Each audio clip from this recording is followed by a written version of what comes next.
Yeah, thank you so very much for that. Can we give Ebenezer some hand of applause? Thank you. Thank you. Brother, may we know you? Tell us your name, what you do, and who brought you here. Or if you brought yourself, how you heard about this event. Good morning, everyone. My name is Valentine Okonkwo, and my name is Valentine Okonkwo, and I'm a front-end developer. I've been here before. The last GDG event, I've been here, so I'm in the community. So that's where I get the most of the information and all that. So, yeah. Is there any other information I need to? Eh? How I started? Well, I've had the passion a long time ago, but I was like waiting for the right opportunity to get in. So, and I met this friend of mine that is already in the field. All right, but the guy is a senior software in the field. So, like, he just gave me some like the important information I need to know. So, from there, being that I've already had the passion, so it was easy for me to navigate. Yeah.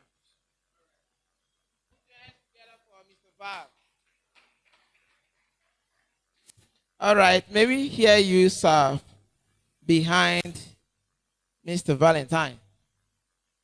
Tell us your name, what you do, how you came here, who invited you, or like how you heard about this event. Of if you have been here before, you tell us that you've been here before. Good morning, all. GM for the crypto devs. You said GM. GM. Okay, my name is Chijindun Zako. Hello? My name is Chijindun Zako. I am a full stack dev. I heard about this event from a friend, and I'm happy to be here. Okay, thank you. Chijendo, right? All right. So please, can you guys come to the front? We don't have high table. Everybody is high. Come to the front. For the sake of the aesthetics, they come. No, they are no. When they come, they sit behind. There is nobody actually here. People started from here. No. Everybody, please. Everybody, come forward. Everybody, come forward. Come forward. Starts from the front row. Starts from the front row. Starts from the front row. Everybody come forward. Start from the front row. Everybody.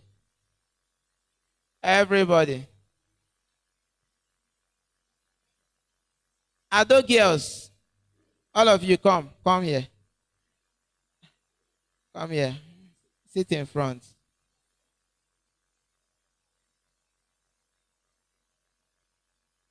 Eh?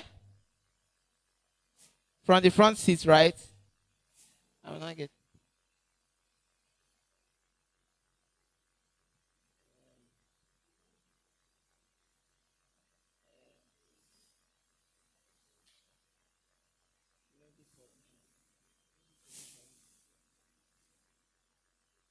Okay.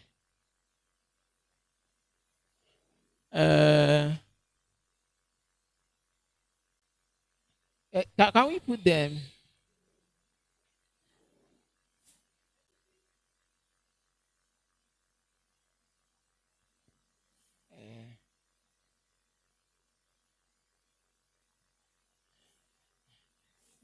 Uh, you guys should go back. No verse. You can go back and go and hide. You want to hide, Abby? You want to hide? Just sit where you are. Please, sir. Come this way. Hello, ma. Please. Please. Come to the front. Please. We are begging. Hello, sir. Eh? It will be nice for the coverage. Please. We need the other. Okay.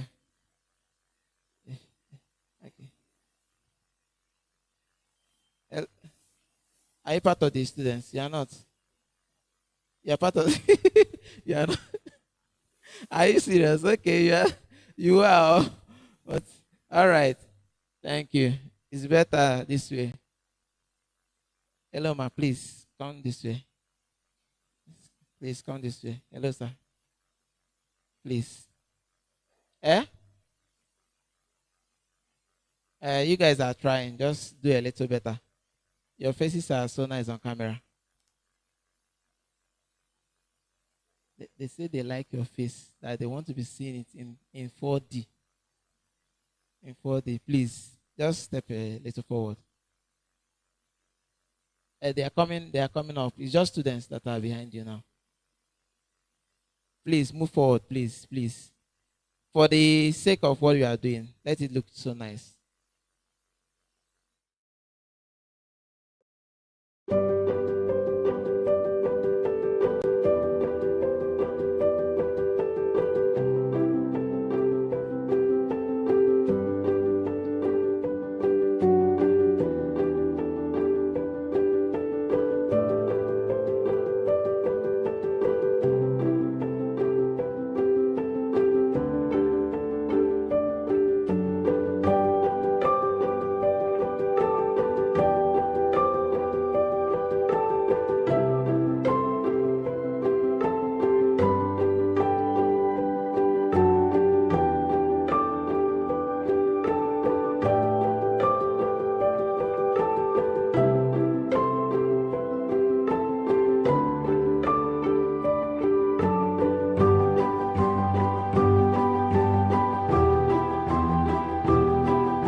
By teaching and everything, even from his pockets, using his own personal money to fund projects and events.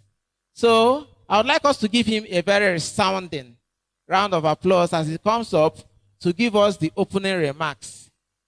Please make welcome Pastor Jeremiah Nwite.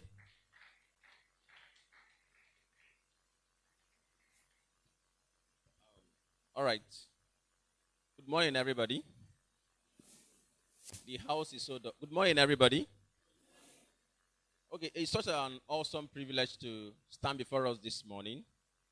And as we all know as a community, that Devfest is an annual event that when we come together, we share things in common and collaborate to succeed.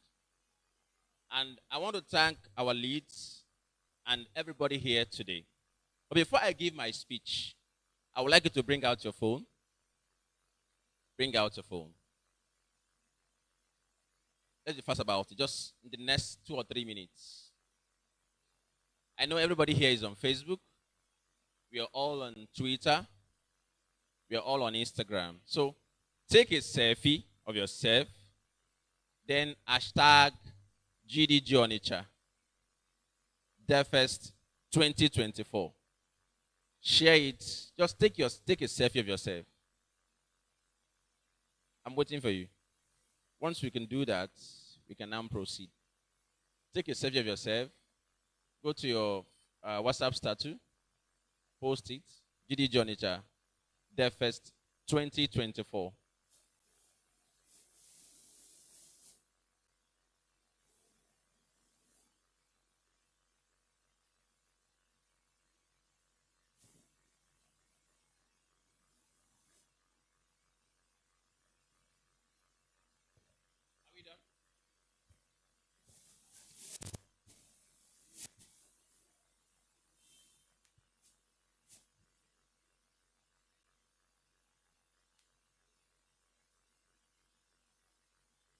of what is happening here. We need to tell the world, tell the city of Onitsha that we are live and it's happening.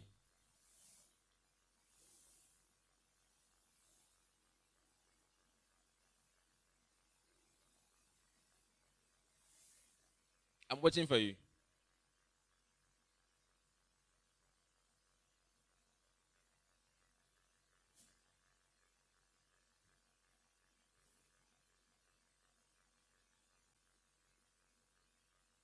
Okay. If you don't have one, your friend can help you with it. Just get, yes, I love that. I love that. Yeah. You can snap with your girlfriend, your ex, your enemy. Are you getting me now?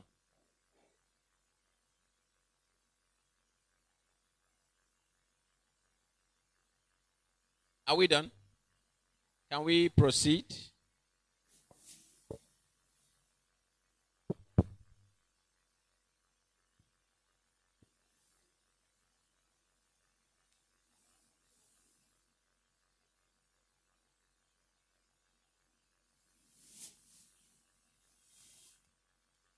Are we good to go now?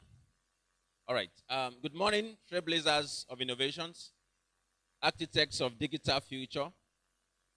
I welcome you to this year's Devfest, where technology meets possibility. And today's idea becomes tomorrow's breakthrough. It's a true honor to stand before such an extraordinary gathering of tech enthusiastic, industry leaders, and creative minds. This event is not just about code or frameworks. It's about creating a platform for learning, collaboration, and the bold pursuit of solutions that transform lives and industries alike. Devfest is more than an event. It's a celebration of innovation, a hub for networking, and a launch pad for a new opportunity, from cutting-edge talks to hands-on and workshop. Today is packed with express design to shaping your skills and broaden your perspective. As technology continues to evolve at lightning speed, the responsibility and privilege to shape the future rests with each of us. At this point in time, let's today inspire you to dream bigger, build smarter, and collaborate wider. Connect with your peers, challenge your assumption, and push the boundaries of what is possible and what is not possible. With this, together, we can code the next chapter, build stronger communities, and thrive innovation that the world needs. Because at this point in time, the world is talking about AI. You may ask, what is AI? Artificial what? Intelligence. You need to ask yourself question, how can I solve problems that are AI related? Remember yesterday, someone was there to talk to us and he said something in the educational sector. He said something. He said, we need to think on how AI can help the educational sector. For instance, JAMB is coming next year. Why can't we have an AI JAMB bank? Whereby, for a JAMB student, from the previous exams written from when JAMB was founded, once you just type chemistry, 1990 something, the question pops up, and it takes a CBT text on that. Average user, you can charge them, because even most of the AI solution that we are using now, you must pay for it. Am I correct? Am I correct? In fact, as it stands now, there is no solution that is AI embarked or AI driven that will not sell in the market. So at this point in time, look at your field, look at your profession, look at where you are coming from. Even look at the streets where you stay, the estates you stay. What can you do to make AI? So what can you do with AI to make life more easier and possible? In the transport center, what if you have an app or a solution that once I just tell him where I'm going to, or one man, you can, instead of typing, you can just give it direction to where you are going to. Even your streets, if you can meet the landlord association in the estate, Tell them I want to do something that can make things more easier for my estate. It will be much ideal. So I believe this event is not for us to come together, stay for hours, but we are here to learn. We are here to collaborate. And we are here to inspire each other. On this note, I want to welcome you. And on this note, I want to say thank you for coming and do the most needful thing to pay attention to every speaker, give an awesome time to this gathering, take note, build friendship and network. Thank you and good morning.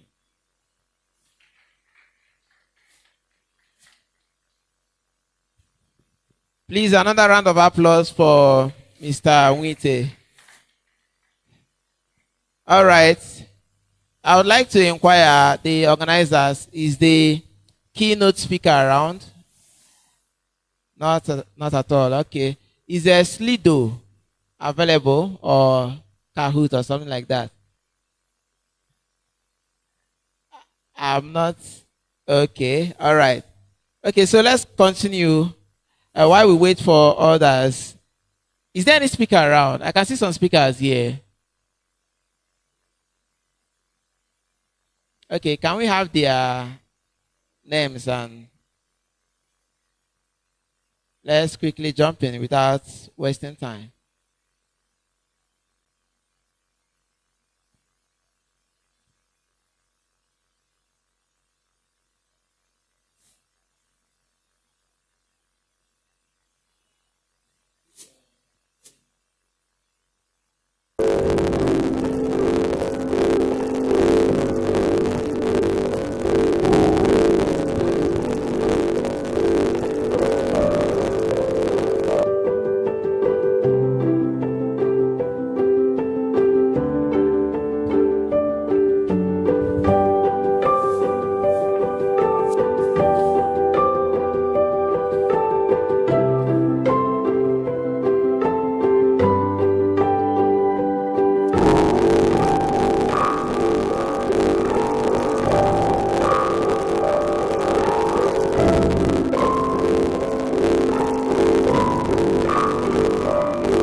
Ladies and gentlemen, we'll be having our first speech of the day. And you know the way they say it, that women go first. So we are going to have a lady first before we go into the gentlemen. And today is even so fitting that we'll be having a cyber security analyst first, so that we'll be sure that everywhere is secured. If you don't know what cybersecurity is, actually, if you think that it has to do with vigilante, then this speech or this talk is for you. And if you have an idea, but you're not so sure, you think maybe those days we used to have cybercaf. You go there, you pay 100 naira, and you browse for 1 hour. If you think it's related to cybersecurity, then this speech is for you. So without wasting much time, the person we are going to call up, she is a skilled cyber security analyst with over 2 years of experience in security operations and cloud security, threat detection, incident response, and compliance. With extensive experience in the cybersecurity industry, Onitsha has developed and implemented effective security strategies to protect organizations from cyber threats. See, as person CV long, I dey read, it be like saying a jump. As a passionate advocate for cybersecurity, she shares her knowledge, insights through engaging presentations, empowering audiences to navigate the complex cybersecurity landscape. So, ladies and gentlemen, I want us to give it up for we are giving it up for Amadi Oluchi Faith. Put your hands together for her as she comes out to give us a speech on unlocking a career in cyber security. Put your hands together now. Now, got the call up and say, easy. Can you define cyber security? What's all this now? Thank you, ma.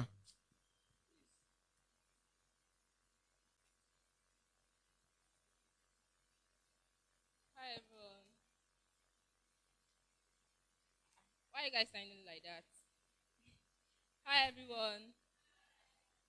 Okay, my name is Oluchi and I'm a cybersecurity analyst. And I'm so much excited to be here to walk us through on how we can kickstart our career in cybersecurity. So I'm so much happy and delighted to see younger ones here. I was even shocked when I saw like maybe secondary school students or people that have not gone to university here because cybersecurity is like a very important career that even in the tech space a lot of people are not aware of it. So next slide please.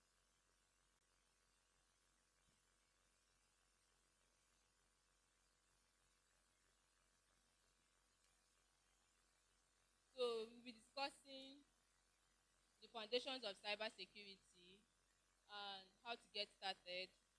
Then we'll talk about industry insights, career development, and we'll now conclude it with encouragement. You can't hear me? Oh, sorry. So I said we'll be discussing the foundations of cybersecurity, how to get started, industry insights, career development, and we'll now conclude it with encouragement to start a career in cybersecurity. Please, can you go next slide? So you might want to ask, what is cybersecurity? So it simply means the practice of protecting our digital life. What are these digital life that we protect? We protect our data and information, our networks from cyber criminals and cyber attacks. We protect them from unauthorized access and destructions. So a lot of us, many of us are online. There's nobody here that Devfest came to their house, tell them about Devfest events. Most of us saw it online. So which means we have an online presence. So to protect this online presence, that is what cybersecurity is all about. Please can you go to the next slide?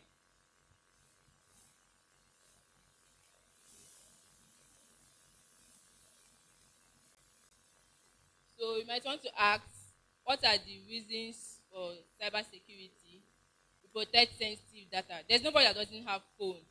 Some people will tell you that if you open their phone, that you find out 50% of what their life is all about.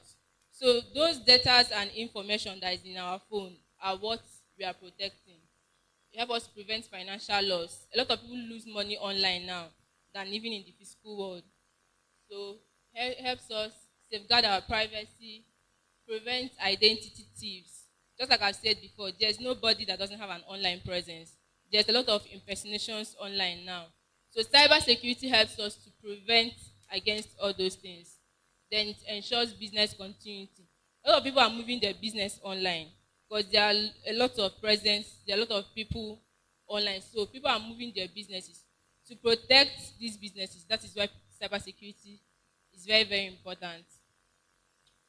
Can you go to the next slide? So most of the times when I meet people for the first time and I tell them that I'm a cybersecurity analyst, the first question that they used to ask me is, please, can you help me and hack my boyfriend's WhatsApp? Or can you help me and hack my girlfriend's Facebook account? But the truth is there's more to cybersecurity than just hacking. There are lots of career paths that you can venture into as a cybersecurity analyst. Like there's SOC analyst, there's vulnerability assessment and penetration testing, there's network security, GRC, digital forensics and threat intelligence. There's cloud security, there's DevSecOps, and there's critical infrastructure. I will just walk you guys through what it means to be like any of these careers. As a stock analyst, you just see yourself like if you're going into a bank, the first person you see in a bank is the security. So as a stock analyst, you're like an incident responder. Once an event happens, you are the first person to respond to that incident. In the cybersecurity space, we call them the defenders. Then we have vulnerability assessment and penetration testers. We can also call them ethical hackers. Their main duty is to assess weaknesses in a system. When they assess those weaknesses, they will test it. When they test it and they find that there is a weakness in that system, they will patch it. So their duty is also more like a hacker's duty. Then we have network security. A lot of our devices are connected together. Just like these TVs are connected to laptops, Wi-Fi's. So as a network security specialist, you have to make sure that all these connected devices are protected. Then we have GRC. It has to do with governance, risk, and compliance. More like our physical world there are laws that govern our physical world. That's the same way there are laws that govern our digital world. I used to tell people when I meet students that are law students, I used to tell them, have you considered, and they'll be like, I want a tech career. I'll tell them, have you considered GRC in cybersecurity? Because somebody coming from a law background, going into GRC is is a great bonus to their career. Then we have digital forensics and threat intelligence. It has to do with investigation. These people are expert investigators, but it has to do with the online space. Then we have cloud security. A lot of our data and applications are being moved to cloud these days. So as somebody coming from cloud engineering background, adding cloud security to it will be a bonus to your career. Then we have DevSecOps. DevSecOps has to do with development, security, and operations. So as a DevSecOps specialty, you have to make sure that security are being implemented in every stages of software development lifecycle, from design to deployment. If you have a back-end background or a DevOps background, moving into DevSecOps will be a very big bonus to your career. Then we have critical infrastructure. It has to do with protecting our society, such as power grids or water treatment or even transportations. Yes, there are laws, there are cyber laws that governs all these things, because cyber criminals also operate in the state level. So as a critical infrastructure specialty, you have to you deal with protecting our society. So these are the career paths in cyber security. And there are other more career paths, but these are the major career paths, like cyber security researcher. If you love researching, you can also be going to cyber security researching. So it's not just hacking. So hacking is even like among the least careers in cyber security.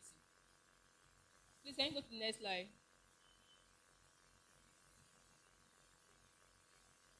Then, where to start from? You have learned about the careers and the possibilities of moving into cybersecurity. For you to start and move into cybersecurity, you need to have a knowledge of IT systems and network basics. You need to know how these networks operate. You need to know how all these networks are connected together. If you don't know it, you cannot do cybersecurity. You cannot protect something you don't have a knowledge of. You need to have a knowledge of cybersecurity fundamentals. A lot of people, when they want to go into cybersecurity, they'll just move to the specialized parts. But at the end of the day, you still come back to do the fundamentals, because you cannot do without the fundamentals. Then you have to research the domains. You have to go back, check all these domains that I listed, research them, check the ones that works for you. Some people will tell me, which one do you do? And I'll tell them, I'm a stock analyst. And they'll be like, oh, I want to do the one you are doing. But the thing is that I have reasons why I went for stock analyst. So my reason and from the background where I'm coming from is not the same thing. So if you want to go into cybersecurity, check what works for you and go for the career that works for you. Some people might ask, which one gives money the best? All of them gives money. You just have to be good with what you do. Then we have relevant certifications. There are certifications that governs the cybersecurity field. More like there's a free certification now, CCISC2.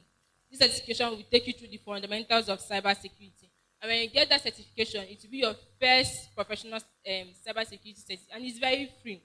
But the owners of the certification, ISC2, they are trying to bring up to 1 million people into cybersecurity. And once they have gotten it, the certificate will no longer be free. And to write that certification is $150. But right now, it is free. Then we have relevant tools. You need to know the tools that you need for yourself. The tools I'm using as a SOC analyst is not the same tools that a DevSecOps will be using. It's not the same tool that a cloud security will be using, or a VAPT, that is Vulnerability Assessment or penetration tester, is also using. So you know the career that you are going for, research the tools that it suits it and go. Then you have to have knowledge of standards and framework. There are frameworks that governs the cybersecurity space. Just like me, that is a SOC analyst. If I'm writing an incident response plan, I need to make sure that my incident response plan is according to the NIST or the SANS framework. So if this plan is not according to this framework, then it's not an incident response plan. So the career that you're going for, you know the framework that governs it, and go for it and learn it. Then specialized knowledge. You cannot do all of them. I know that I listed up to 8 career paths. You cannot do the 8 of them. You can only do 1 or 2. So you have to specialize in one. You cannot be jack of all trades. Then, then we have essential skills that will help you in cybersecurity. Number 1 is technical. First one, technical skill. Some people will tell you that I don't like coding. I don't want to do coding. Can I still do cybersecurity? Of course, there are career paths in cybersecurity that does not require a knowledge of coding. More like GRC, SOC analysis, critical infrastructure. You don't need to know how to code. But if you are going for careers like VAPT, that is ethical hacking, of course, you need to know how to code. You need to have a knowledge of how Python or how to write Python. Sometimes I will see some Nigerian Yahoo guys and they will tell me they are ethical hackers, and I will tell them, okay, which tool do you use for your hacking and which programming language do you write? They'll be like, they don't know which one is programming language. What they are just using is social engineering. In cybersecurity, we just call them social engineering, just like working on people's trust and emotions to exploit from them. So that's just what they are using. The main hackers must be very technical inclined. Then you need to have a knowledge of networking fundamentals. These are the technical skills you need to have. Then operating system security. You need to know how Windows, Linux, and Mac OS, you need to know how it works. The main thing is that you cannot protect what you don't have a knowledge of. Then you have the soft skills, communication. A closed mouth cannot do cybersecurity. You need to be able to have efficient communicating skills because you end up working with groups of people. So if you don't know how to communicate with these people, you cannot go far in cybersecurity. Then teamwork. You cannot do cybersecurity alone. You end up, even in your learning phase, you end up working with a lot of people, interacting with a lot of people. So you need to be a very good team player. Then we have problem solving, critical thinking. Cyber criminals are very smart. So you need to be a critical thinker. You need to be able to think ahead of them. If you're not able to think very well, you cannot do cyber security. So you need to think like a cyber criminal. You cannot fight people you cannot reason like. Then we have integrity and work ethics. If you're not a person of integrity, you cannot do cyber security. Because if you're a cyber security professional and you're working for an organization, it's more like you have the life of that organization. So if you're not a person with mad work ethics, you cannot be a cyber security because an organization can't give their system to a cyber criminal disguised as a cyber security professional. Most of the times, we have what we call insider threats. Insider threats are people that are working in the organization. There was this article I saw middle of this year where somebody working in Pepsi reached out to Coca-Cola products and was like, I will sell Pepsi information to you people for a certain amount. So stuff like that are insider threats. Most of crimes are not from outsiders. Most of them are from insider. Imagine somebody working in Zenith Bank being an insider threat, stealing money from people. So you need to be a person of integrity to be able to go into cyber security. Then we have willingness to learn continually. If you're not ready to learn, you cannot do cyber security. So some people tell me that, okay, can I dedicate 1 year of my life and learn cyber security and I'll be very good at it? Of course. If you dedicate 1 year of your life to learn cyber security, you will not be where you were before, but you cannot learn it finish. Cyber security is a career path that every day you wake up in the morning, you will learn new things. Every day you wake up in the morning, there are new things to learn. There are new threats that are coming out. So you cannot learn all of them. Can you go to the next slide? Then we have educations and training. Just like I've said before, that I'm so happy to see younger ones here. There are so many universities this year that are adding cybersecurity to their curriculum, to their course code, like Uniport, Unilag, and other universities. You can just research about it. There's a lot of them. Before, there are no, they don't, there is nothing like cybersecurity. It's just computer science. Like me, that's coming from computer science background. But I was so happy to see that this year there is now cybersecurity. Before, it's no longer like before, where if you're not into medicine and surgery, or if you're not into law, that you will not be successful. Now, imagine going for a very high career like cybersecurity. So whenever I meet young people that um, writing WAEC or Jambite, I'll tell them, what do you want to be? Do you like to, even I like going to schools to talk to them about tech skills, and I'm so happy seeing that tech skills, all these tech skills are now being added in university as courses you can do, even data analysis, like Uniport is now doing cybersecurity. I think it was a new course that was added. Then online courses. There's this cybersecurity Google course on Coursera now. If you take that course will like give you the edge to even like go find cybersecurity. And that course is very free. Then you can go to Udemy, try hack me. These are platforms where you can learn cybersecurity for free. You can just type cybersecurity. See a lot of tons of courses for you to start with. The thing with cybersecurity bootcamp is that you hardly see a cybersecurity bootcamp that will take a beginner. If you have not on your own space, try to take some free courses that is online. If you are applying for a cybersecurity bootcamp, the first thing they will ask you, have you tried on your own to look for all these free courses online to at least start from? Then they have certifications like CompTIA and Cisco. These websites are also free. There is this course, Introduction to Cybersecurity on Cisco. Just log into the website, click on it. It's very free. Can start from there. Then they have entry-level certification, ISC2CC. Just like I've talked about the certification before, for now, it's still free. And I don't know when it will no longer be free, because the ISC2, they are looking for 1 million cybersecurity professionals in the whole world for them to stop it. Imagine in the whole world, they have not gotten up to 1 million cybersecurity professionals. So that was why the certification is still free. But once they have gotten it, the certification price is $150 to write it. Next slide. Then we have experiences and networking opportunities.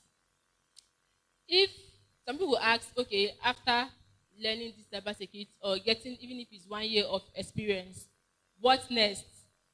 There are internships. There are free internships. Some people will be like, after 1 year, they'll want to be working in a company that is paying them a lot of money. But that's not how it works. You need to start, you need to gain experience. There is this internship that is Black internship. If you have 6 months of experience or 1 year, you can check them out. They are on Twitter and LinkedIn. They used to give internship 3 times in a year to cybersecurity professionals. So you can apply in any of the cohorts. They have conferences. Just like the way there's Devfest, there's also Cyberfest. But the thing is that it's not happening here in the East, because there's no cybersecurity professionals for it to happen. So it's more, and I feel like the reason there's no cybersecurity professionals, there's no awareness. Then we have join communities, we have LinkedIn, Twitter, groups to join.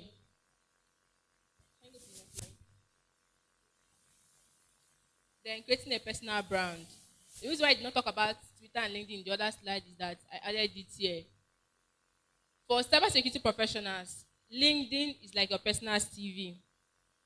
If you get your certificate, most of cybersecurity courses gives you a certification immediately you are done with it. Once you are done with it, post it on LinkedIn. I can tell you that you should just like leave Twitter for now if you cannot handle the both of them. But it's still LinkedIn.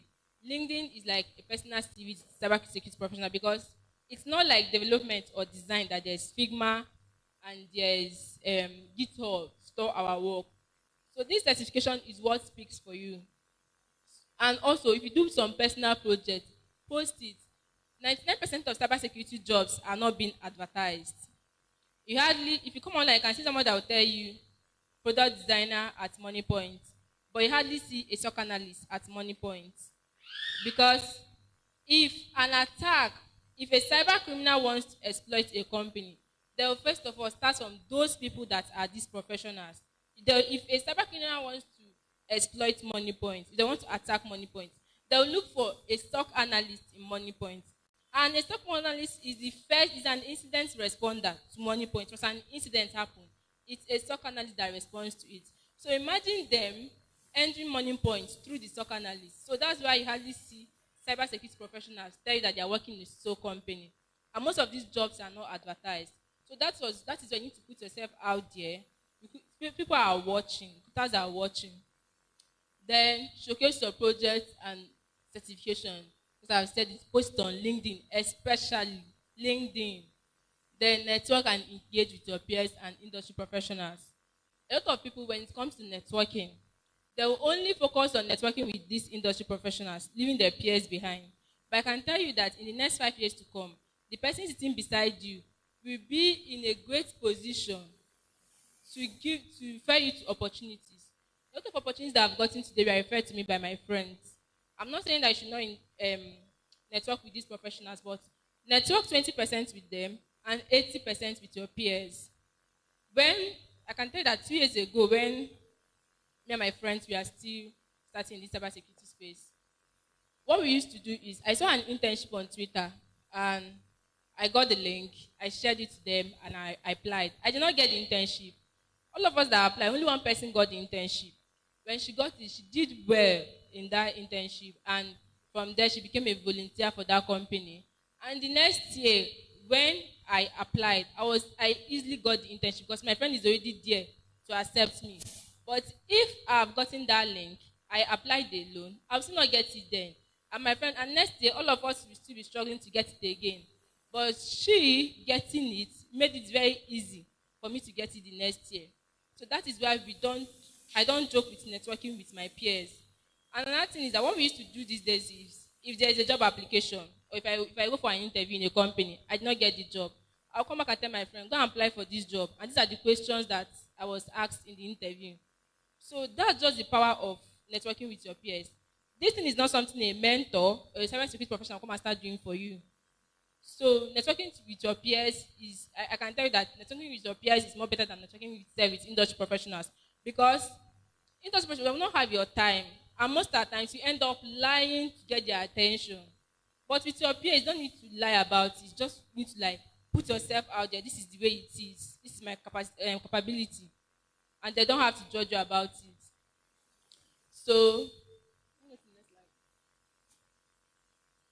then challenges in cybersecurity skill gap. As of 2023, I've not seen 2024 record, but cybersecurity recorded I think it was 8,000 cybersecurity professionals in Nigeria. So imagine having only 8,000 cybersecurity professionals in Nigeria. And if you check it, know that there are plenty cyber criminals. And there are no cybersecurity professionals safe to even fight against these people. So the skill gap is very, very much. That is why, we need cybersecurity professionals, and I'm speaking about it. Then evolving threats. The thing with cybersecurity is that every day you wake up, there are new threats, there are new vulnerabilities. As long as technologies are being built, as long as the world is moving digital, there are threats, there are vulnerabilities for cyber criminals to exploit. And as long as there are threats and vulnerabilities for cyber criminals to exploit, there will be need for cyber criminals to protect against these threats and vulnerability. I'll go to the next slide. So this is the report from 2023 of just 8,352 cybersecurity professionals in Nigeria. I cannot even compare it to cyber criminals that we have. Can you go to the next slide? Then emerging threats and technologies. Do you know that if somebody asks me to explain cybersecurity in one word, I used to tell them that cybersecurity teaches you everything you need to know about the internet and the computer. Because cybersecurity is needed everywhere. Almost everything uses technology, both in the healthcare industry, in the government agency. So there is no place that technology are not needed. And as long as technology is needed in any place, there will be threats to exploit in that place, and there will be need for cybersecurity professionals. For somebody into AI, you can go into cybersecurity. If you go online, you see a lot of people telling you, you see a lot of people's voice, they'll tell you that this is not my voice. You see a lot of people's nudes, video, they'll tell you that this is not me. Oh. Of course, it might not be them because there's what we call deepfake. Cyber criminals uses this deepfake. A cyber criminal can call you to tell you that I'm your mom. Yes, this is your mommy's voice, but it's not her voice. It's called deepfake. So cyber criminals use AI to exploit from people and deceive people. At the same time, cybersecurity professionals also use AI to also automate tools. Cybersecurity professionals use AI for incident response, threat detection, they even use it for security configurations. So AI is also needed in cybersecurity. If you are somebody that is passionate about AI and wants to also go into cybersecurity, it's two careers that you can combine together. Then we have Internet of a Thing, IoT. Internet of a Thing has to do with our physical devices, our cars, our fridge, our TVs at home. Our cars uses the internet. Just like I've said before, anything that uses the internet, that is the technology, there's everything, even the cars that we drive, it uses the internet. So there's no place that cybersecurity is not needed. Is it now blockchain, Web3? There's Web3 security. If there are 90% cybersecurity professional, I can tell you that there is 99% gap in Web3 security. Web3 security is a gap that people have not even tried to touch at all. So Web3 security is also a very nice place if you want to go into cybersecurity. Then there's cloud computing. I've talked about cloud security. If you are interested in cloud computing, you can also check cloud security. Then encouragement to pursue a career in cybersecurity. In fact, when you hear cybersecurity, since I've been talking about cybersecurity, you're supposed to know that it's a rewarding career and also a challenging career. It's a challenging career because you need to sit down and learn. But when you sit down and learn, it's also a career that is very, very rewarding. Then continuous learning and growth opportunities. Cybersecurity is not a boring career. It's a career that you cannot tell me that I'm tired, this thing is boring, because every day you're learning new thing. Cybersecurity is not a career that what you learned yesterday, you learn it today.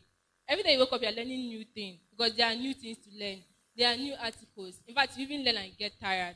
So it's a career path that is open. It's a career path that even in the next 10 years, 20 years to come, it will still be relevant. Because in the next 10 years to come, there are new technologies that are coming out and there are vulnerabilities to exploit. Then high demand for skilled professionals. Of course, cybersecurity professionals are highly in demand. So these are the reasons why you can think about pursuing a career in cybersecurity. Can you go to the next slide? So a journey of 1,000 miles begins with a single step. The thing with them, if you start cybersecurity today, that is 23rd November 2024. In 23rd November 2025, you will not be where you were before. Even if you did not learn anything, at least you are not where you are before. There's what my mentor taught us, called the 2 hours rule. If you dedicate 2 hours of your time every day of your life to learn cyber, even if it's not cyber security, to learn anything you are doing at all, in the next 1 year or in the next 6 months, you will not be where you are before. So, but if you say, oh, I cannot start it, you will still be there. But once you start, even 2 hours, 2 hours is enough, 1 hour, at least you will learn something. The only difference is that you that is dedicating 1 hour, you not compare yourself with someone that is dedicating 2 hours or 3 hours. But it will not be the same with someone that is not even dedicated at all. So that's just the thing. Cybersecurity is actually a very, very important career these days. October is Cybersecurity Awareness Month. And in 2023, there was an awareness campaign in Anambra. But unfortunately for 2024, there was no campaign, and I don't know why, maybe because of funds. So this awareness campaign happens in each state in the whole world. And I can tell you that in the East, it it have only happened in Anambra, and it's so bad. So it's so bad that cyber security professionals are like hustling to protect against us, and we that we are protecting against are people that the cyber criminal will call you and tell you I'm from the bank, and you'll be the one to give out your information to those people. So that is where awareness campaign comes in. Even if you say that I'm not interested in cyber security, I don't want to do it, I'm not interested in it. Cyber security is not just for those professionals, it's for me and you. It's for everybody. So that is where awareness comes in. Even if you're not interested, you can join the awareness campaign. Awareness campaign happens every October. So you will learn a lot of things. I hope that by this time next year, by October, that there will be an awareness campaign here because I will be watching. Thank you.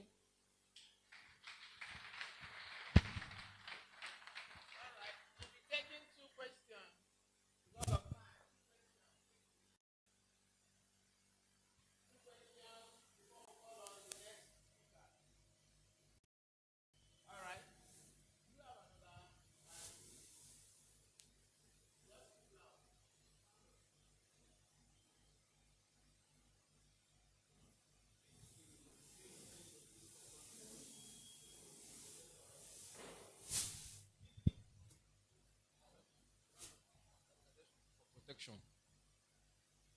I said, if we make use of this cyber security, do we need to entrust our data on an organization for them to protect it for us? Second question. So that we'll take all together. Second question. All right, just that one question. Okay, so if you are cyber aware, that's what you said, if you make use of this cyber security, that is for your own personal use, you are cyber aware.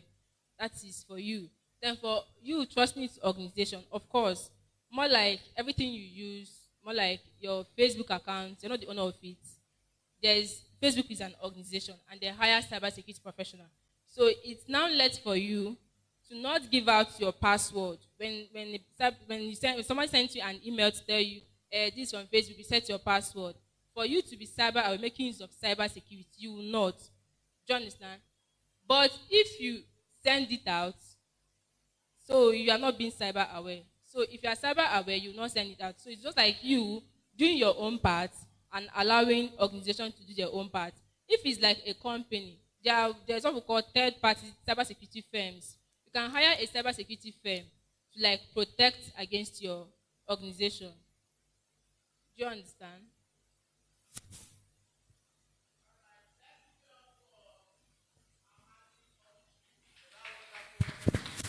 Presentation. She led us from the beginning and taught us about the ABC of unlocking a career in cyber security. The next person that was supposed to come up, I'm getting a notice that will not work right now.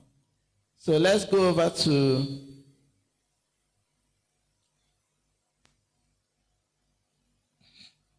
Mr. Onyeka Mbezue.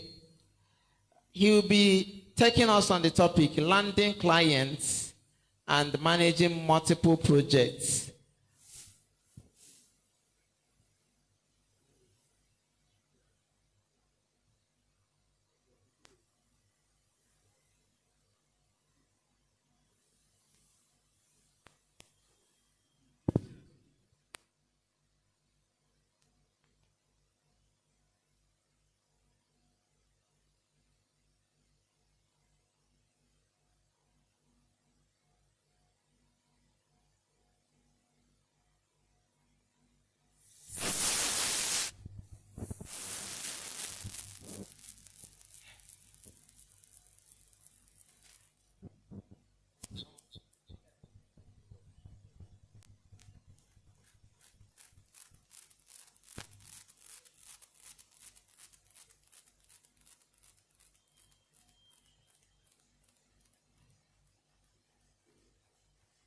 All right, Mr. Ifeanyi and the crew, are we ready with the questions?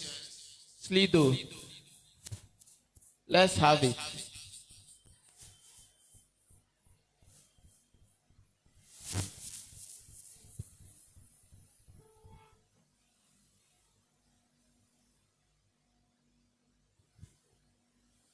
Okay, so I want to ask some questions while they are getting ready with the official ones that are going to show up on the screen.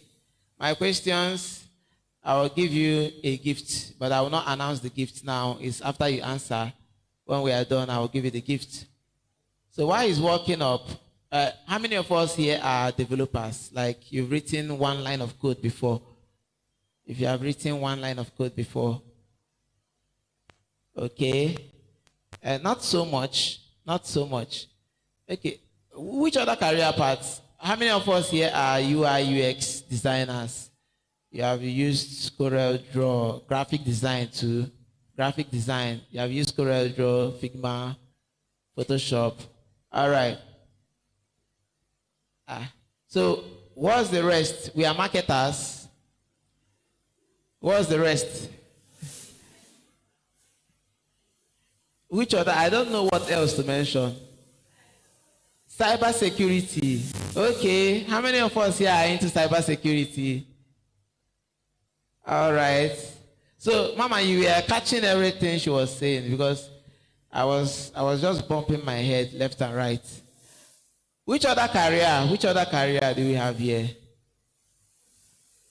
How many of us here have shop in main market or Chanja?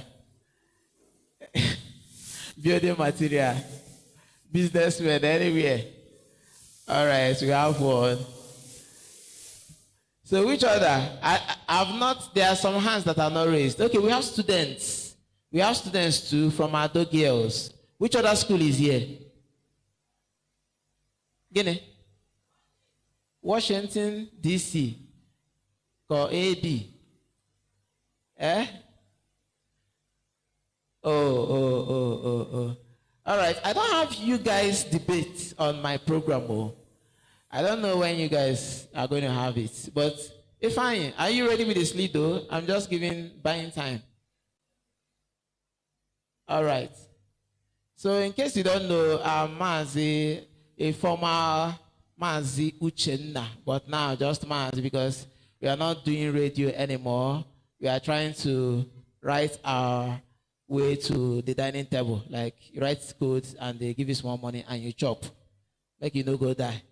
That kind of thing. So, and I've been with this community from 2019 through the influence of Ifeanyi, who is the GDG lead, and Mr. Jerry Nwite, who spoke and gave us the opening address, the co-lead. All right. So my question now will be for developers. Let me just ask a simple question for developers. What's the full meaning of HTML? HTML. Did you raise your hand as a developer? Hypertext markup language. Like he's a hype man. Is that the meaning? Markup language. I they ask you, okay, what do you call me? Na hype man. They hype the text. Have you it? So it's used to write the structure of a website, a web page, whatever it is you are building, use it to write the structure. My name is Chine Chibuike. All right, give it up for Chine, yeah? She got it. She said it's hypertext markup language. And she said the key word there is structure. That is used to structure your website, your web page, and your Slido merchant. Are you ready? All right, so if you have your phone, bring it out. Good morning, everybody. Good morning, everybody. My name is Ifeanyi. And most times in events like this is what I do after I will go and sit down. So, but this round is sponsored by Mr. Chimezie. Say hi to us now. So today is his birthday. After I was saying happy birthday for him. So he's sponsoring this session. But before we start, if you are with your mobile phone, bring it out. Then switch on your Wi-Fi I have goodies for you. Switch on your Wi-Fi. Are we together? Switch on your Wi-Fi. If you have done it, let me see your hand.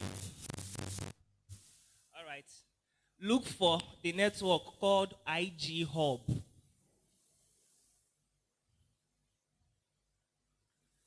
It will ask for a password, right? The password is schoolboy. Schoolboy. SCHOOLBOY. Small letter, all of them. So I'm doing this so that everybody will be on the same network before they say MTN is disturbing, Glo is disturbing, Airtel is disturbing. So the network is IG Hub. The password is schoolboy. SCHOOLBOY. Are we together? If you have connected, say hi. I know say you should update your phone. No? After I will switch it off. Are we together? Then open your browser. Any web browser of your choice. Then visit slido.com. SLIDO.com.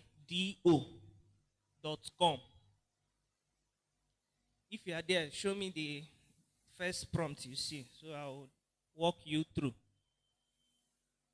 Give me light though. Are we there? Let's continue while we wait for slido.com.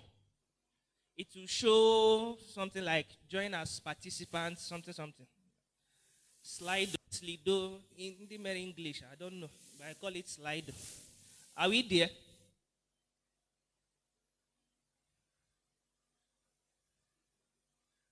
What's happening? If you are there, raise up your hand now. So let me see the prompt that is showing. You see join as participant. That's where you enter. It shows enter code here. The code, when the light comes, that's the code you see. But let me call out the code. The code is 1467644. 1467644.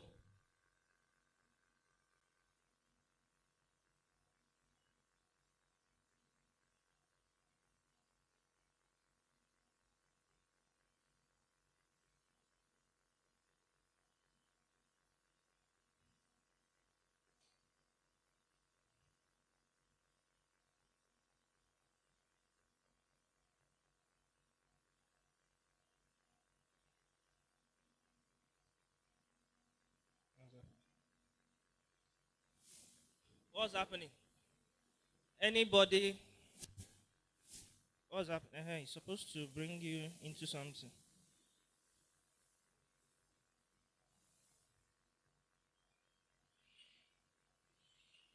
Did it open anything? Eh? No active post. Why? So let's check. Why are there no active posts? Is anyone showing now? Right, answer that question. You have 4 persons, 6 persons have joined, 7, 9, 10, 11.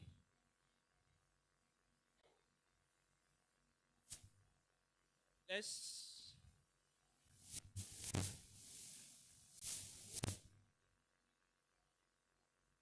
14.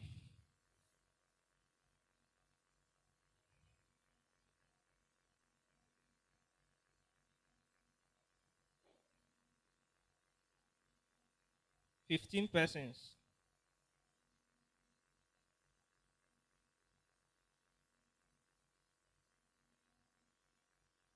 16. I'm going to the next question. Oh. The code is near there now. 1467644. I'm going to the next question now. 1467644. I'm going to the next one.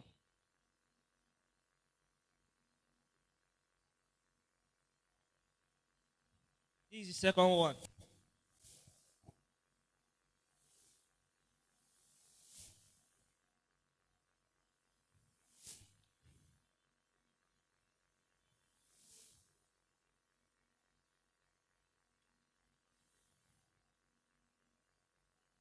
Twelve persons have answered.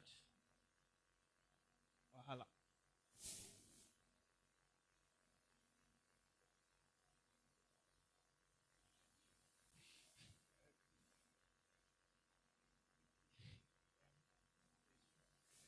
Are we together? I'm ending it now. Come on, people see the answer. Okay, 26. When we get to 30, I'll end it.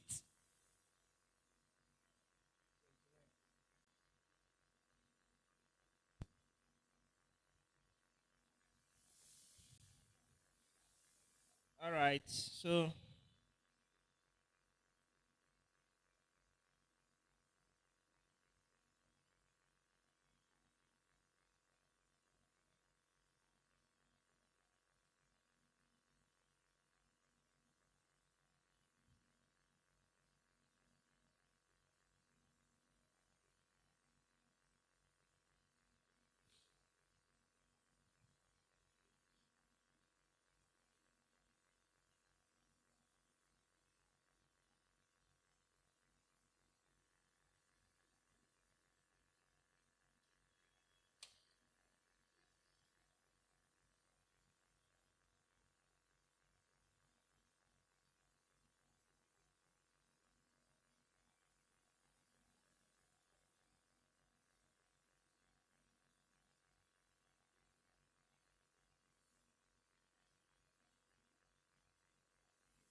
Hello and welcome to my session. My name is Robert John. I'm a Google Developer Expert for Google Cloud Platform and Machine Learning.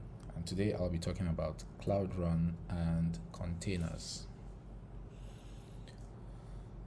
So, Cloud Run is a service from Google that lets you run your code on GCP without managing infrastructure. So what that means is you can take your code and run it without thinking about what machine it's running on, whether the machine is capable of running your infrastructure, how to scale up when you have traffic, how to scale down when you don't have traffic so that you can save yourself some money, and all of the nitty-gritty details that come with deploying code. So I know that as software people, typically what you want to do is just write your code and let it run. You don't want to think about where the code is running, efficiency, and all of those things. Now, in the long run, you have to worry about all those. But for starters, let's just focus on shipping the code. Now, Cloud Run supports a number of languages, but it doesn't support all languages.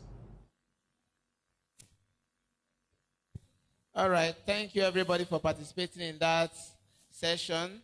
There will be another session after which there will be winners. For now, that particular session, we had a technical challenge and we couldn't determine those who won. In case you don't know, that game is a game of fastest finger. So the first person to get the question correctly. So if you go and answer correctly or wrongly and you edit your answer, you're already like out. Because once you edit, you are no longer the first. So the first person to get it correctly will get an awesome award. All right, without wasting time, I think we should just go into the debate. We will go and you guys will be debating to the ancestors or spirits or whatever that will be here. Are you ready? What are the schools that are here? Ado girls, can I hear you shout, hey? That's local. You don't shout like that in your school. What's their slogan? Ado girls. Action. Not words. Okay. Action, not words. Ado girls. Which other one? Guinea one Memorial. Washington Memorial. What's your slogan? I should shout sound. Sound. Personality. Okay, not sound. Sound. Personality. Hey.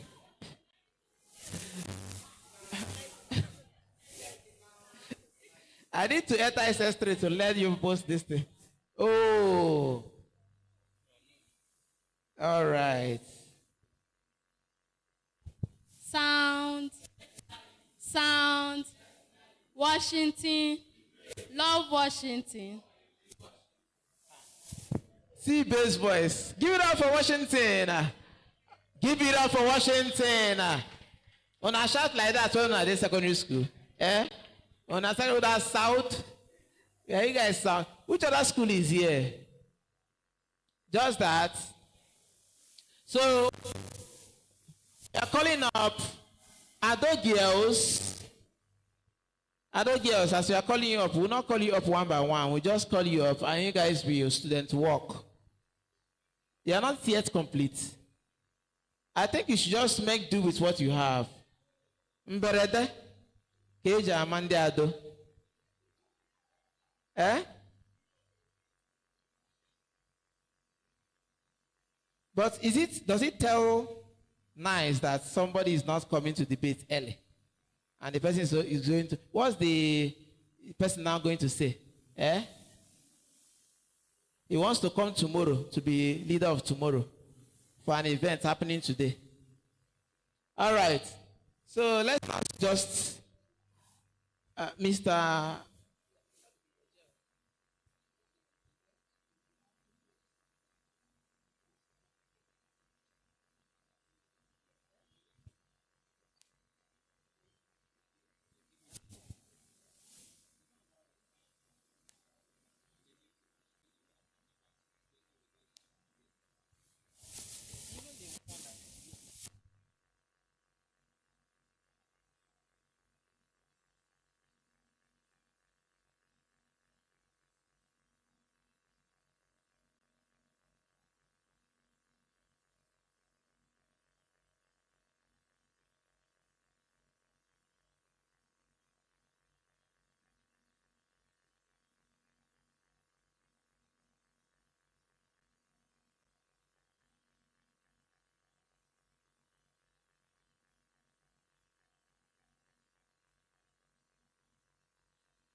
All right. So what we are having next is we are having the debate because we don't have time, and we'll be off here by 2 p.m.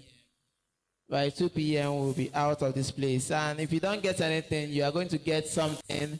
We have a variety of speeches, technical, not so technical, and even community and business related speeches. And as you have known, we are going to have a debate. So what we are having now is the debate. And if we don't have these debates now, then we are actually removing it from our agenda. So we are calling up the Ado girls. Ado girls. Can you give it up for Ado girls to come up to the stage? Ado girls. Come up, come up, come up, come up, come up, come up, come up. Ado girls, come up.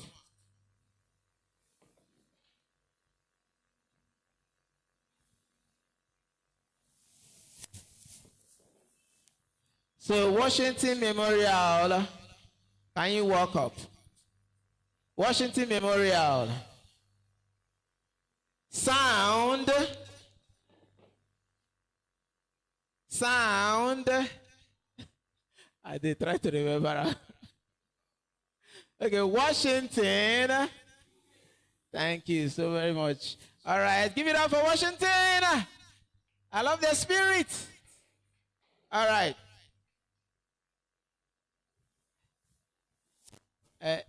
Annie. Thank you. Carry your seats.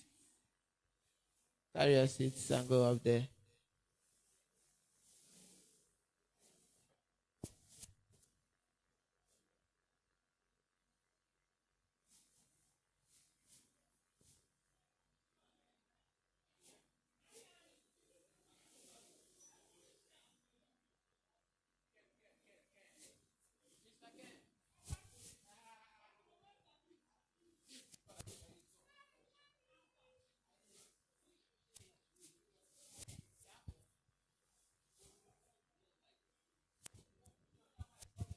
All right, so we are calling up.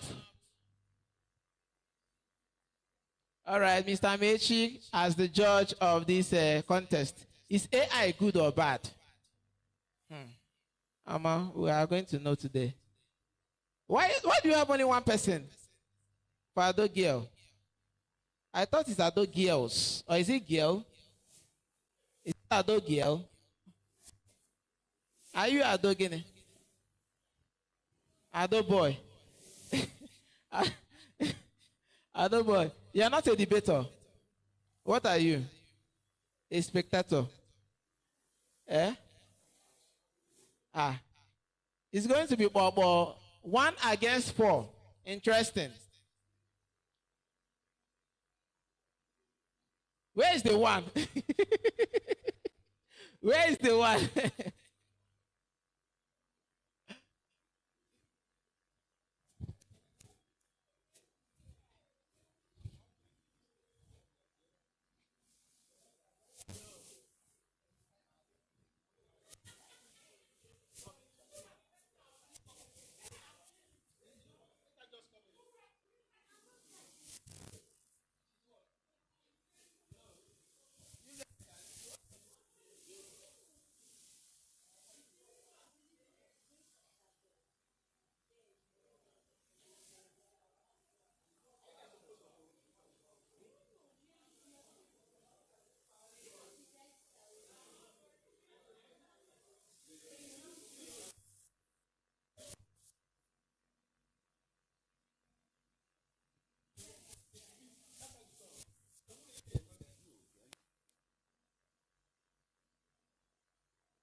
I don't really like the way we are going about this, but the students, they have like a leader, someone that stands in front of the fight.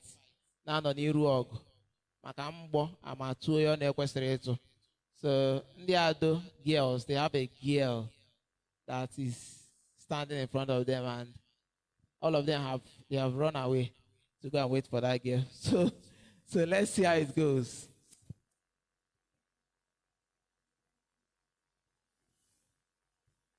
All right, so if you're on Twitter here, raise up your hand. Let me see. I want you on Twitter, yeah, or X. If you're on X, wow. So X is like, if you're on Facebook, let's see your hand. Young man, you know they're anywhere. Eh? No. You should be proud. Don't slack. Like this, like Elon Musk now. You understand? Though when he started, he wasn't like a social media freak or all those things. He wasn't. Where you did? TikTok. Eh? You're everywhere. I thought they hype your rate because you're everywhere. All right.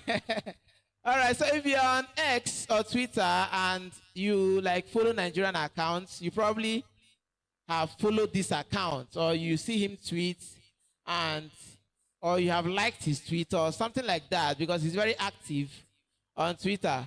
And in fact, they even have this Onitsha Twitter hangout or something. Have you attended it or heard about it? Let's see your hand.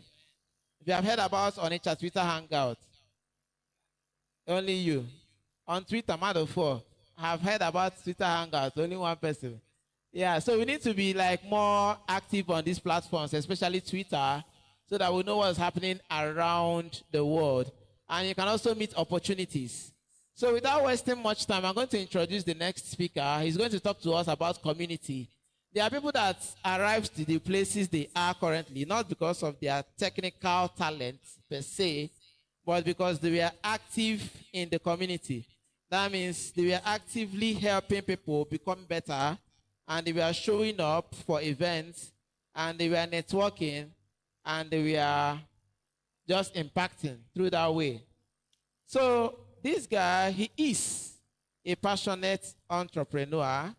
He's dedicated to fostering growth and collaboration within the business community of Onitsha and beyond. He's the convener of Onitsha Business Hangouts.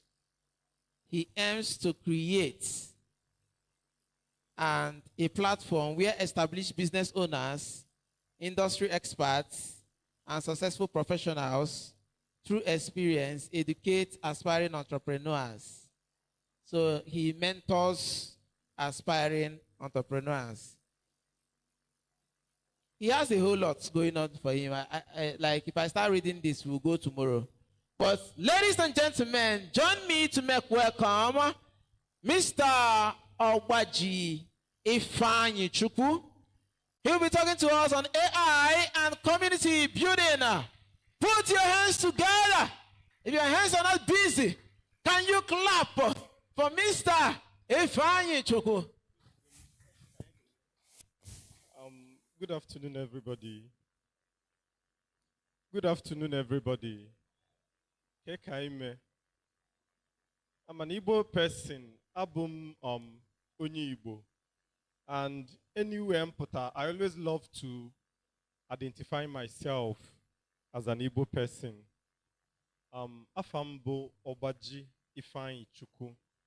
And it is an honor, at the same time a privilege, to be here today to talk on the topic that we have today, that is going to center on AI and community building.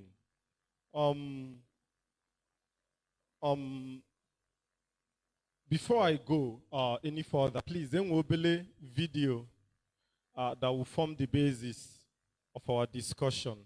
So if Nandi Media are ready, they can actually play us the video. Oga Moses, the video, please. Okay. Sound. Where a sound?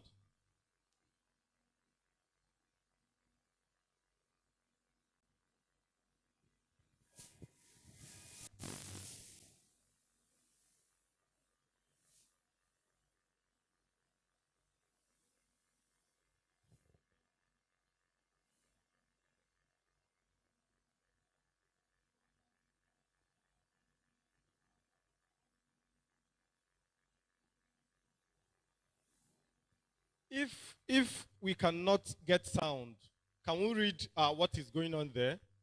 Can we read? Nah, Bidogodi and see if they can read.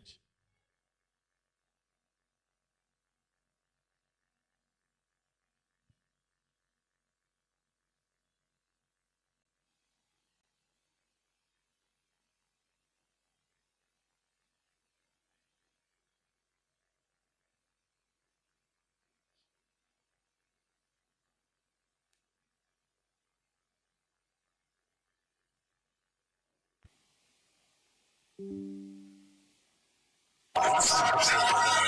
are guys who all basically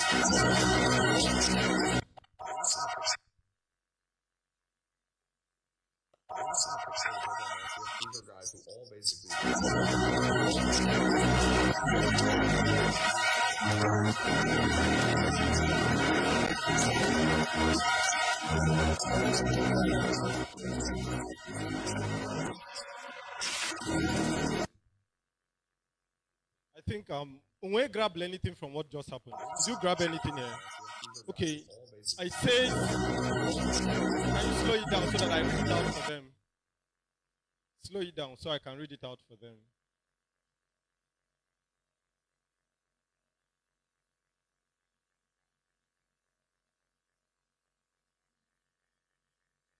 Okay. He says, have you seen a picture of the PayPal mafia? These are guys that basically live together. It's 23 people. Elon Musk was one of them. He was part of a gang of 23. Two of them started YouTube. One of them started LinkedIn. And then one of them started Yelp. Two of them started Palantir. And then two of them founded Fund, the second biggest fund in history, then the rest of them. So what is he trying to say? A couple of times, we are too independently minded to work together. That is why, if I should ask a question inside here, can you mention 5 businesses that you know in Anambra or owned by an Igbo person that has 2 or 3 founders? Do you know anyone? Just 5. Mention one. Let's go with 3. 1. Business and name na Igbo mmadụ na abomo itonwe. 1. 2. Okay, can I would attach to 2? From 5 to 3 to 2. Can you mention 2? 1. Can you mention, okay, let's go with just 1. Can you mention 1?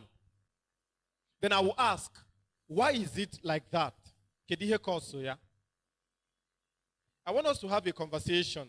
I won't be taking much of your time, but I'll pass my message. Kedihe Bona, 1, 2, 3 persons from Alibo or and from Anambra cannot come together and begin a single venture. Why is it like that? Do you know why? Okay. Okay. I can say it's basically conflict of interest. Yes, because everybody wants to like get the highest share. So that idea, like the PayPal mafia that we watched there, they wouldn't want to collaborate and share equity.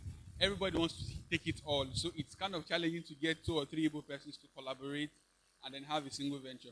That's my thought. That's just the summary. The clash of what? Interest. Everybody wants to be what? CEO. Nobody wants to share. But if you look at where the world is going, you get to discover that there is no big brand that doesn't have 1, 2, 3 what? Founders. There is no big brand that doesn't have 1, 2, 3. There is always what? A co-founder. Taking clue from what we just watched, they said there was a community of how many persons? 23. 23. And out of the 23 of them came out what? Elon Musk. Is that not so? So bringing it down to what we are doing here and the topic of today, which is the importance of community, the importance of coming together to form an ecosystem, the importance of bringing and uniting for a common what? Purpose. Why is this so difficult that even in this age, even in this day and time, that we as the younger ones still struggle to come together, allow ego and interest to fall down so that we can be able to come together and create something unique and beautiful? I am sure that in IG Hub, they are working together. They work together. They come together. They do things together. But when it comes to creating something, I don't know if we can so comfortably come together to create something beautiful. And look at what happens. I'm the convener of Onitsha Business Hangout. This year, we treated a topic, and that topic is what? Succession. Succession. Why do businesses fail? Immediately, the founder of that business dies. I can give you instances. Let's begin with Ekene Dilichukwu. You know that name growing up. You heard about Ekene Dilichukwu. Do you still see the company today? Going towards Anako, Ekene Dilichukwu has one of the biggest farm in the southeast. Anybody from that side, Anako? Anybody from Anako side or more? Igafita, that bridge. Starting from that bridge for more than 5-10 kilometers is Ekene Dilichukwu farms. Immediately Ekene died. The farm died as well. I can go on. In Unewi, an Igbo man was the one-time richest man from Africa. Abi? Is that not what we heard? Onobriha Koline. You've not heard it before. This is your first time of hearing it. Okay, if this is your first time of hearing it, let me quickly remind you that sometime before the war, before Nigeria got independent, one man, Chief Sir Louis Ojukwu, the father of Chukwu Emeka Odumegwu Ojukwu, was the one-time richest man from Africa. Can you go back to their family now? Immediately the man died. Everything started doing what? Going down. Today, when you count the number of rich persons from Anambra State, you will not count the family. What happened? But look at Steve Jobs, Abi. You know Steve Jobs? Onwugo? What is happening? Apple is still doing what? But let's have a conversation. That's why I mentioned him. You know Steve Jobs. Steve Jobs is a co-founder to what? Apple. What is happening to Apple? Let's ask a question. Apple before Steve Jobs and Apple after Steve Jobs. Which one can be more? Now, it's after his death that money starts coming in. But in this part of the world, in this part of us, just me. Just me. But I'm here to tell you that it will do you good if you work together with people. Because ofubolo adirezuoke.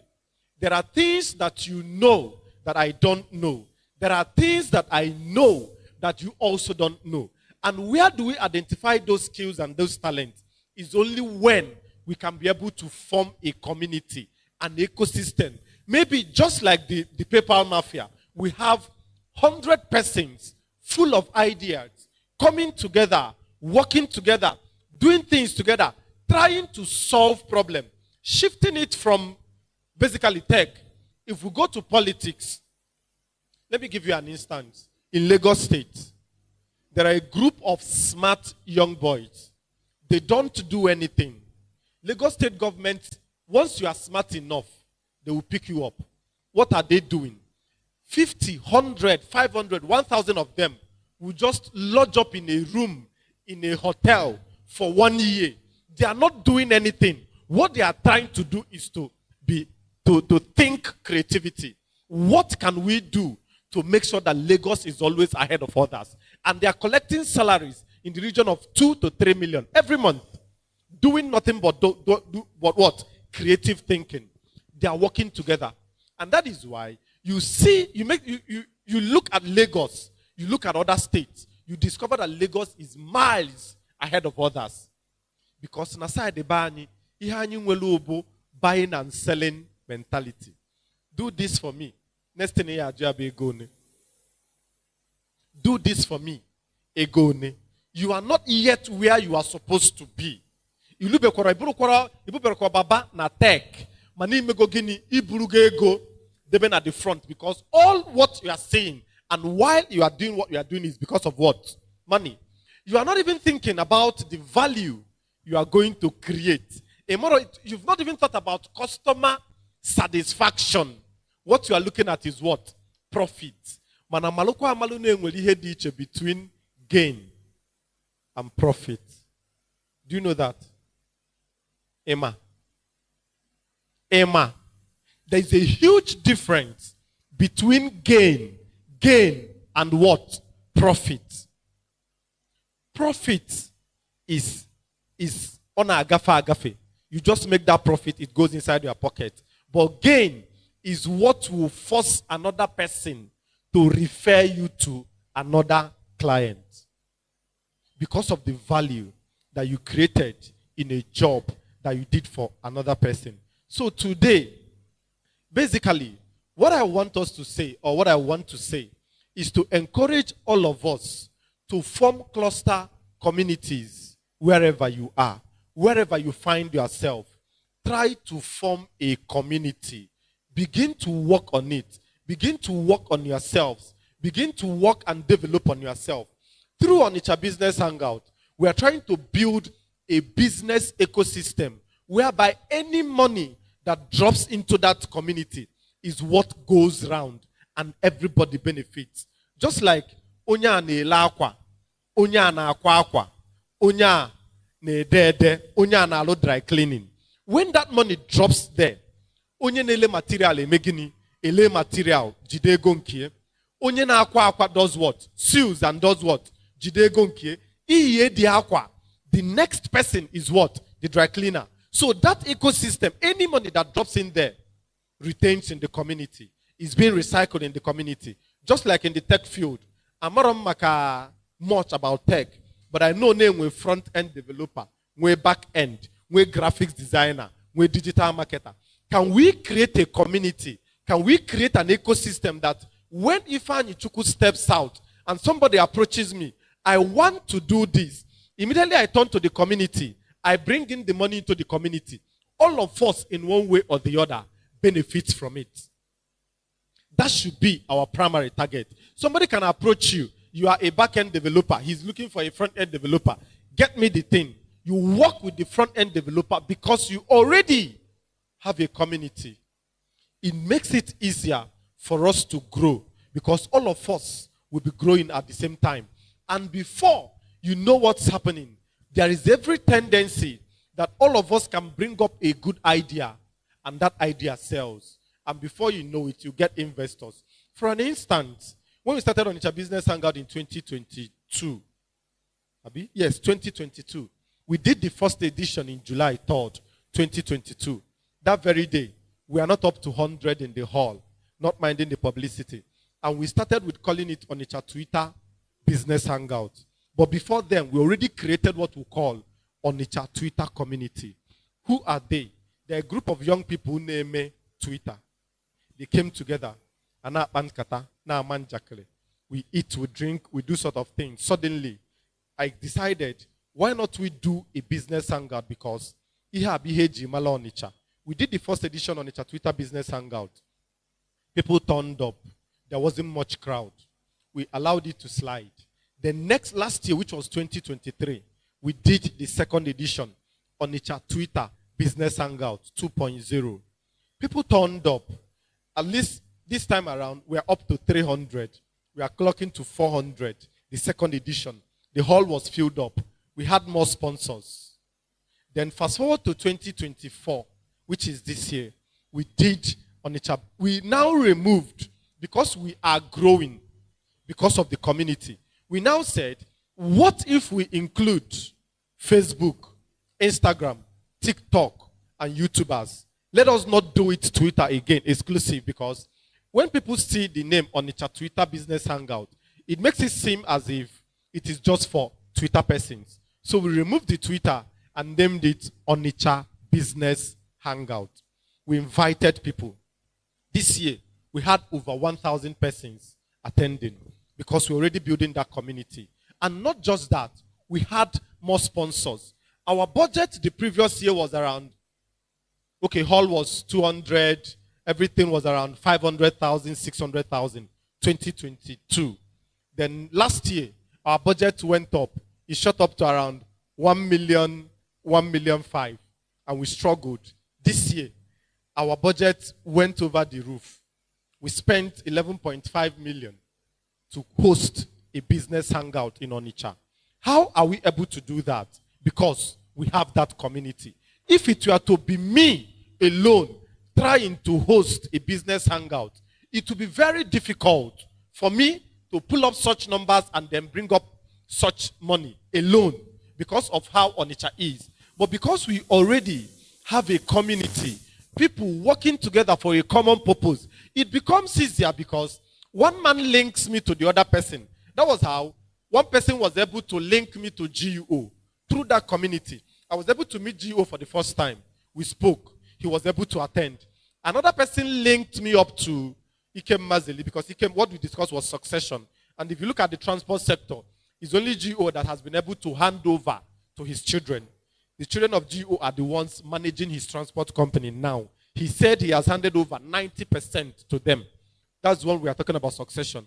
Another person was able to link me to Professor Olusegun of Onitsha Business School through that community. You find out that this year we're able to reach out to more brands. That Zenith Bank has to send someone all the way from Lagos just to attend the event. The power of community. But I know that assuming I am doing it alone, I wouldn't have gotten to that point. So no matter how good you think you are, if I should say who is the best US, or what UI US or US UI, who is the best UI US in Onitsha? If I should ask it to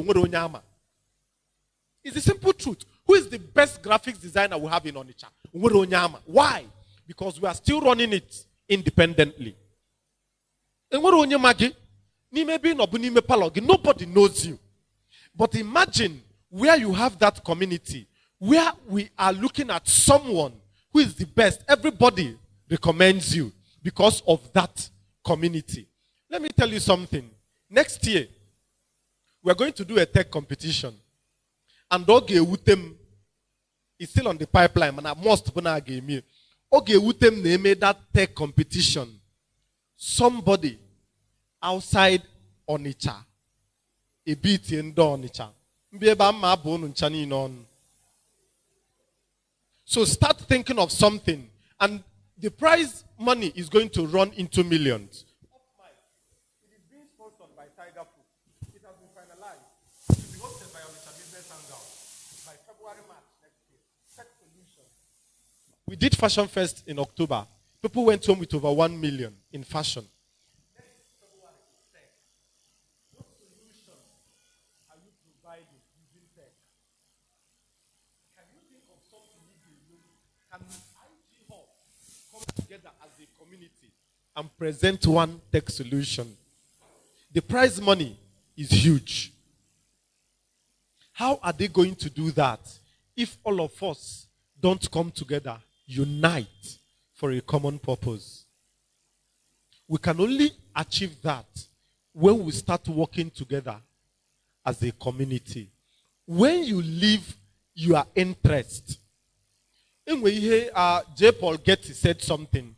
He said, I will rather earn 1% from 100 people than earn 100% of my efforts. You get the math? What are the math?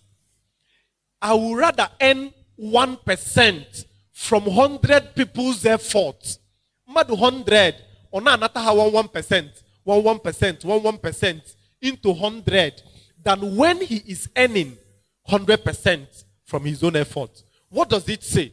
When he is no longer there, he can't earn. Hope you know. Obria, when he is no longer there, when you are no longer there, if you have need to live on Onitsha, you are no longer earning. But if you are earning from other persons, 50, even when 50 persons are not active, the remaining 50 are active and you can still earn. So let us from today, it can be you and your friend. It can be you and 4 other of your friends. It can be you and 10 of your friends. When we talk about community, we are not making it to be that you guys must be up to 100. But the more, the merrier. That is when ideas come together. That is when you people can actually float something and work with it. It is high time we stop that idea that it must be from you. I think it has to do more with selfishness. I started on Onitsha Business Hangout, but today we are 5 owners. It's no longer me. I have to bring people in because I know that someday I may not be disposed to continue with Onitsha Business Hangout, but it must continue, whether I am there or not. But it started somewhere from a community. Create that community. Do not wait for another person to do it. Start. Call 2 of your friends. If you have an idea, we know that people do steal ideas. But I'm here to tell you that now, Madu Zulu idea, that person will not do it as good as you would have done it. Continue what you are doing.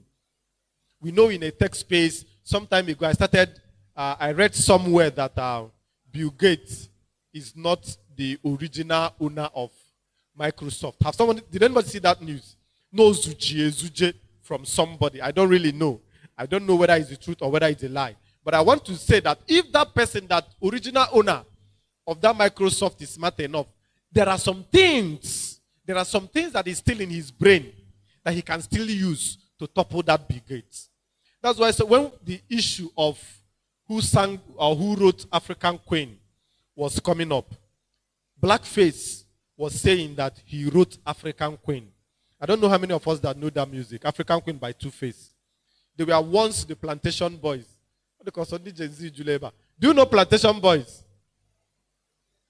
Plantation Boys now go egu, just like P Square and Style Plus. They were 3: Blackface, Face, and Two-Face. So when they splitted, this guy went and started answering Blackface, Face alone, and then Two-Face. Few years down the line, Two-Face sang African Queen. Blackface came up in an interview and said, Naim write African Queen. He's the owner of African Queen. 1 year later, 2 years later, Blackface is still struggling that he's the owner of African Queen. Why Two-Face kept releasing music every year? That answers the question, because if truly Blackface is the composer of that song, he would have gone back and composed another song. But since after that split, he has not had any good song again. So when you have an idea and you are creative, do not worry about somebody stealing your idea, because people will definitely copy you. But they can only copy, but you are the original. Bring your friends together. Build that community. Work together. Before then, if you can be able to get a good lawyer, write down whatever you guys want, assign, open up a company and start pushing. I'm looking forward to days when we want to discuss about stuffs, we go to Onitsha. I think beyond Onitsha. Because some of us here are in Onitsha, because we are still in Onitsha because of condition. The next available opportunity, I in Lagos. If we live our best, if we allow our best brains to live, what becomes of our city? But if you can be able to come together, Lagos has their own Silicon Valley. That is where Flutterwave came out. Do you know that? Somewhere in Yaba. That was when Jack Dorsey came to Nigeria. He visited the Lagos tech community. Where is Onitsha tech community? Where can we find Onitsha tech community. We are all independent. If we don't have that community, if an opportunity comes, how do we reach out to you? How do we identify you? Lagos in Welie, onye Twitter came. He visited them in Yaba, Ojopaga, the streets of Yaba, and went to where they are. He sat down with them. He discussed with them. Flutterwave came out from there, named them. Plenty of many startups came out from that place. Which one is coming out from Anambra Onitsha tech community? Do we have a community to start with? Who are you waiting for to start that community? You can begin it today. You can start working on it today. But mind you, it is going to take time. Obukoma time is going to take time. Uwite ga asage, shugi ga akwacha, agu ga agugi. Ige job asi adogi esibieba. Ige trek from here to CKC, say luopi worker. But at the very end, it will be worth it. When I started on Onitsha Business Hangout, DM kanaba yego. If I know you, I beg you for money. Some people bring 5,000. We are doing it. This year, next year, the one I'm planning for next year, but after doing it, Onitsha will break into two because of Onitsha Business Hangout, I can walk. After that business hangout, we were invited to Zenith Bank headquarters. I never knew I was going to get to that point in my life. But because of that community, because of what we are doing, we went to Zenith Bank headquarters. I was able to, Anambra State government name me a particular arm. They sent me a private email to attend. They sent a private email. If I please attend. The last one was, come with your community. Because I already told them that, yes, we have a community. Amechi is part of the community. Chidinma at the back is part of the community. We have a website that is running. Because Chidinma is part of the community, Chidinma developed a website free of charge for us. So when you begin your own community, you find out that there are little benefits people can give you. If I'm introducing myself today, I'll introduce myself as Ifeanyi Chukwu on Onitsha Business Hangout. Everybody will say, yes, we know this. My next year target is to bring the executive director, CEO of Zenith Bank to Onitsha. And Abia, because we have that community. If we continue like this, build that community, maybe in the next 3, 4, 5 years, if we want to do Devfest in Onitsha, we'll be looking at the biggest hall, and people will be attending from all over the world, not just Onitsha. But first of all, we have to come together, unite, and start doing it. You cannot do it alone, no matter how good you are.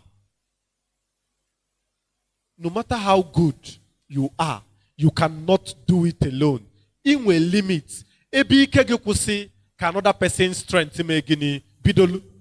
Ebe nke na akwusi ka another person na ebido. You find out that once we unite and start doing things together, it will be easier and better for us in Onitsha here. I am pro Onitsha, and I always look out for the best for Onitsha.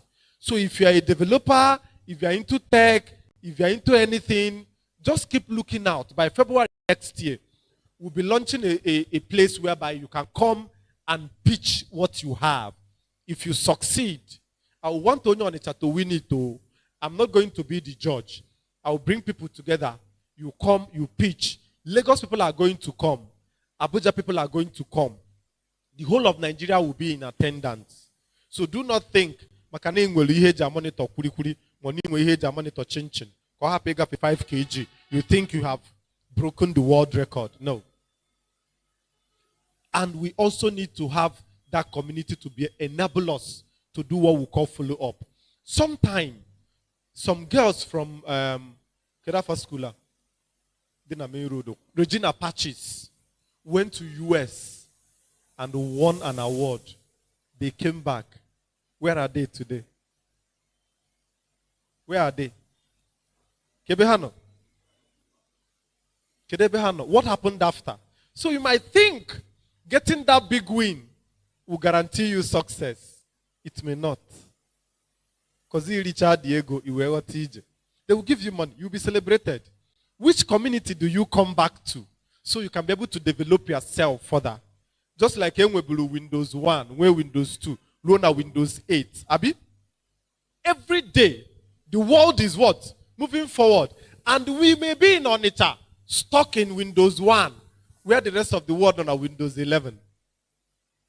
We need that community to connect to the other community, to connect to the other community, so we can be able to grow. Let me not bore you with stories, but I'm here to encourage and support each and every one of us. Keep doing it.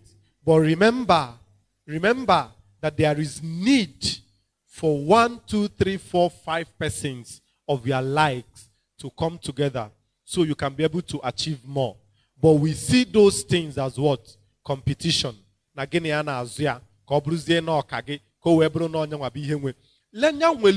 But let you just be comfortable doing what you are doing as long as money is coming out of it and it is growing. Even Dangote has worked as a community. All these banks that you are seeing, all these successful enterprises, they have a community of what? Investors, known as what? Shareholders. Which one are you in? How do you want to move from where you are to where you want to be? You can initiate your own community from your school, from here, or from anywhere. Unebido neemie. I guarantee you that if you guys are honest to yourself and doing it with everything that needs to be done, in the next couple of years, we'll be having the best of the best in tech in Nigeria from Onitsha. And all of us will be celebrated. Thank you very much.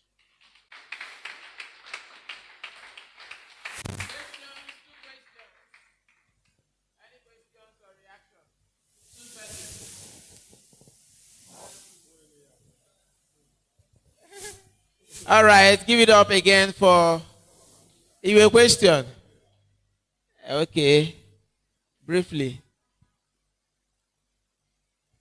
All right, thank you, sir, for what you just asked this question. The question is, when you have a community, I know when starting a community, for me, I feel like money should not be the first thing you pursue. You should be able to build a sustainable network before this. And you, for instance, you bring up your friends, you start up a community, maybe you discuss those ideas with them, and you bring them in as community managers in the community. When it gets to the stage when it seems like they are not serious or they're just reluctant because maybe there's no money coming in at the moment, what do you do? Because one, they are your friends. And you know, that emotional distance has already come as friends. So how do you handle such thing? Thank you very much for that. It's very simple. They are my friends, and they don't want to do what we are supposed to do. Push them aside and continue. Because if you allow them to still be there, all of you will be stagnant. Like in Onitsha Business Hangar, we have a community. I'm not the team lead. I elected team leads to oversee what is going on there. And I gave them a mandate. You must tweet in the morning. You must engage those tweets. If you're on Facebook, you must make a Facebook post. You must engage those persons in that community. Failure to do so, whether it is me, whether it is Amir, whether it is Chidema, whether it is anybody, remove the person. So, and because money is not coming, I said it here, at the beginning, there will be no money. It is you funding it from your pocket. And if you have good and dedicated friends, they can also support you. Giving an instance, Amechi is heading our IT department. Egi Ekoji go data. Egi Ekoji subscribe. Egi Ekoji everything.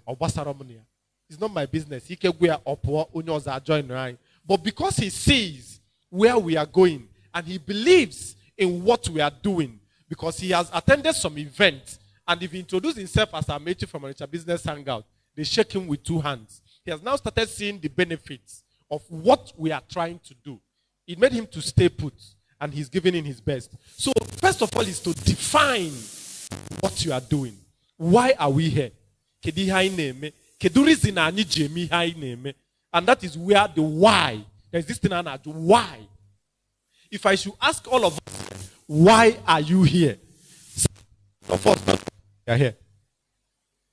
70% are here because the person that invited them, and they cannot say no to you, so they have to come. So if you're able to discover your deepest why and share it with those persons you call your friends, and they understand, see the vision, everything is defined. This is where we are now. This is where we are supposed to be. After 1 month, is there any progress? Like, it's a business hangout. We have 1 month to 6 months plan. 6 months to 1 year. 1 year to 2 years. 2 years to 3 years plan. Every one of us knows about that this is what we are doing. This is where we are. It becomes easier as long as the person is honest. I remember saying, if you are honest about what you are doing. So if your friends are not honest, they are following you with dishonesty, what do? Push them aside. There are over 2 million persons in Onitsha. You know Onitsha gafe 2 million.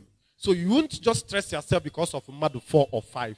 Keep looking around. You get to see people who will be dedicated and who is going to support you. I don't know if that answers your question.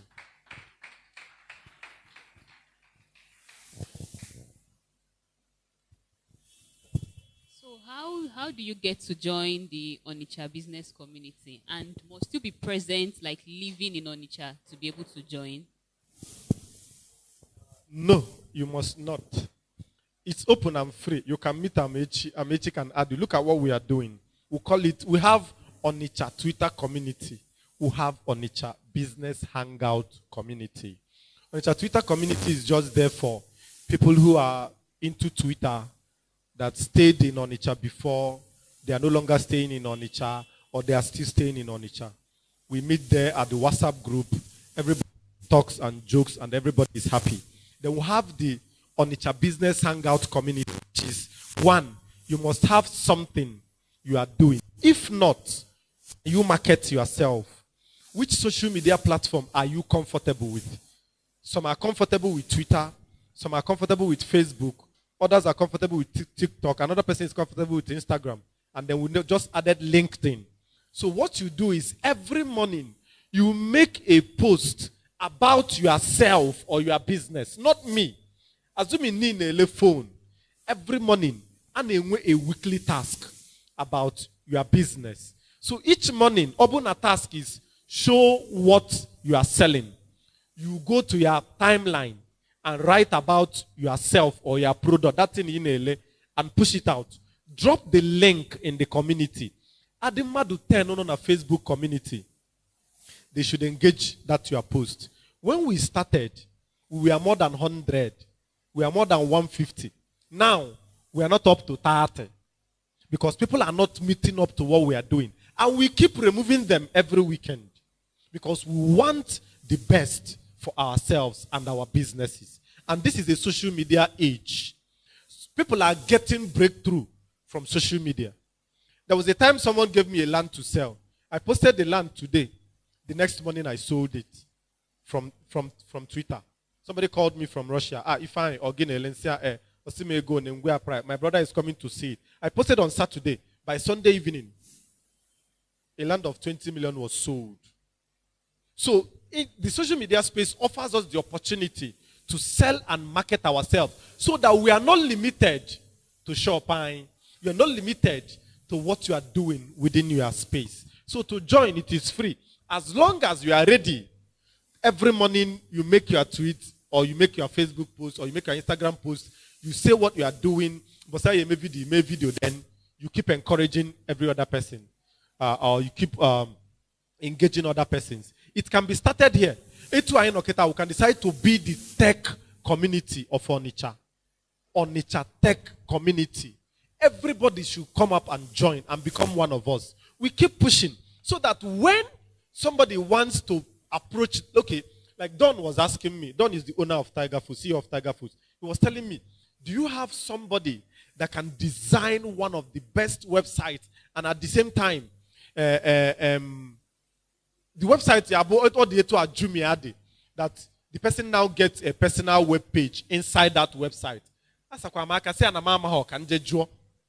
But assuming there is a tech community, like one time, I don't know where Chidema posted it. Somebody was looking for someone to teach his brothers about and mass about you are na tech. What I did was I reached out to Chidema. Chidema posted it in the group. Like 3 or 4 persons reached out to me. I told them, okay, let me forward to the guy will get across to you. So if you build such community around tech, encouraging and supporting each other, very soon it becomes easier for those traders in Onitsha, for people outside Nigeria to reach the community, because we know there is a community existing. So back to your question.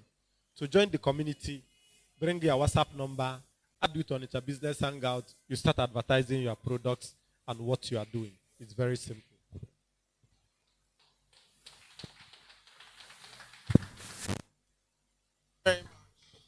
Thank you so very much, Mr. Ifeanyi Chukwu, for that wonderful, engaging presentation. So now we are going to have the debate, and it will be led by Mr. Amechi Woke. Give it up for him. Put your hands together. Good afternoon. Good afternoon, everyone.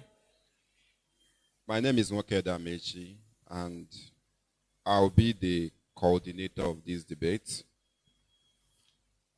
I want to call others that will join us as judges before we now call the debaters for them to come to the stage.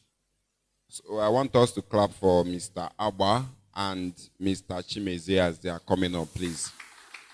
Please. Mr. Abba, please come and take your seats. And Mr. Chimeze, can we just sit up? Mr. Chimeze, I can't see you. Sir, please, can we have this seat for the debaters? That one, yes. Have your seat here. Thank you. Mr. Chimeze, please. We can have 3 here and then we can have 3 there. All right, for our debate today, we are going to have 2 schools in the heart of Onitsha. We have Washington Memorial School. Washington Memorial School, please. And we also have Ado Girls School in Onitsha. Please, can we have their debaters on the stage, please? Washington and Ado Girls, please, can we have their debaters on stage? Okay, we need 3 here, please. So the motion or the topic of our debate is going to be a big question that is very, very important for us to articulate today. Is AI, is artificial intelligence good or harmful for educational system in Nigeria? I will repeat. Is AI good or harmful for our educational system in Nigeria? That is going to be the topic of discussion. And we are going to have Washington Memorial defending or proposing the motion, while Ado Girls will be the one opposing the motion today. I want all of us to listen to them as they deliberate on this topic. However, I would like to list out some of the modalities for this judge, for the judges. One, we are going to look at your idea, the idea you are going to present to the House. The next thing we are going to talk about, or we are going to look out for, is we are going to look at your composure, how you are able to organize yourself to present your speech. We're also going to look at your clarity or your articulation, how you are able to explain your idea to the whole House. And then, the last but not the least, we are also going to look at your time management, how you are able to manage your time. Every speaker has 3 minutes for their speech. At 2 minutes, 30 seconds, you are going to hear a clap, signaling you that you are 2 minutes, 30 seconds. Once it is 3 minutes, we expect you to drop the mic. Anything you are saying after 3 minutes does not count. However, you are going to have reduction in your mark. Please, let's stick to the rules of engagement. Once again, the motion before the House is AI good or harmful to Nigerian educational system? On this ground, let's make welcome the first speaker from the proposing side. Please, can we encourage them as they are stepping on stage?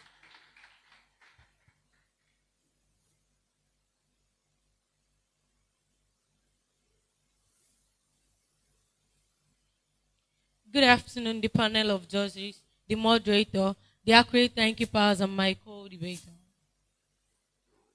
However, we advise you have 3 minutes. All those formalities might not count.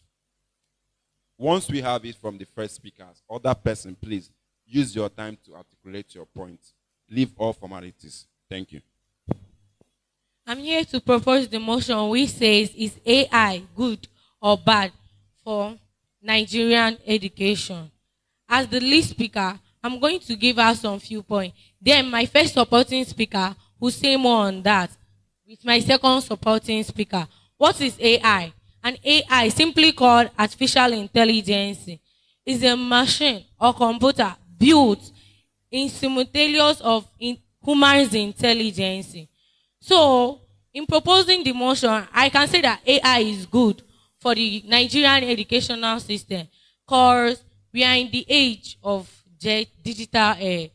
We are in the generation of digital era. So, me saying that AI is not good for educational system is really bad because how can a child come up one day and be hearing that other countries or other states are making it technologically and we are here still lacking behind, which is very wrong. AI helps the teachers in setting their teaching techniques. They use it to guide, and sometimes when a teacher in my school, like seriously AI is really working. In my school, our biology teacher normally give us an assignment ahead of the class. So when we come, we use the AI to ask the question. It gives us more intelligence. When the teacher comes inside the class and will be like asking the question, everybody will be collaborating. Everybody will be joining. She will not be there stressing her time, teaching us what we already have to know. That is AI for you. AI helps them to emphasize more on their teaching and helps us students to know what we don't know. Removing AI in system, sometimes some things we don't know. Like yesterday, a man asked us a question and we have not been taught of that in our educational system. I was able to go home and search on that. AI gave me the answer to that. So with this, I don't see any point of removing AI in educational system because without the AI, there is nothing we can achieve. We achieve less or what we need. Thank you.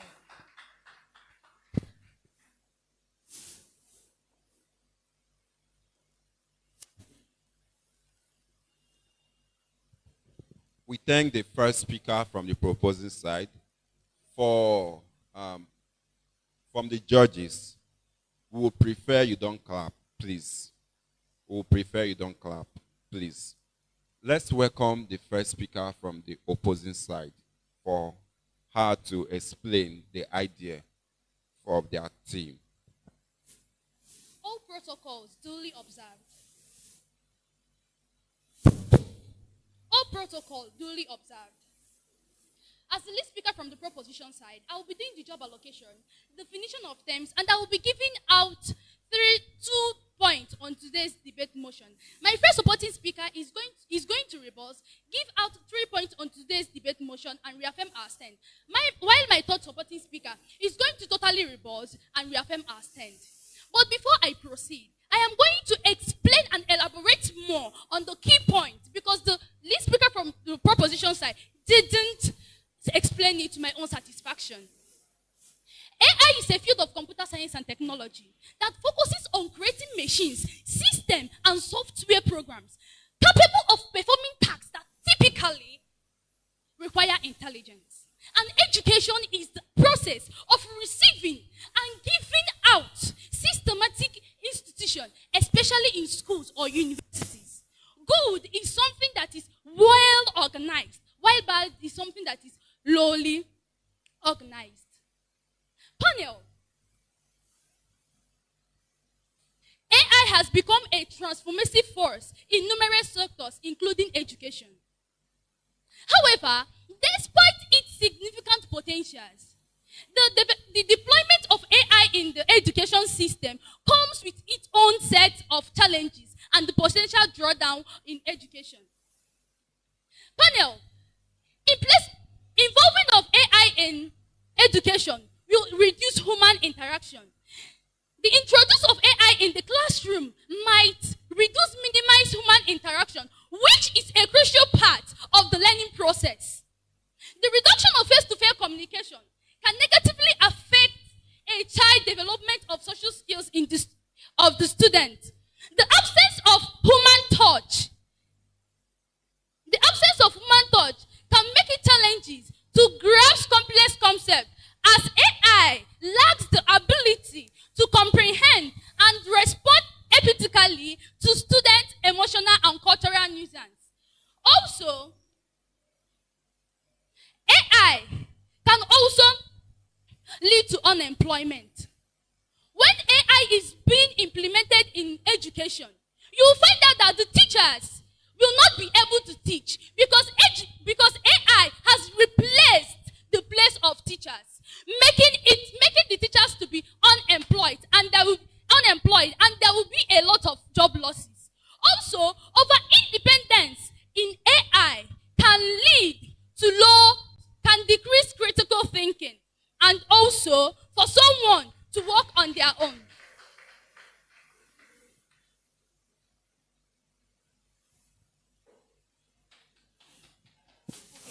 With this, I stand to propose. Thank you.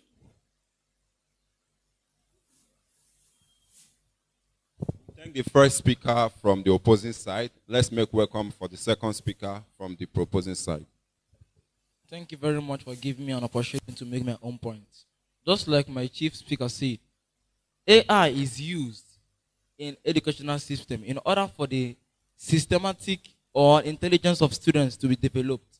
Just like what she said, most assignments that we are giving, we are given and we are gotten from the help of AI. In the beginning,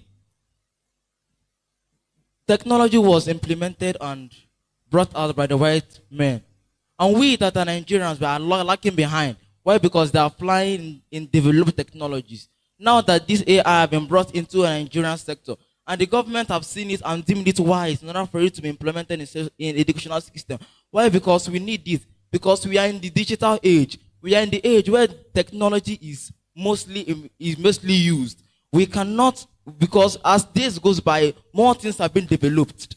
And as things have been developed, our thinking are now getting more to the future. Now, to what she said that most of the teachings by which we get are gotten from the AI. Most times, students will read and study their books, but when they go to the AI, they will give more understanding on what that same topic or subject is.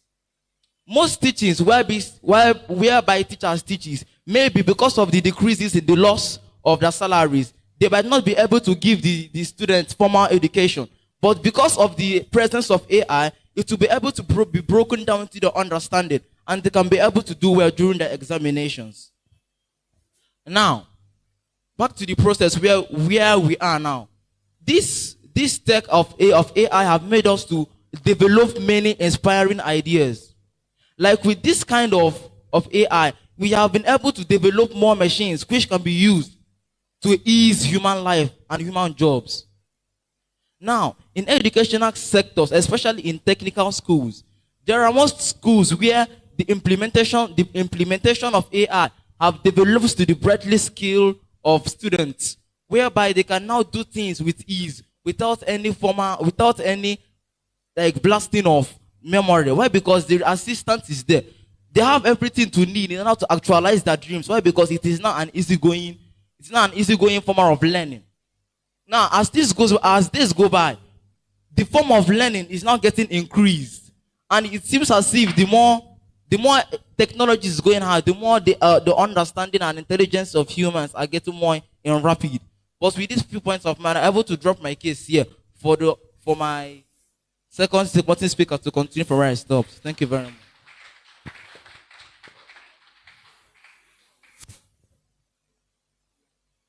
Thank you so much for your speech. I also like to repeat myself. The first clap is to signal you that you are at 2 minutes, 30 seconds. So you wait for the second clap to tell you that you are 3 minutes. All right. Thank you so much for your speech. Let's make welcome the second speaker from the opposing side. All protocols truly observed. Now, I will start to rebut what my first speaker said from the proposing side said. He said that AI is good for education system. Whereas, I don't think so like that. Because it favors other countries doesn't mean it can favor Nigeria. Nigeria is a country that can abuse things easily. So, you don't say that it is good for education system. You say that it is good for assignment. Whereas, if you use AI, how would you think with your own brain? You have to use your brain. Because people that produce AI use their own creativity. So, I will also add my own point with this. Dependent on AI.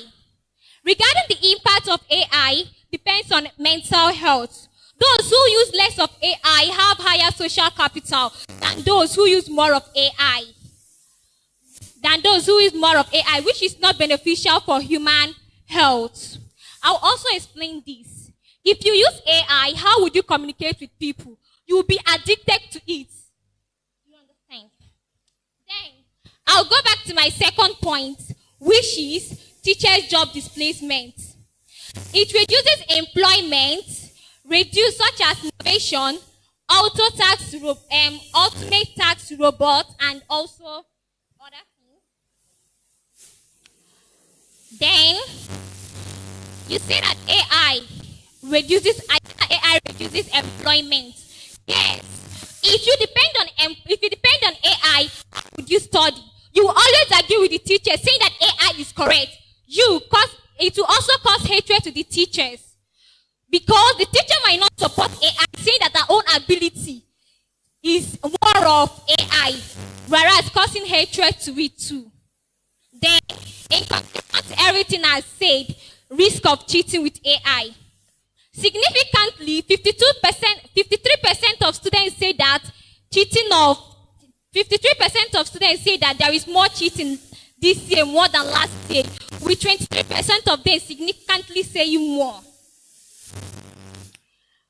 All I'm trying to say that if we all depend on AI in our examination, it will always cause cheating, which is not good. If you become a lawyer with AI, how would you solve a case? How would you use your brain to think? Will AI depend on everything? No. Thank you. With this, I stand to oppose.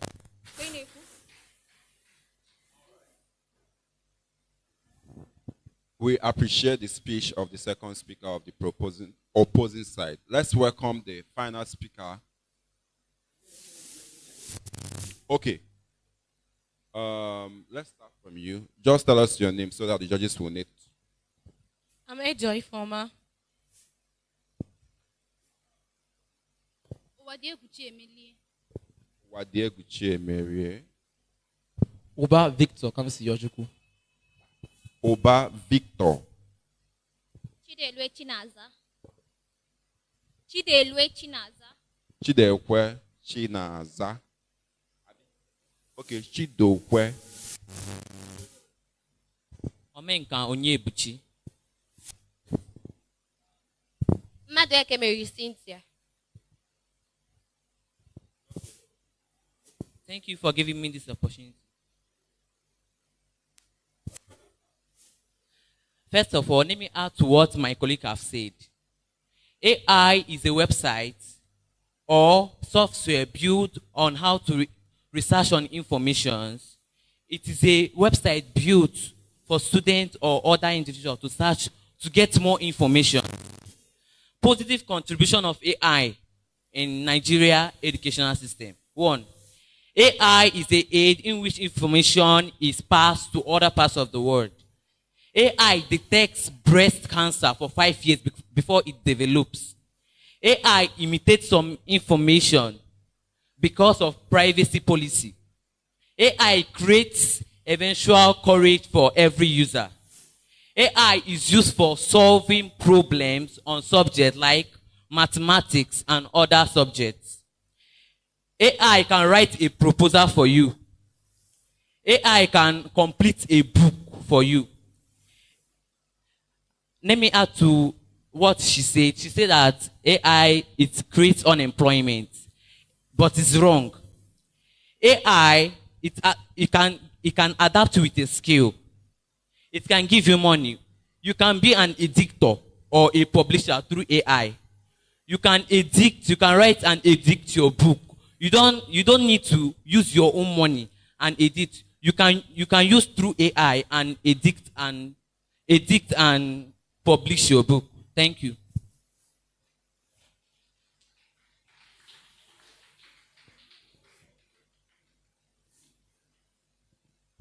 Thank you so much. Let's welcome the third speaker from the opposing side.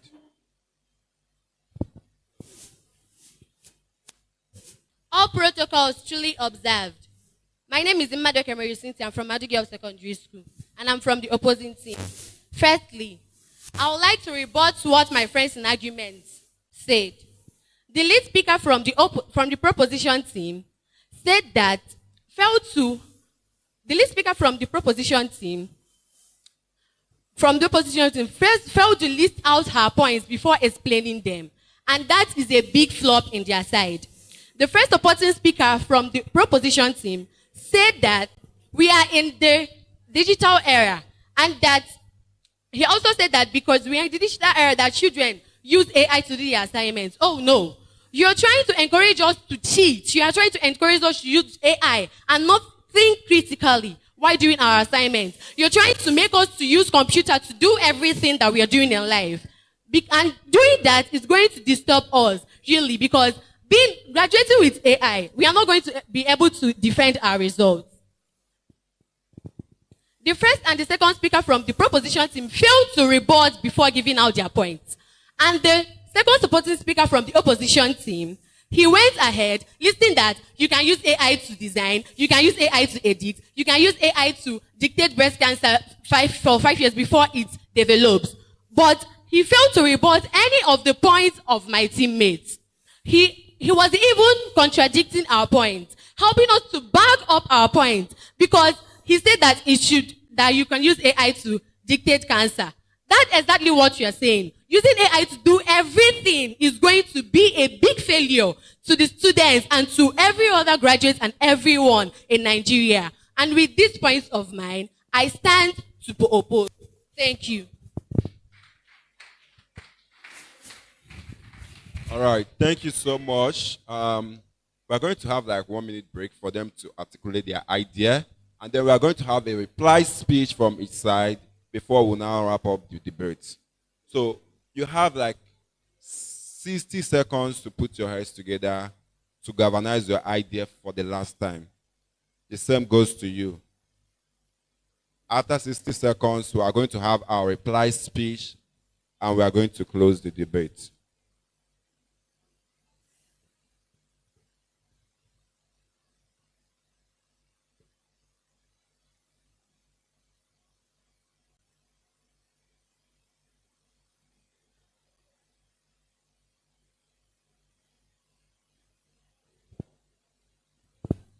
All right. This is now time for the one person from the proposing team to wrap up the debate. Sorry. Yes. We are calling on one representative from the opposing first, to summarize their argument, to respond to the proposing speech.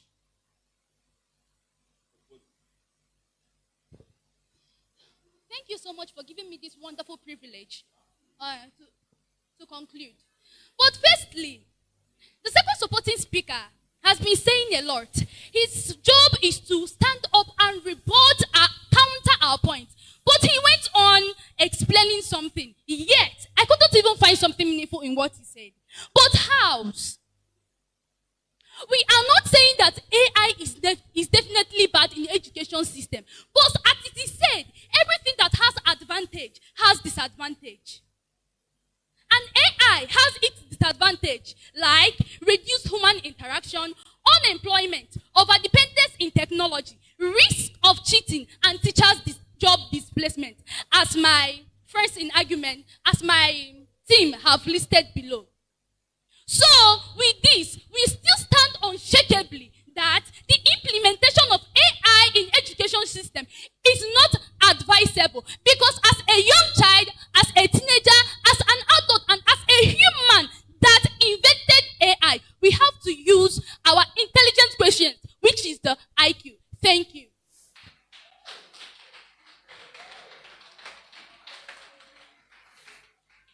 Thank you so much, Ma, for that powerful speech. Let's welcome the final speaker from the opposing team. All right.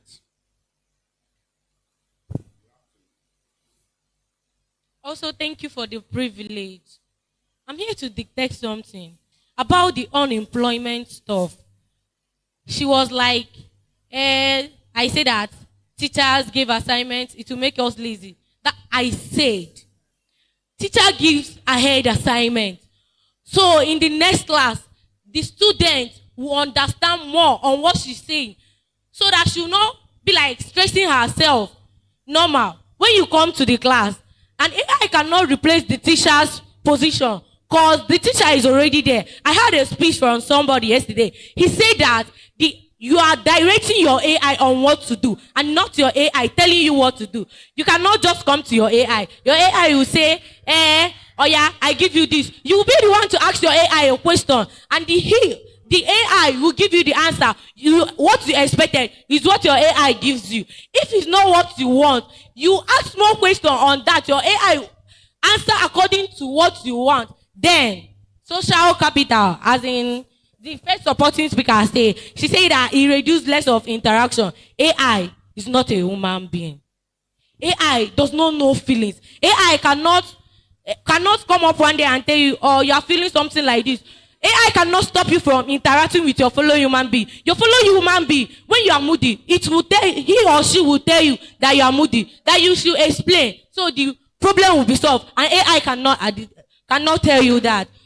And AI cannot tell you that. So you need to, your AI was programmed just to answer your question. You'll be the one to come to your AI and be like, I'm moody. What's going on? Then it will tell you, it will answer you what went on for the day. So about the social capital, it does not affect anything on AI.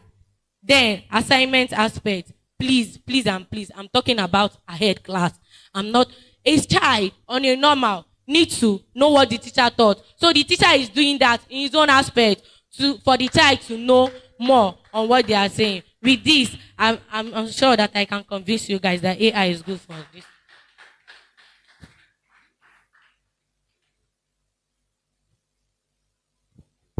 Thank you so much, Ma, for that concluding speech. At this point, we are going to come to the end of the speech. We are going to ask the debaters to take their seat back, while the judges will step out to deliberate on the points that was presented to the House. After that, we are going to announce the winner of today's debate. Thank you so much, debaters from Ado Girls and from Washington Memorial Grammar School. Thank you so much. Can you kindly take your seats? All right. Thank you so much to my judges and everyone that have participated in this debate. All right. Thank you. You can arrange the seat that way. Thank you, Mr. Ame Chinwoke. Can we just give them another round of applause? That was very, they were enthusiastic, they were hyper, like energetic. I felt that presentation. I felt it.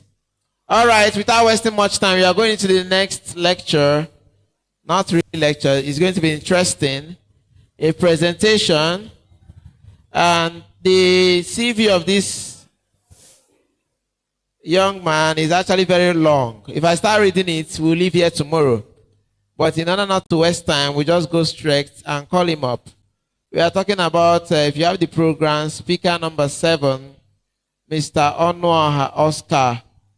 He'll be talking to us on a topic beyond boundaries, navigating multiple roles and industries.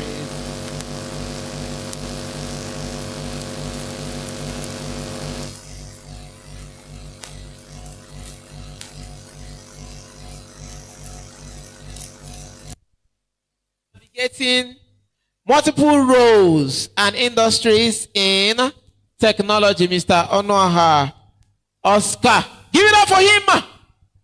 Put your hands together. Easy. Thank you.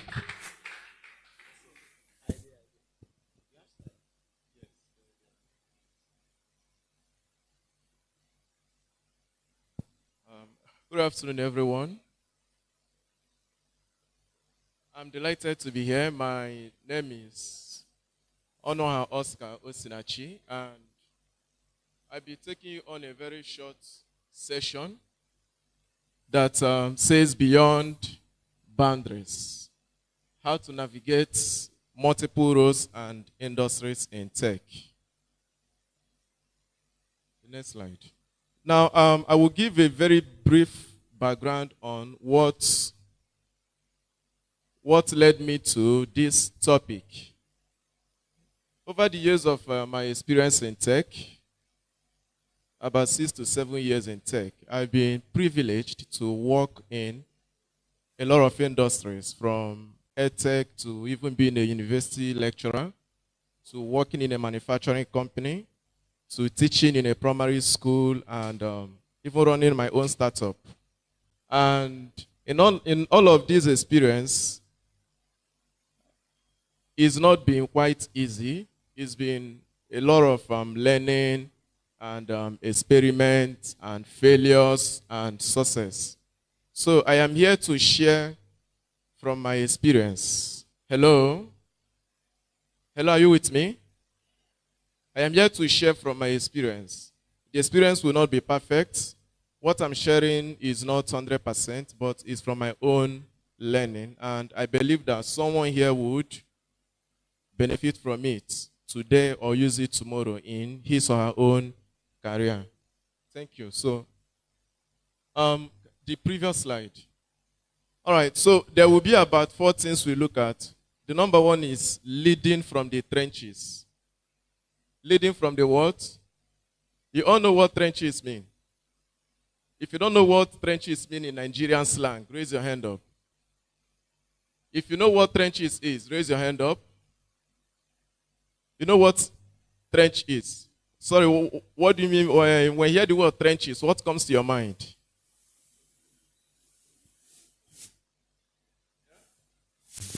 Who can help us? When we say trenches in the Nigerian slang, in Nigerian environment, what does that mean? Good afternoon. When we hear the word trenches, we think about coming from the lowest low, the bottom. That is it. The bottom part. Fine. So you have a very wonderful idea on that. Please, a round of applause for him. Thank you so much. So leading from the trenches, I'll be sharing my experience, how to blend technical expertise with leadership. You can be a tech person, but you're not a tech leader. There's very big difference on that. Second, we'll be looking at how to navigate the crossroads. By navigating the crossroads, I mean, let's say that your career in tech, you have been maybe coding in fintech for about 5 years and all that, and now you find yourself working in a company that's into adverts. How can you manage that? How can you switch to that role? Or you have been a product manager for some years and you find yourself coding. How can you, navigate through that? Then the third is how to ignite innovation, practical strategies for digital transformation.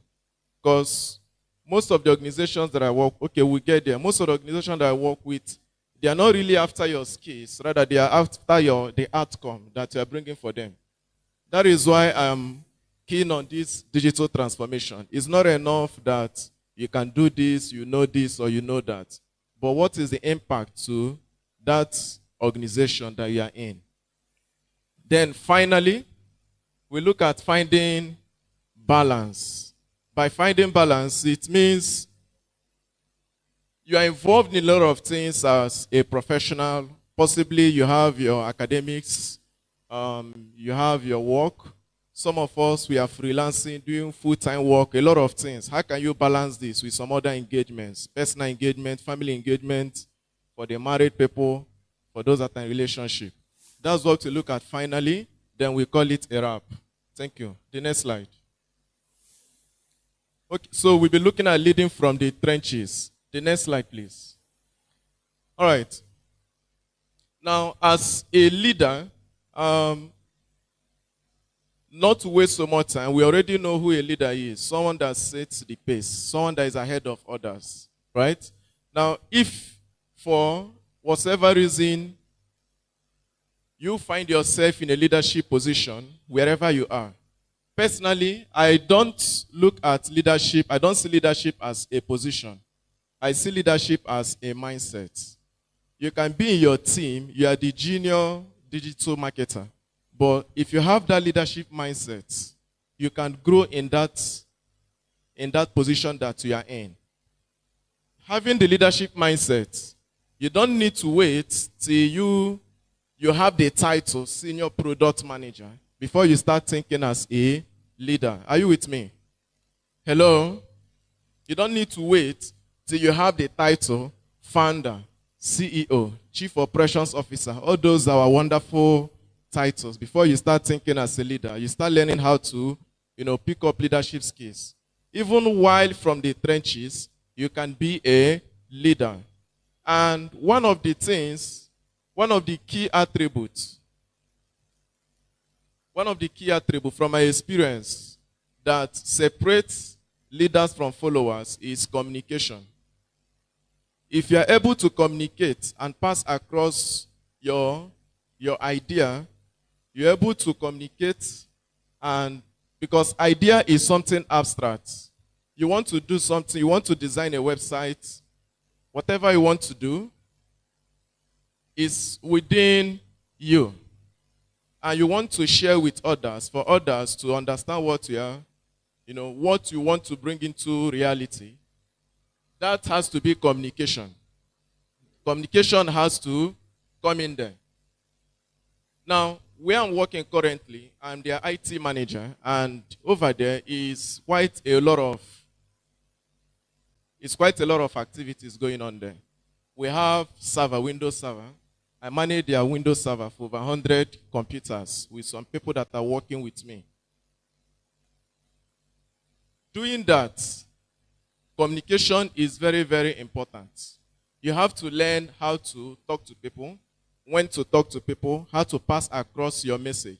Now, most importantly is, if you are a technical person and you are sharing your ideas to a non-technical person, how can you do that? Break it down, make sure that they understand what you are talking about. If by the use of, I always use illustrations whenever I'm teaching or when I was a lecturer. I use illustrations to lecture and to teach, and they catch up. Just use whatever means that you can to break the whole concept down to them. Don't blow tech jargons and grammar, telling them that this is Node version 15 or all that Python is better than React. Nobody cares about that. What they want to see is to see, progress in their business. They want to see some positive outcomes. Are we together? Are we together? Then secondly, remember we are looking at leading from the trenches. From the definition our wonderful brother gave us, trenches mean at the bottom. You are not yet a leader. You are not yet the manager of the organization. You are not yet the senior web developer. You are even a junior web developer. You are an intern. How can you lead? How can you cultivate these leadership skills before you get to the limelight, as the case may be? The second is to mentoring and team development, nurturing the growth of your team members. Now, by mentoring, you also don't need to be the best in your team to mentor others. Mentoring is as simple as sharing. It's as simple as sharing what you know. It's as simple as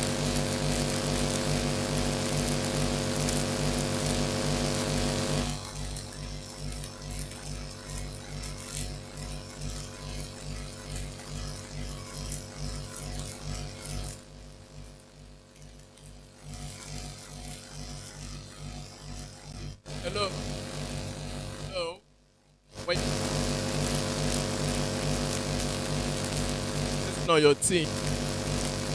It. Now, to wrap up this, there was something that I was doing this.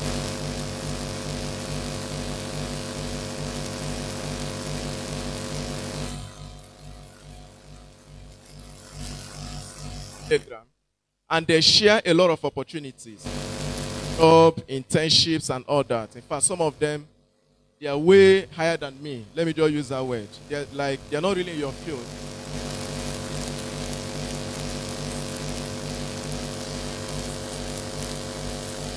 I was sharing, I would see there might be something like, okay, this is a free, use this coupon on Udemy to get real this. You understand? You see all those things online.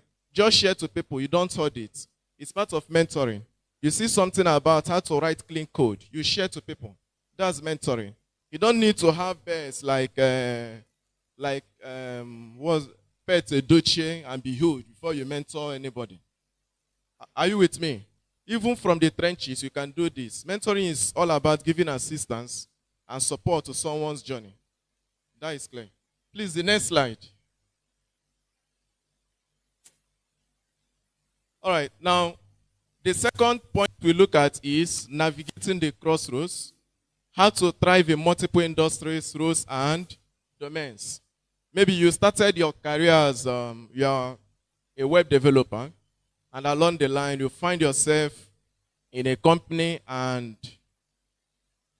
maybe you are developing websites for an edtech, education technology company. And tomorrow you find yourself in a fintech. They are talking a lot of things different. They are talking of compliance. They are talking of SCOMO. They are talking of a lot of terms that you don't even understand. How can you succeed in this? Please, the next slide. Okay, to do this, there are just 4 key things that I actually adopt, that I follow. The first is, I try to learn these new industries. I try to learn the new industries. As of last year, I came to Onitsha last year from Owerri. I was working with an edtech company and also lecturing. The company I'm working with in Onitsha here, they're into manufacturing. They manufacture food flasks and all that. But they need my services. I have to come. And to succeed, they need to understand what they are doing. I have to start learning about the industry, start learning about their competitor, because there are a lot of things. You manage their social media, you do their website, their server, there are a lot of things, they are the internet. So you have to study that industry, and that means you have to be open to knowledge. You have to be open to learning. You don't shut yourself out. Are we together? Hello? You don't shut yourself out. You need to have that mindset that you are providing solution. And it's just like in the church, the reverend fathers and the pastors, the missionaries, they will tell us that this is service. Wherever they are called, they would go. But it doesn't mean you don't have direction in your career, please. Don't quote me wrong. It doesn't mean you move from here to this place, to this place, to this place. It simply means you are open-minded. Whatever comes along your path, you study that environment, you understand what is going on there, and you do what? And you try to succeed. You blend in there and do well. Now, the second is transitioning between roles. You are a web developer, and now you are acting as a product manager. How many of us have experienced that before? Maybe you started as a digital marketer doing content creation, then tomorrow you see yourself writing Python. It happens, right? Good. Now, the skill that a digital marketer, when it comes to skill, there are 2 categories. We have the soft skill and we have the hard skills. We all know this. The hard skills are those core technical stuff, learning, coding, and all that. Then there is the soft skill, which we have talked one of them earlier. Who can remind me one of the soft skills that I mentioned earlier? Communication. Very important. Now, one of the soft skills is communication. Communication, under it, we talk of presentation. Communication is part of writing. How to write, how to make your point known across to the stakeholders.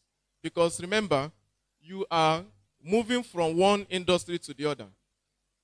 You are moving from one role, maybe from being a digital marketer to being a cybersecurity person.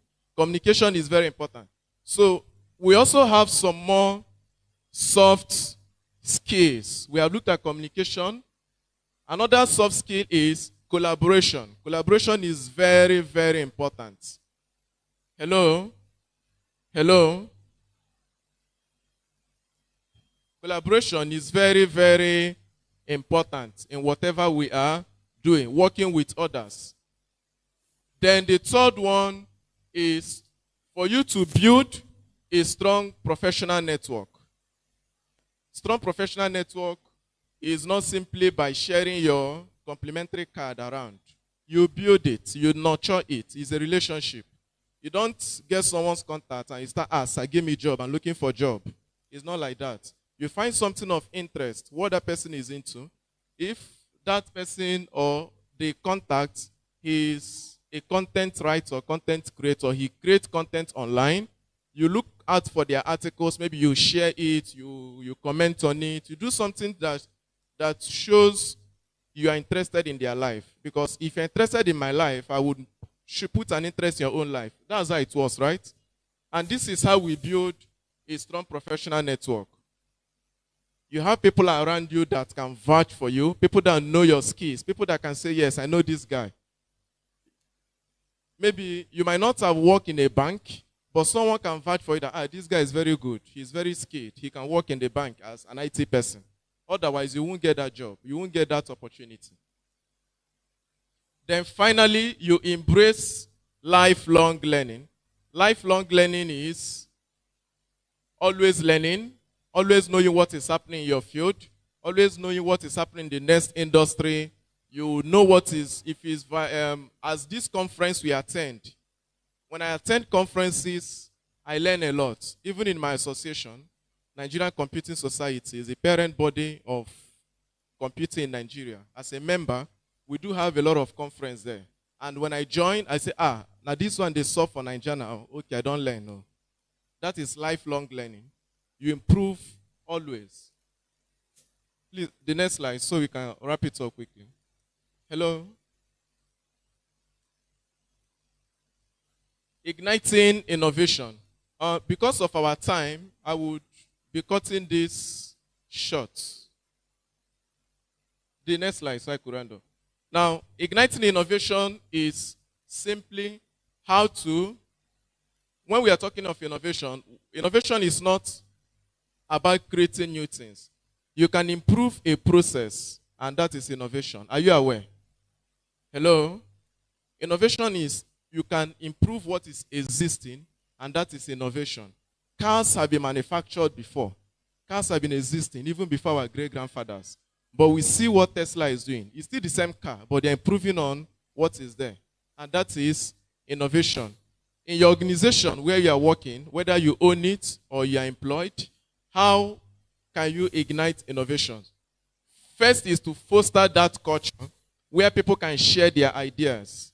Yesterday, I was on a team call, and I just joined the team members. I left them. They were discussing. I wasn't talking. They were like, Oscar, say something. I said, no, you people should talk. I'm listening. You leave it for them to collaborate.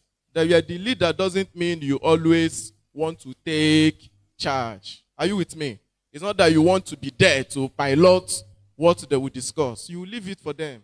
Discuss and get back to me. What did you guys discuss? What was the deliberation? Now, when they report back to you, you now ask them questions as a leader, someone that is capable. Why did you decide on this? Why not this? Would this be better? Are you sure about this? You make them to think and they innovate. You give them that open ground for them to, to create things. The next slide.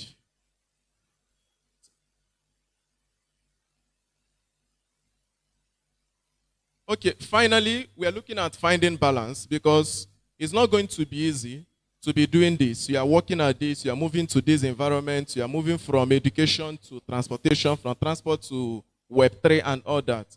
How can you juggle a lot of all these things? I will share some insight that I used in the last slide, which is, first of all, is I call it purposeful alignment. Purposeful alignment is simply do the work that you love. It's easier said than done, actually. Sometimes when we are starting, we pick up tasks and activities so that we can put money in the pocket. We can put food on the table. Sometimes you might be working with a client and you don't like the client, but you're like, "May this man pay, might just go." It happens. So to achieve this balance, you have to pick activities that are aligned with your personal values and goals. Like me, personally, I love coaching, I love teaching, I love kind of sharing knowledge. So whichever industry I'm finding myself in, I always try to adapt or move to a role where there is that opportunity to coach, where there's that opportunity to share knowledge, because I love it, I enjoy it. Finally, you have to learn how to prioritize and delegate. Very, very important. If you want to be a leader, in fact, this is beyond tech. It's beyond our career, career. You have to learn how to prioritize. If you have about 5 activities, know the one to tackle first, know the one to tackle second. The ones that are most important and more urgent, you tackle them first. There is this 4 quadrant of prioritization. We know it, right? There's that 4 quadrants that is a simple rule. If it is more important and more urgent, to do it first. If it is important and not urgent, to delegate. Something like that. You follow it, and delegate means you can give to someone to do. You can pay someone to do the job for you. Sometimes I pay someone to do a job that I can do. Yes, it happens. I'm a graphic designer, but I have someone on the team I will just put and be giving just to be doing that graphics. Because the time I will spend on doing the graphic design, I would have used it to be doing more important stuff. You delegate, you give it out for someone to do, so that you free up your own time to do some more important things. All right, so I will be stopping here, and I believe that with these few insights of mine, you would have learned how to manage your career, how to, grow from one field or from one domain or industry to the other. Thank you so much. I still remain my humble self, Honor and Oscar.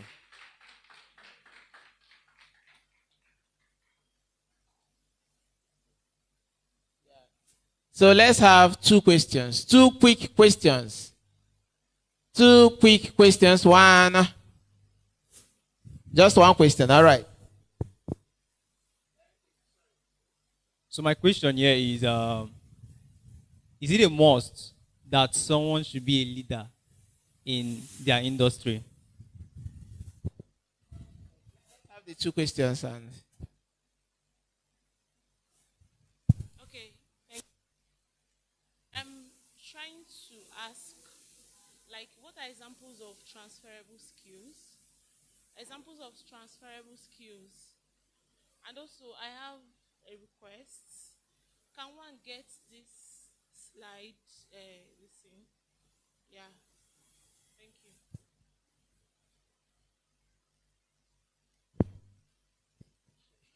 So you've said that is it more someone should be a leader in their industry? That should be the goal of every ambitious person, to be the pace setter in your industry. But leadership, as I said, is a mindset. It's not a title. You don't need to wait till you have that title, senior product manager, before you start.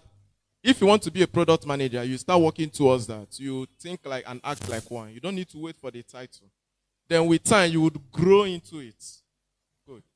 Then for the second question, some examples of transferable skills. Is that it? Soft skills, good. We have communication, then we have things like, I will use the word perseverance. There are people that they easily give up. Once they hit a roadblock, they will quit.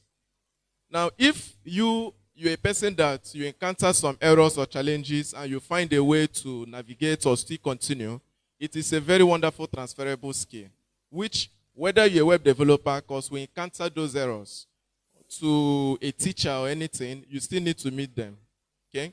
Then The next is negotiation. How to negotiate. Very, very important. Whether you are a freelancer, you need to have the skill to negotiate. Whether you are even employed as a full-time staff, you negotiate. You can negotiate salary. You can negotiate deadlines. You can negotiate the scope of work.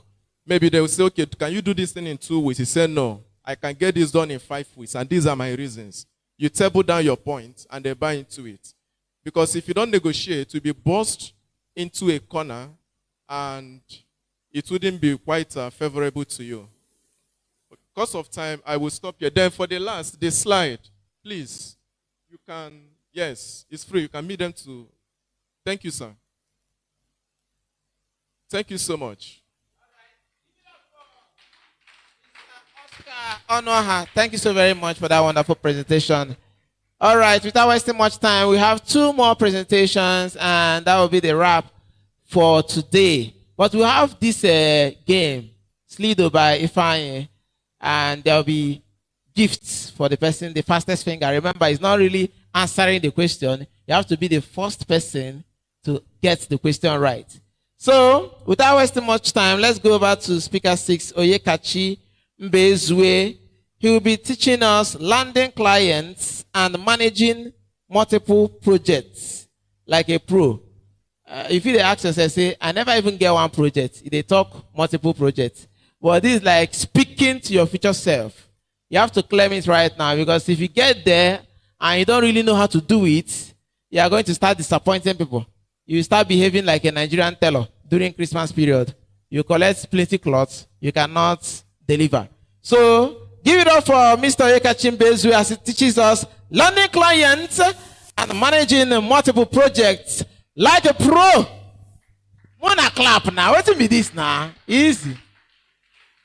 For every human being here, you are a very, very, very important person. And I want you to clap for yourself. You are editor, developer, UI UX designer. Every single human being here is very important. And you came to the right place, right? So let us pull up this slide here. So, first of all, I have this problem. The problem I have is there's this client I have. 2 a.m. in the night, this person will call me. When I'm having good dream, person will call me. Hello? Please, this logo, can you make this logo big, small? Is that a client or a witch? Don't be witch with that. If you don't experience that kind of client before, I beg, raise up your hand. Developers and designers can relate. So let's come up. Make sure you take points, because this is like a master class right here. So you're going to be getting a lot of stuff, and you're going to be learning how to land clients, because there's difference between knowing how to code, knowing how to design, knowing how to do anything you're doing. And there's different things when it comes to landing clients. And not just landing the client, but also know how to manage that client. Because the reason why clients will stay in your hand 2 weeks and go away is because you don't know how to manage them. So just pay attention here. So Witch and Wizard came again, and that same client is angry with me now. So I think that is the reason why this is coming up fast. Okay.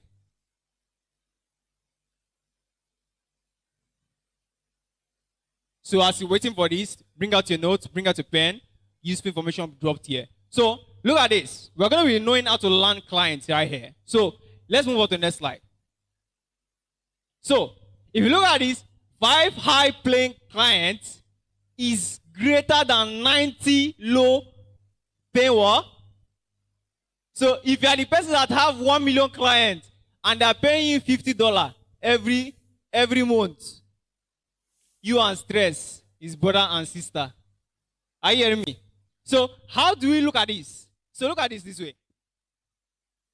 Instead of having someone that will pay you 50K for a service, because I know most developers here and most designers here, they have clients, but these clients don't even pay them retainer. Because sometimes you guys don't know about retainer. You earn the client or get the client, and the client just go away. No, I don't do that way. I get my client, I keep my client.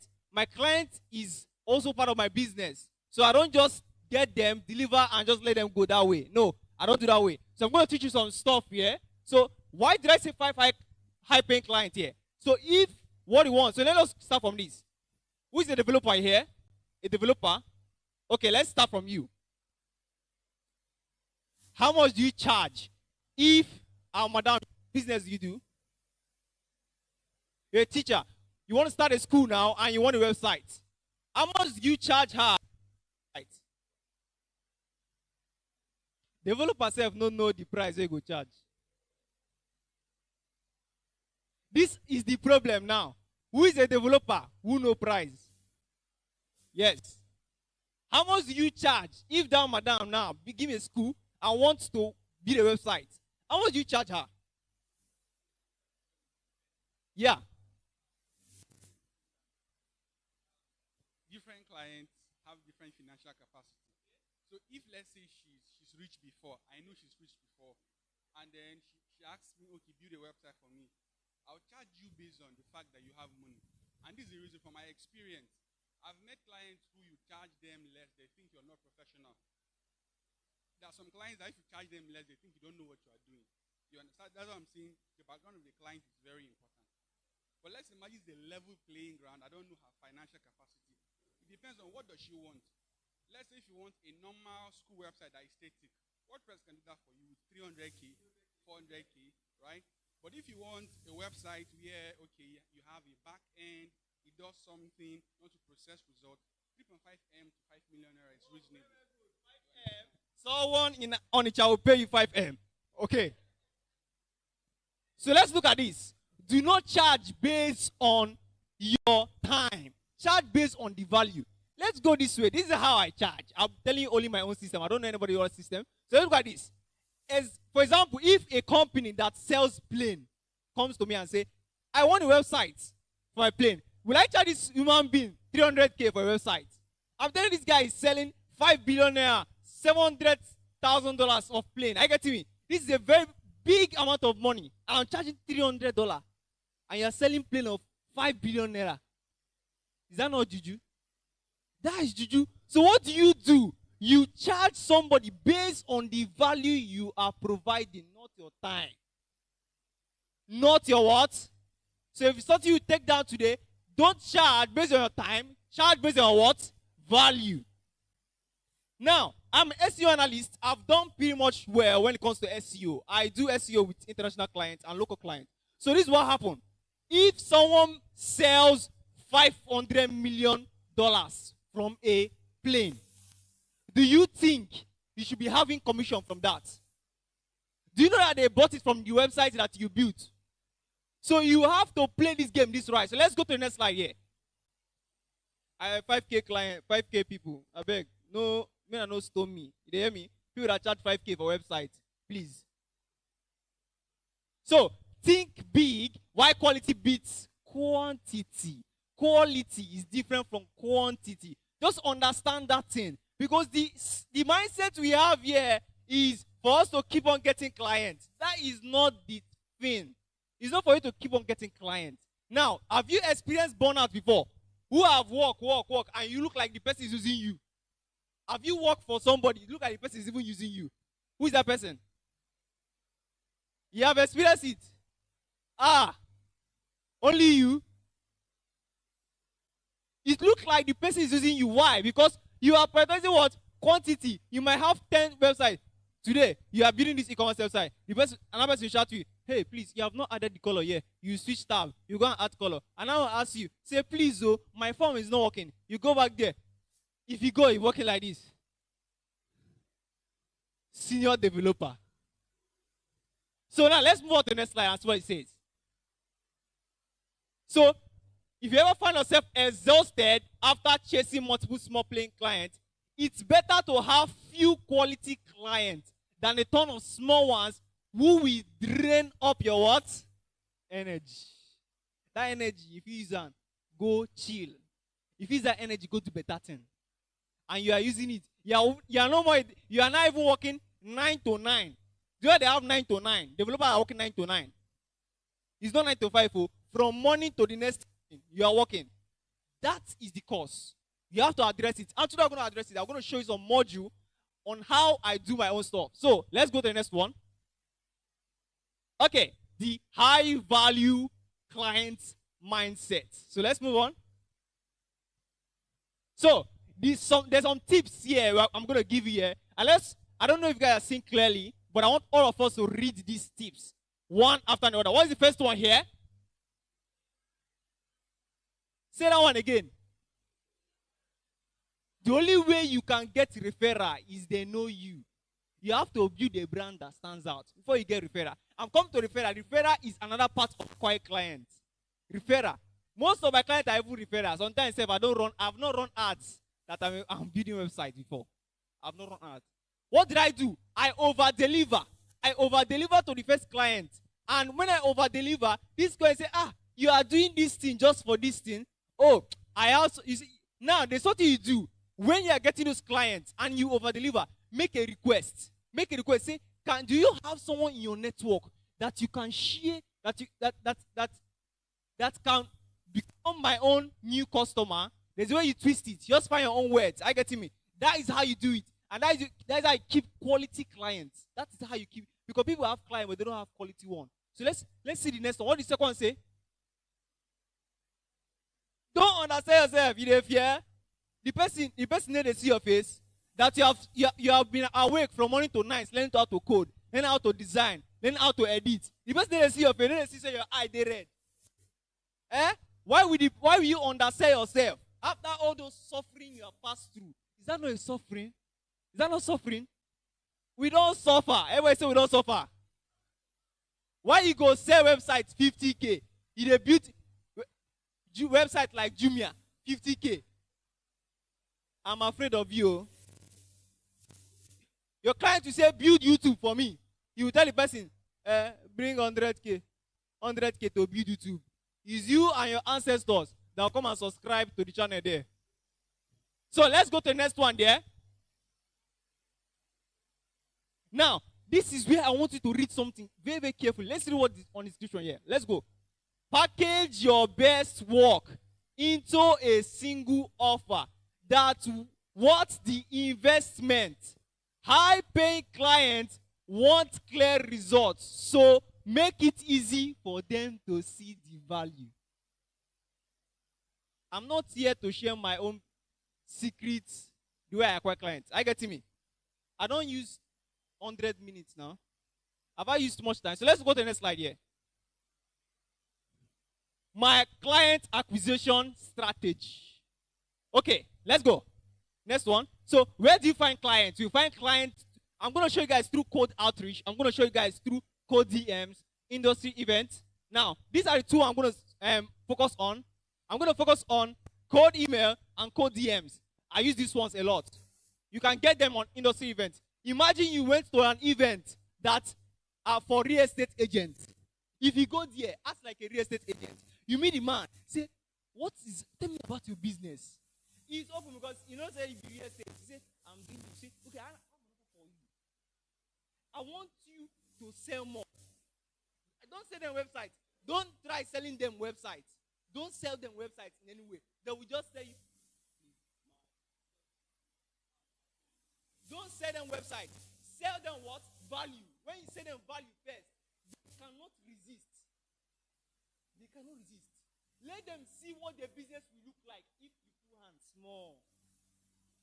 And that is what you should be doing. So, how do we do code DM? If you can look at this, you can see there are referral networks. I've talked about referral networks here. I don't have enough time. And you can see partnering with agency. I'm going to talk about something about partnering with agency, which is what I do. So let's do the next one here. Okay, how many clients can you handle? Oh yeah, now you have to come again. How many clients can you handle? How many clients can you handle? Yes. At a do. At a off. Okay, if I'm working in you, how many clients at a time? Yes. Like in a mood. See, depends on the kind of project I'm working on. I can give you an answer. Okay. How many? So I noticed that we are still learning JavaScript. So, but listen carefully. How many clients can you handle? This is our developer. Want to learn JavaScript? This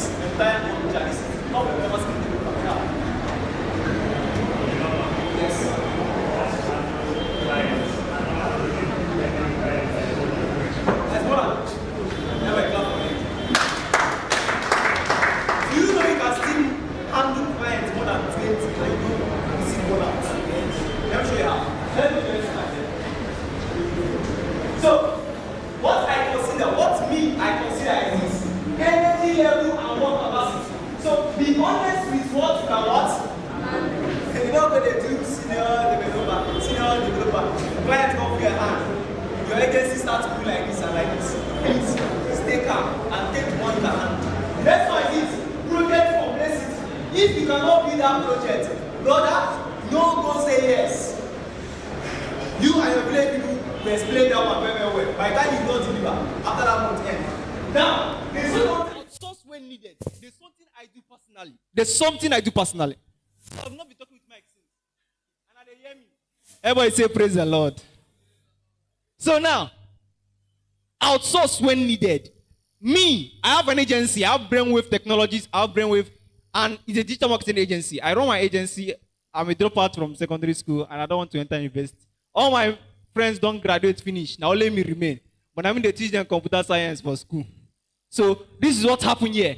When I get too much clients, I do not want to build everything. These days, I don't even code these days much. What I do, I outsource to people who want to code. So assuming I land a client of $30,000, for example, now, I don't have to code. No. I will go to some countries like India, Pakistan, Nigeria, Ghana, Togo, all these countries that their workforce, the value they are putting up on their skill is low. These guys will build a website, $300. Very fine, clean. They see gain, why they get? Do you see the gain I have now? I pay the guy $300 to build it. $300 is like, hey, I don't see big money, oh. But me, when land the clients, they carry how many $1,000 I carry go house. I code. I don't code anything. So what you should do is, you should have the ability to be able to land clients. You should have the ability to be able to land clients. Quality clients. So, outsource when needed. Not always. When what? Needed. Now, if you are doing that way, tell me if you cannot manage like almost 30 clients. You can manage 30 clients when you're outsourcing some stuff. You are still running your empire. Nobody's taking it from you. Now you get to those clients because there's a policy there. When they're working on those websites, they know they're working for you. You are not treating them bad though by paying them $300. Because why? $300 is a good amount of money for them. Are you getting me? So depending the kind of money you want to get, that depends on the kind of job you want. Are you getting me? So if you want 1 million naira before this month end, what you should be looking for is small clients that will pay you 100K, 500K for you to get to 1 million. But if you want 70 million naira, you just need 2 clients or 3 clients or 4 clients that you pay for. So this is what I do. This is my pattern here. I'm not sharing the presentation here. So let's go to the next slide. Let's go to the next slide. Next slide. Next slide. Okay. I have a gift for you.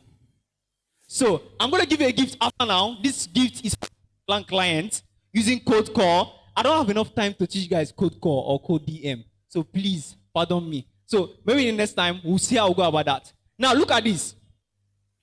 In my agency right now, this is what I do.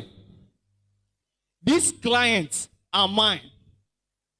And we sign agreements with the person that's building it. So this means you are working for me. I'll keep on getting gigs for you. I'll keep on what? Getting gigs for you. While you deliver. Your offering is key. I'm done standing here. I'm a developer. I don't code for over 5 years. I don't code, tire. You see my eye now. I've been solving bugs since last night. To see that I'm a developer is a proof. If you want to know a developer, look at it in the eye. So, now, what's the gift I have for you? So let's go to the next slide. So I have 2 gifts for you. I'm going to be giving you a client acquisition script. And I'm going to be giving you an onboarding blueprint. Because why? The problem you might have is onboarding the client. Is not getting the client. Let me tell you something. You might get a client and not know how to onboard the client. If you don't onboard a client properly, you will end up burnout. It is on the onboarding stage you will set your boundaries. I know say I get clients where they chat people for WhatsApp up and down. I see that person is your friend. You use stuff like Slack. Good, WhatsApp is good, but it's how you should position everything. So when you open this guy, you go see I'm there. Everything when they there. So I know that there's no more time, so I have to package everything here. You go here, you see it, you can extend it. It's very, very simple. Nobody, I know they speak grammar, and I just straight to the point. What you should do and what you should do, and this is what you should get. And now, right here, client acquisition script. How to talk with clients. Now, high value clients don't come to you. You position yourself to attract them. Are you getting me? What did I say? You position yourself to what? I don't have enough time, but right now, I want us to like stand up. Let's stand up. Everyone should stand up. Let's do a little bit of stuff here. So, let's say this. I don't sell my time. Say, I don't sell my time. I sell the value to the client. Value first. They will say value first. Now, tell yourself, call your name and say, it is not hard to land clients. Tell yourself that. Because right now, I'm going to be pitching, I'm going to be selling their school a website if they don't have. I'm going to offer in the school an offer. I'm going to be the software for her. I'm going to talk with her after now and say, let's see what your school have and let's see how you help you. Are you getting me? And let me tell you something. For you to get $1,000, no hard. Make I tell you why. The client don't need to pay it once. The clients need to pay it on installment. So as a developer, let me give a secret. This is what I do. If I land a client, what I do is she will be paying for or he will be paying for the hosting every month. They don't know it's the hosting. So you're the one that explain to them that you pay hosting one time. They don't know.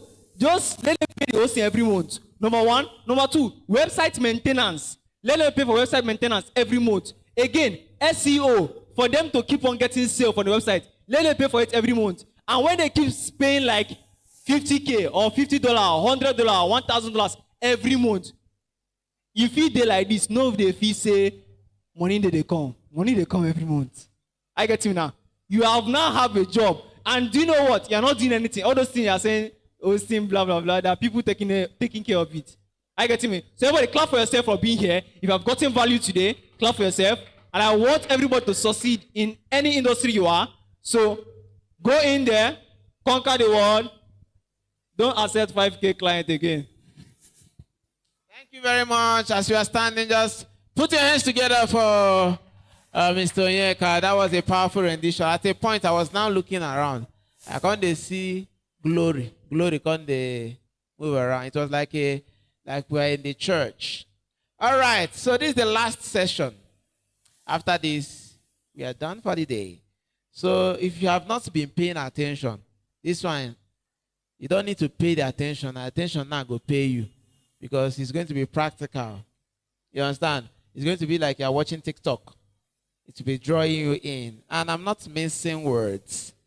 This presentation by Mr. Austin Ezenwa is going to be showing us writing simple GitHub action scripts to deploy web apps. In case you don't understand what I talk, when it comes up and starts practicalizing it, you understand. Writing simple GitHub action scripts to deploy web applications. If your hands are not too busy, jam them together for Mr. Austin Ezenwa. Thank you. Thank you for having me. 15, I don't think. Let's try our best. Thank you for having me. I'm so happy to be in your midst. I'm a senior software engineer, over 6 years of experience. And there's a lot of, I'm so happy to be in this kind of thing. This thing I want to speak about is just deploying web app, just making your web app go live. So if you have started your journey, this is my target audience. So if you started building out, following tutorials on YouTube, or writing out your first web app, and you still have it on localhost, by the time we are done with this talk, you should be able to have it live, like have a URL which your friend can see and visit. So it's as simple as that.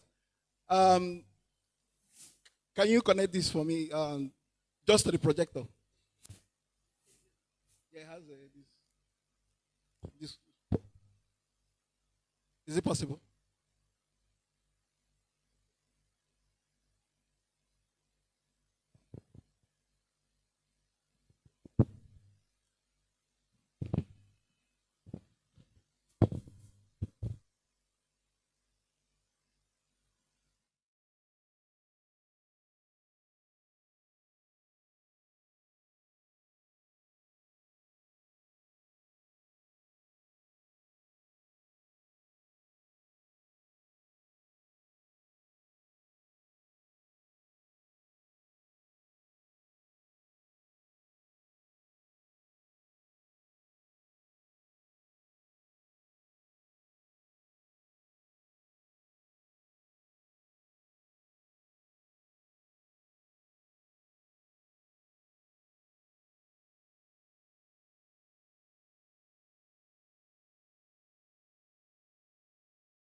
So I, bro. So the topic I have today is writing simple GitHub actions to deploy web app. So next slide. So the question will be, how do I go live in minutes? So probably, I don't know how you started your web developer journey, but at some point you started on the local host. So local host 3,000, local host 8,000, local host 9,000. And then you started building this beautiful thing. You learned JavaScript, you learned React, you learned PHP, everything landed on your local host. But then the question we had was, how am I able to share this work, right? So that my clients or whoever I want to show my work, like just the previous speaker spoke about, being able to show your value to your intending clients. How do I show this work to someone else? Because most times when you apply for a job online or the first thing they will ask you is very key thing. Can you show me what you have done so that we can see and be able to judge, know your capabilities? Can you show me? And when that kind of thing happens, they ask you of a link they can see what we have done. So this is where this presentation comes into play. So you need, at some point, convert that's what you have built out in your local host to a live link, so that anybody anywhere in the world can be able to visit it and see your work. So you being going live in minutes. So next slide. So the way you can go live is putting your code on servers. Putting your code on servers. So I want to make this a little bit interactive. Can someone tell me what a server is, or what they think a server is? Just a simple question. What do you think a server is? Simple. Just make it simple. Let's not put any terminology. Simple. What a server is. So a server simply means a computer that you put your codes in, and that computer will now run your files. Just like you run your code on your local host. So that server will now expose it to the whole World Wide Web. Let's give him a round of applause. So a server is a computer. So to break it down, a server is a waiter. Like you come to a restaurant, I want fufu and pounded yam. And the waiter will now get your request. Okay, how do you want it? I want water and everything. And he now goes to the people that are making it, brings everything, and brings it back to you. So the waiter going to get your request and return it to you is also a server. So for you to be able to go live, you need to put your code on servers. So servers are computers sitting at different parts of the world that have this your code and is able to serve you whenever you request. So whenever I go to a URL, let's say Google, the server takes your request and returns the Google page. Next slide, please.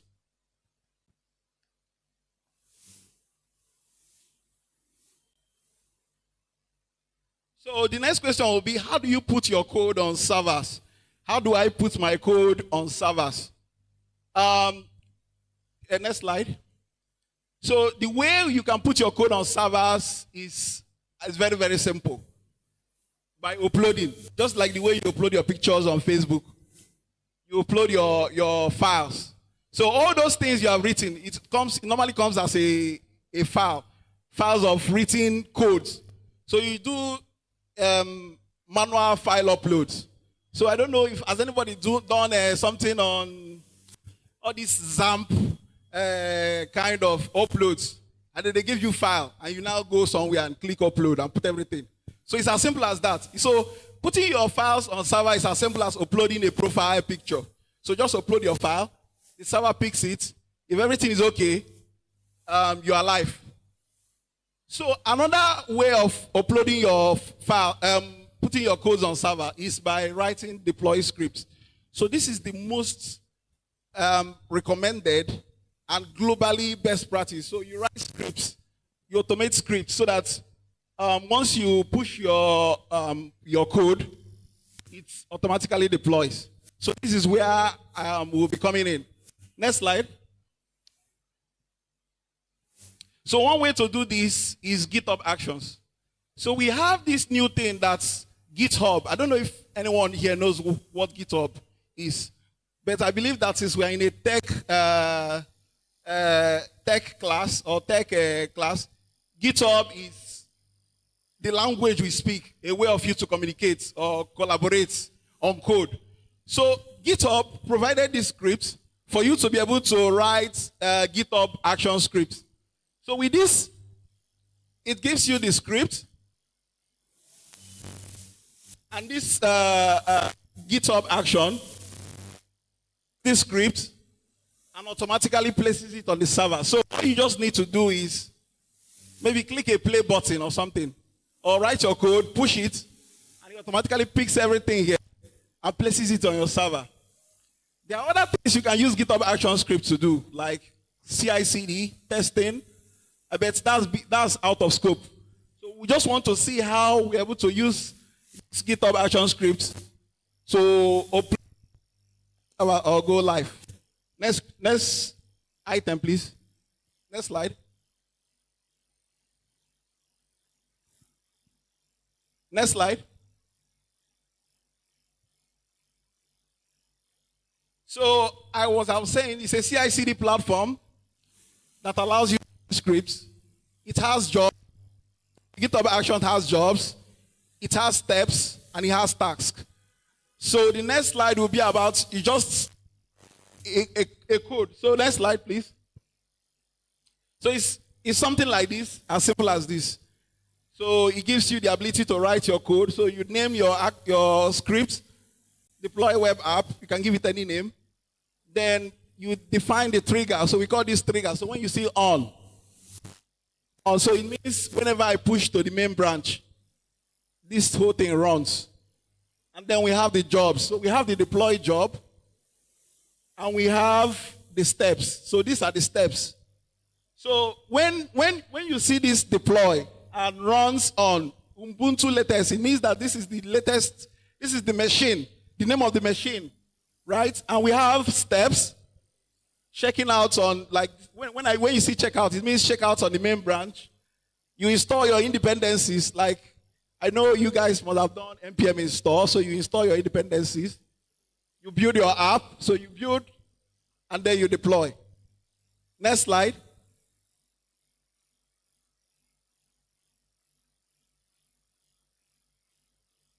Okay, so can you play that video I sent to you? Can you play that video, please?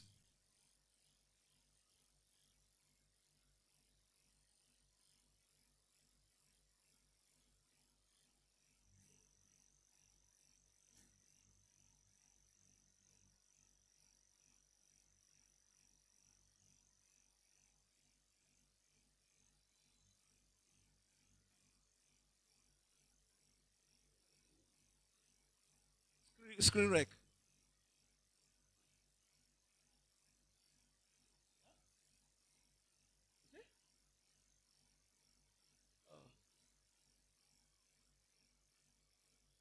Yeah, that one. Click that.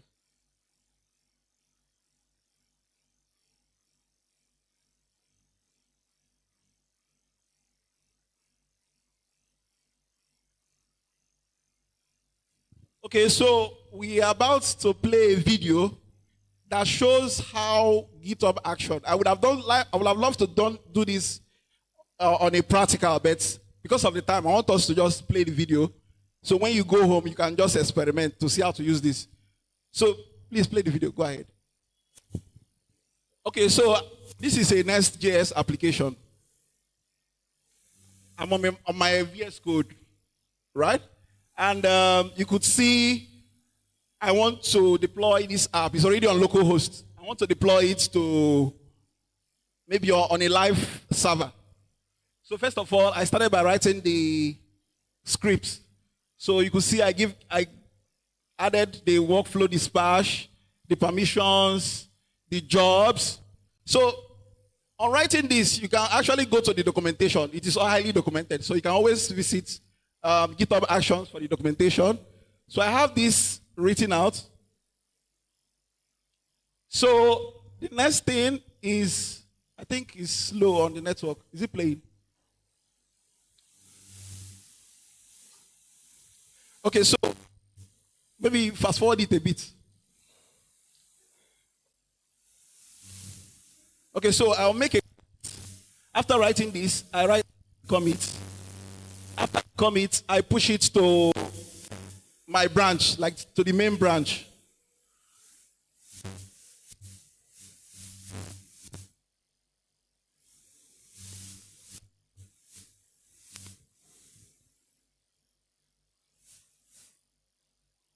So once I have pushed to the main branch, this workflow will get triggered. I'm not.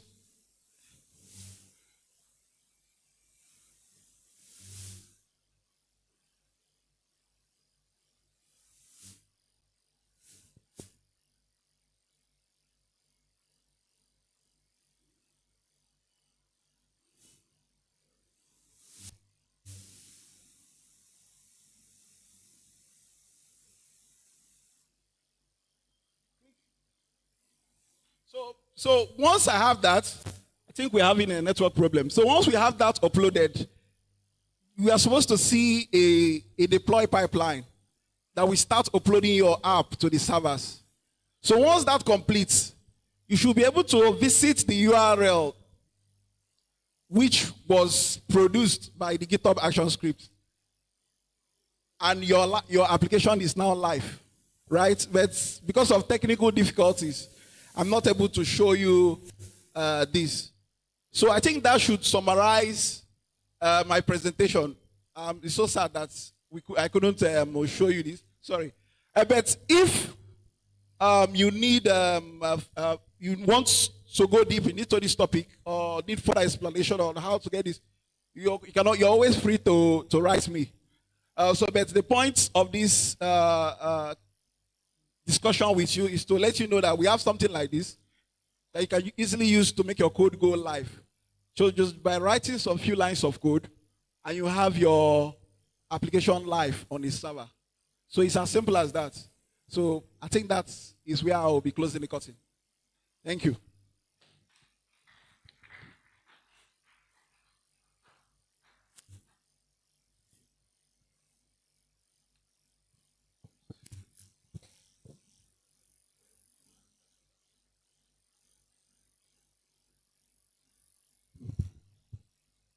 Two questions. Question number 1 and 2. Okay, sir. Thank you for your presentation. I want to ask, the GitHub Actions you just explained, is it different from GitHub Pages?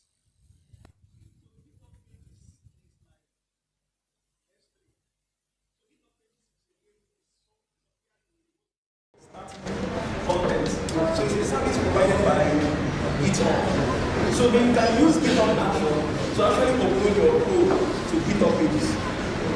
So that would be the question. What you showed us there was yes. So that means you can actually put a back-end project. What's your let's project or done something like awesome. Yeah, you can deploy both front end and back end to a server, then not to GitHub Pages, because GitHub Pages does not have Okay, so this server this is being deployed to GitHub Pages for same years. This is just front end.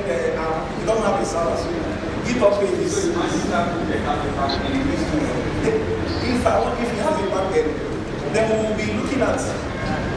Sorry, if he has a back end, then we'll be looking at another cloud service platform like Elastic Beanstalk. So they come up to ask for your consent or your pushing the systems automatically detect that project as a backend and it's deployed the function of you can push the backend to that server seamlessly without having to get it back.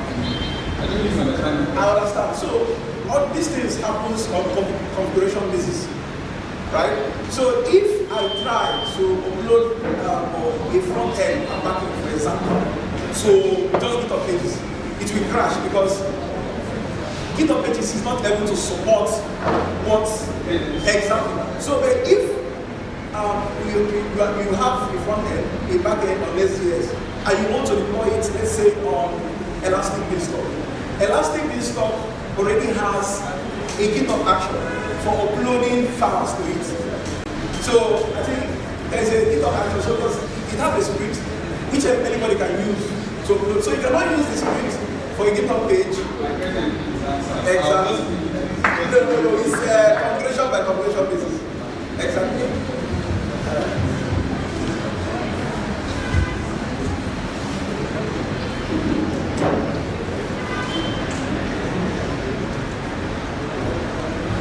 Thank you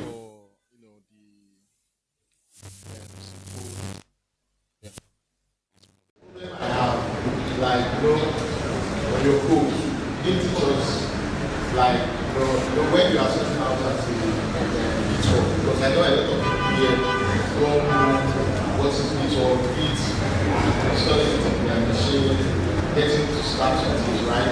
So I was asking, like, because I can see when you added things, when you did the normal guitar, it's communication, so I was asking, is there any different from what you just did from those ones that we know, like when you want to deploy your server, when you deploy it and maybe you can use VSS to host it, like is there any different from what you actually do from normal way you used to? So this is not any different.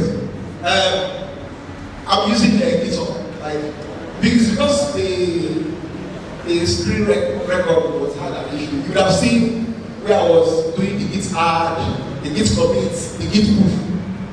So assuming you have used Next.js and Persil to deploy, you will see that when you push your code to maybe master or dev, you will see this thing that turns, this yellow thing that's. So what is actually happening is a GitHub script, GitHub action script, playing in the background. It's just that Vercel has made everything easy for you. So but let's say you don't want to use Vercel and you want to use AWS Amplify. AWS Amplify has a GitHub action script you can use. Just connect it to your repo, write the code, push, and it deploys to AWS Amplify. So there is nothing different. You need Git. You need all those Git add, commit, and everything. So maybe when next we meet, we'll probably talk about Git. Once you deploy code and maybe you deploy, if you make any changes and put it.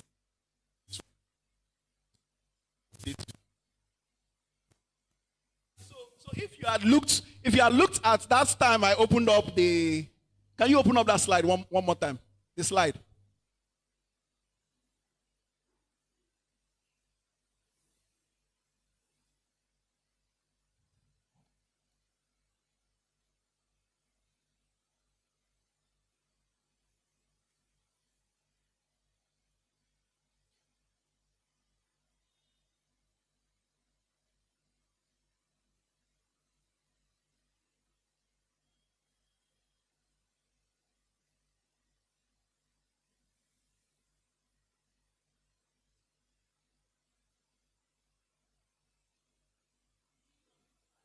That one that has code on it. The black background, yes.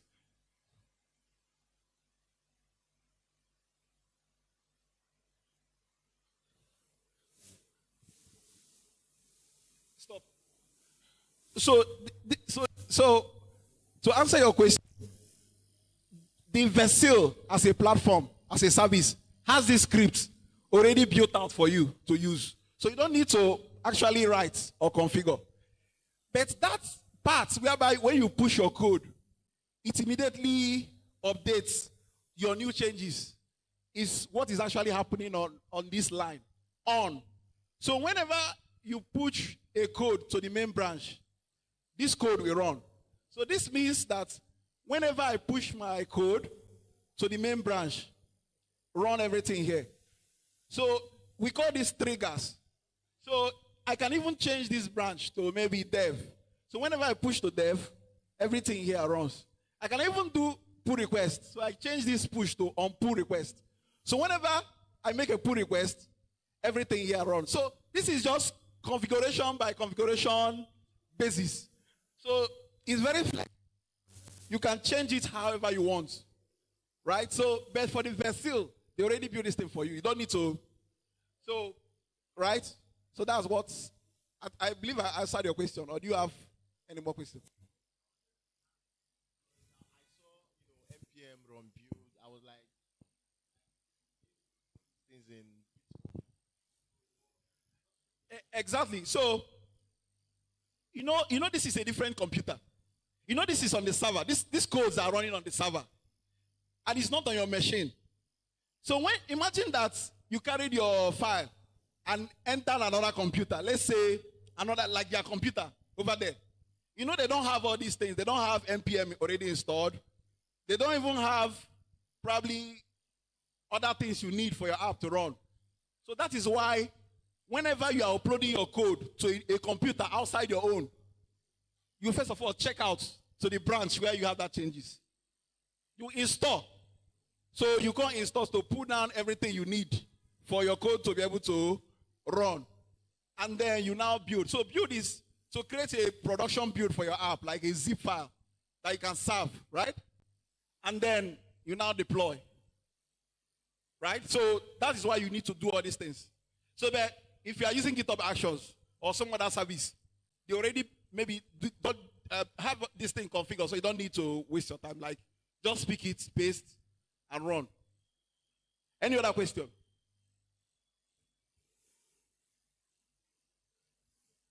So I think that will be it.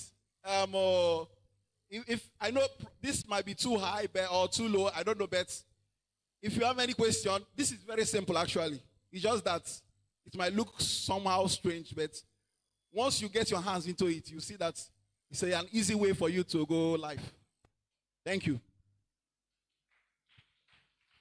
Thank you so very much, Mr. Austin. You can actually meet up with him after the event to learn more.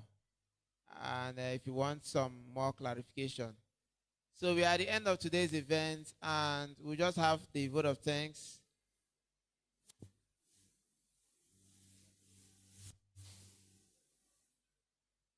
Yes, all right. So if you have any need for the slides, you want any of the slides, or whatever media you need, you can go to the media team and they would give it to you after the event. I wanted to recognize the presence of Anambra Techies community. Are they still here? Anambra Techies. Wiper for Jesus. All right, thank you. We recognize your presence. All right, so I'm going to call on Mr. Ken Madoka to come and give us the closing remarks and acknowledgements. Then we'll come out and take a group photograph, and that will be the end of today's event. Mr. Ken Madoka. Hello. Ken.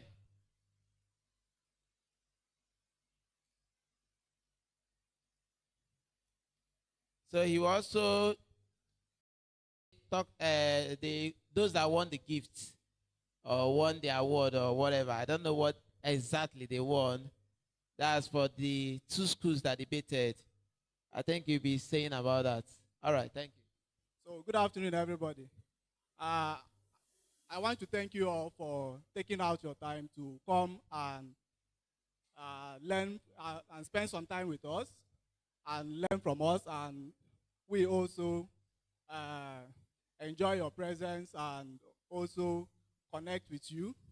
I hope you guys have been sharing contacts, because this is how you meet your, I don't know what to call it, your future whatever. Your future whatever. Maybe your helper, your future wife, your future husband, and so on and so forth.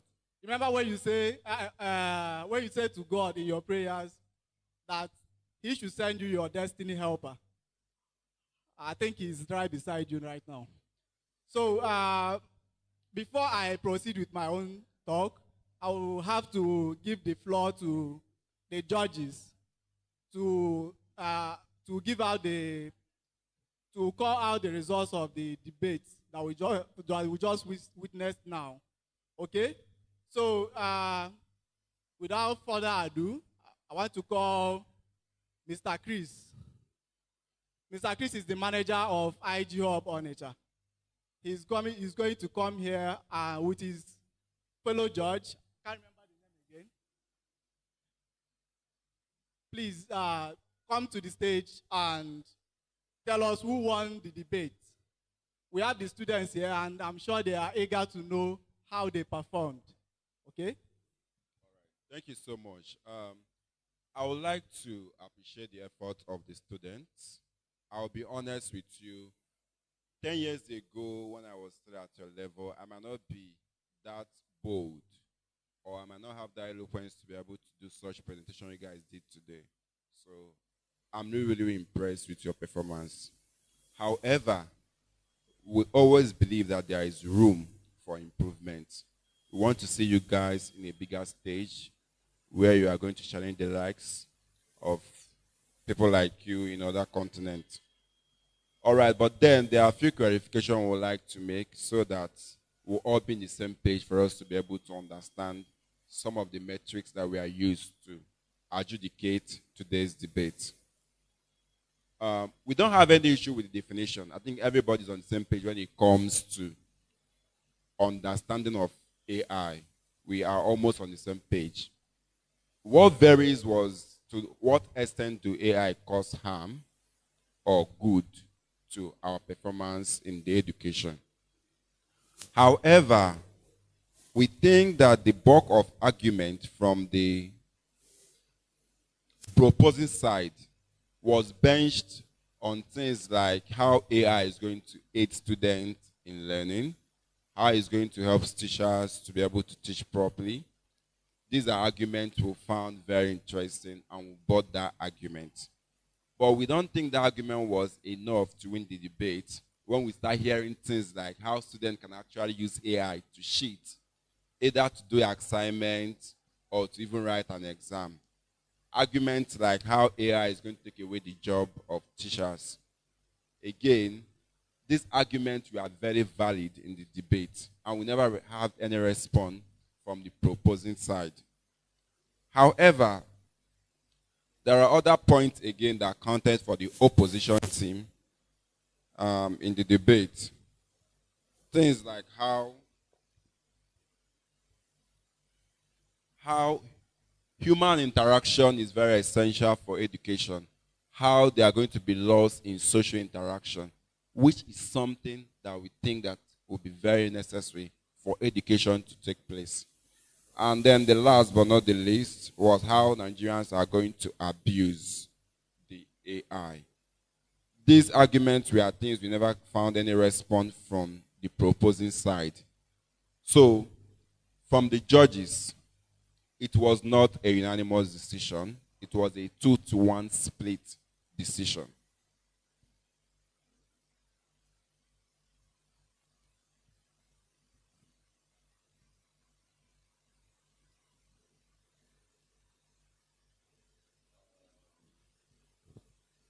We have the proposition team. The proposition team, that's Washington Grammar School. They secured the total points by percentage, 68.6%. Can we give a round of applause for them? We have the opposition team, Ado Girls. They secured the total point by percentage, 73.2%. On that note, we the judges are proud to say that the opposing team, which is Ado Girls, have been declared the winner of today's debate.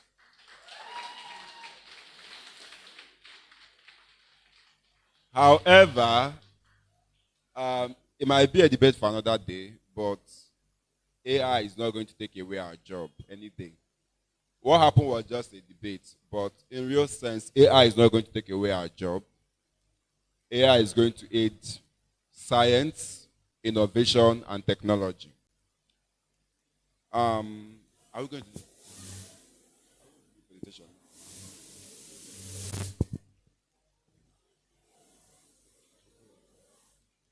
All right, so we want the representative to come out to receive the award, please. We want students from Washington to come out, please. Can we put a hand of applause for them, please?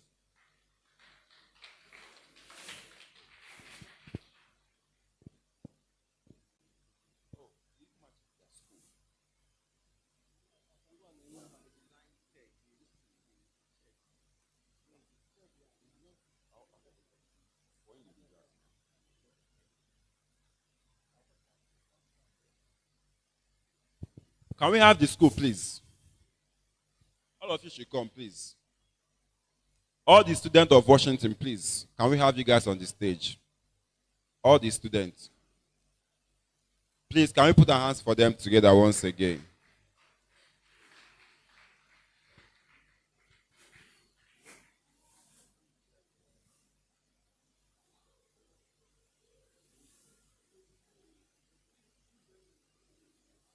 Who is going to be?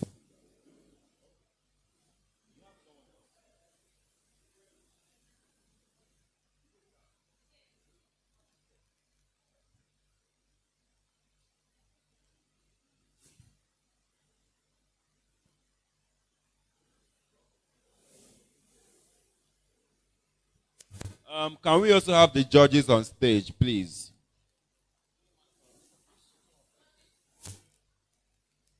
Can we have the judges on stage?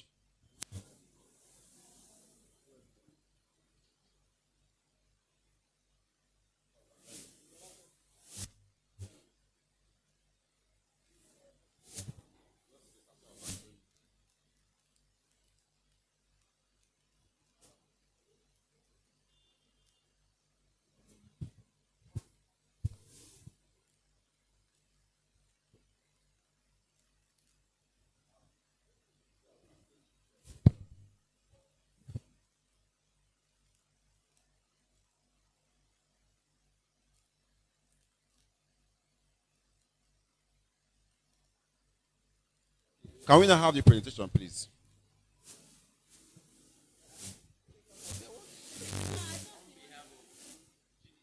Chapter and this year's Devfest event.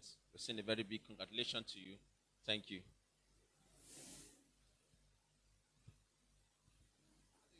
All right, thank you so much. Please. Okay.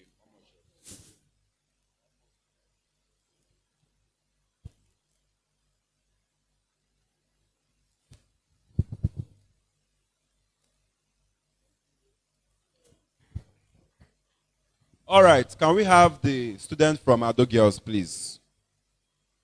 All the entourage from Ado Girls should come on stage.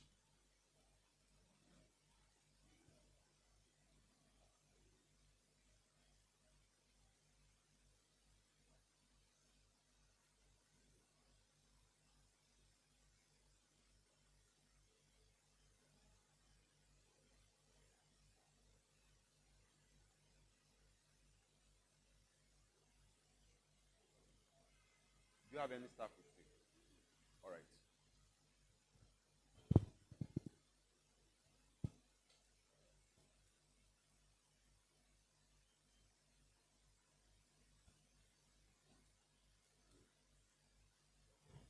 Can we now have the presentation? So who is going to receive it?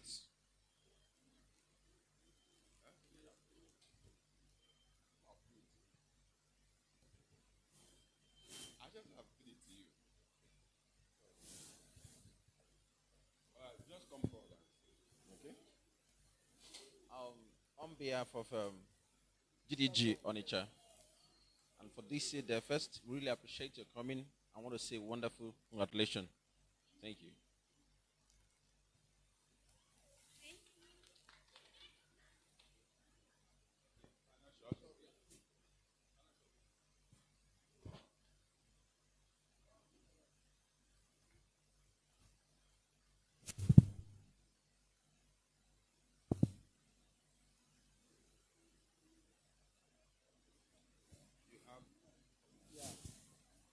All right. So, in addition to, okay, go and sit down.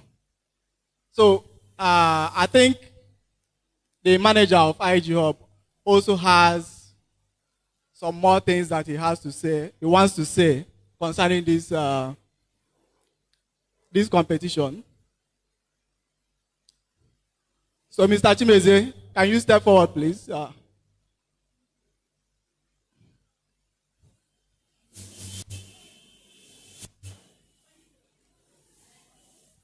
Thank you. Hello. Hello. Good afternoon, everybody. On behalf of the staff and management of IGOB, I really want to appreciate everyone here today. We say a very big thank you. Thank you for your patience and your and your time. Okay, thank you. We really appreciate. Now,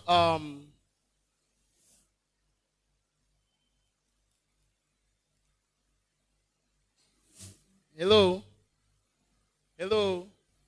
So, today's today's occasion, Devfest, actually fell on the 23rd of November, and it's actually my birthday. And I promised them that we will um, we will definitely come up with something. Now, we are giving out scholarships to the students. Now, there's something I want to say about this year's Devfest. One thing that made it very unique is this actually the first time we are bringing in students, secondary school students, into Devfest. All right? And one of the reasons we're doing that is to encourage them. We need young boys and young girls to know there are many opportunities in tech. All right? Now, one of the ways to encourage them is we are giving out scholarships to the best performing students in today's debate. Please, a round of applause. It's not easy now. Come on. Thank you. So, based on their performances today, we have given them the awards based on school. Now, we are giving individual awards too. And it's coming in as a scholarship to learn any course of your choice here in IG Hub.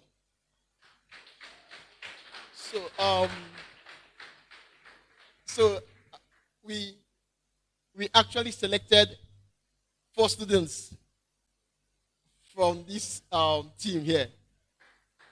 And I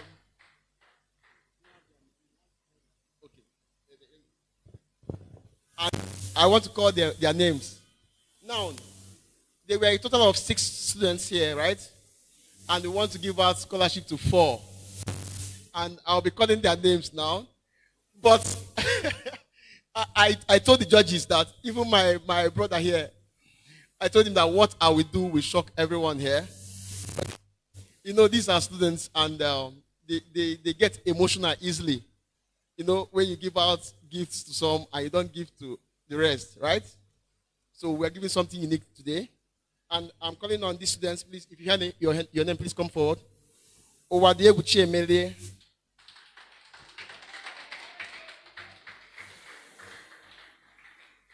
Ejo Ifeoma Gift. Madweke Cynthia.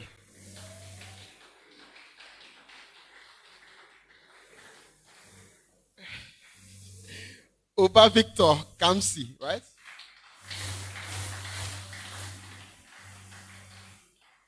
Chukudolwe Nazareth. And Omenka Onyebuchi Michael. Now we are to the 6 of them.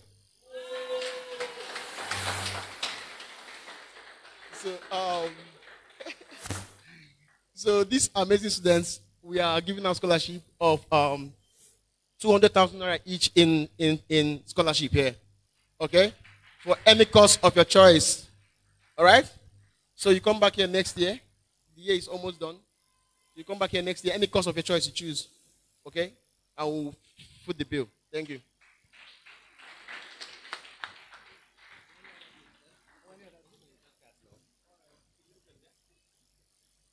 So, another thing. Hello. I feel you guys name Abi. Okay. Now, I'll be giving out recharge cards for everyone here. Please, get your phones ready. Fastest fingers. Get your phones ready. I'm coming. MTN. MTN. Are we ready? Are we ready? MTN. 34 0953 6680 8387. Who is the lucky winner? Who is the lucky winner?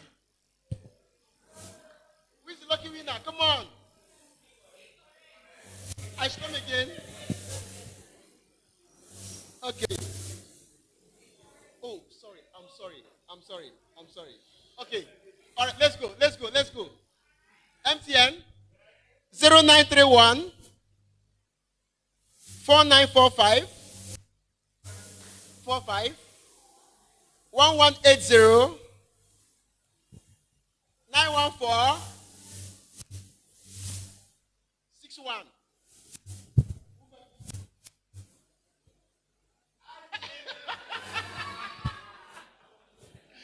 Please, hello.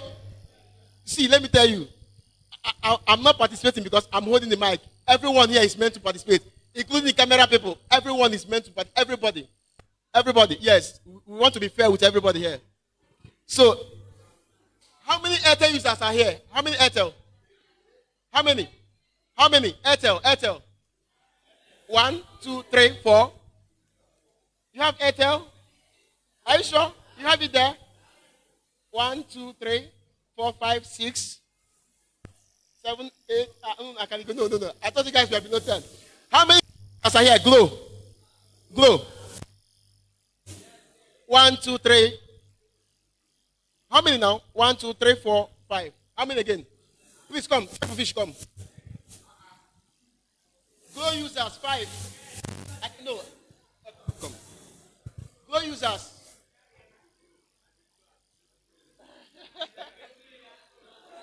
Wait, please. Let's not rush it. Glow users, just glow. Glow.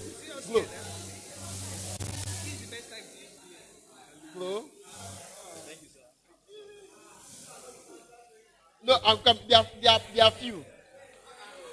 Don't worry, it will get to everybody.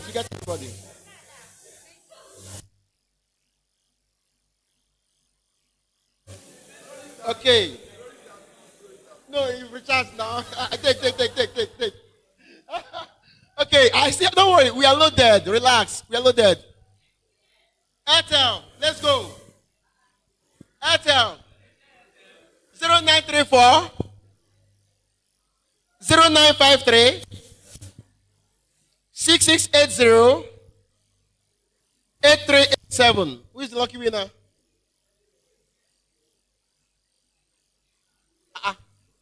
Who got it? I can talk now. You got it right? Nice. Ready? MTN. Okay. MTN 0831. Yes. 9296 1059 48515. Who got it? That's why it is fastest. Who got it? Nobody. Somebody got it now. Somebody got it. Come on. Please, if you get it, notify now. Go. Recharge card can neck or something. So somebody has gotten it. So let's do Airtel. 0279 0814 7405. Are we ready? 2233. Who got it? Who got it? Nice one.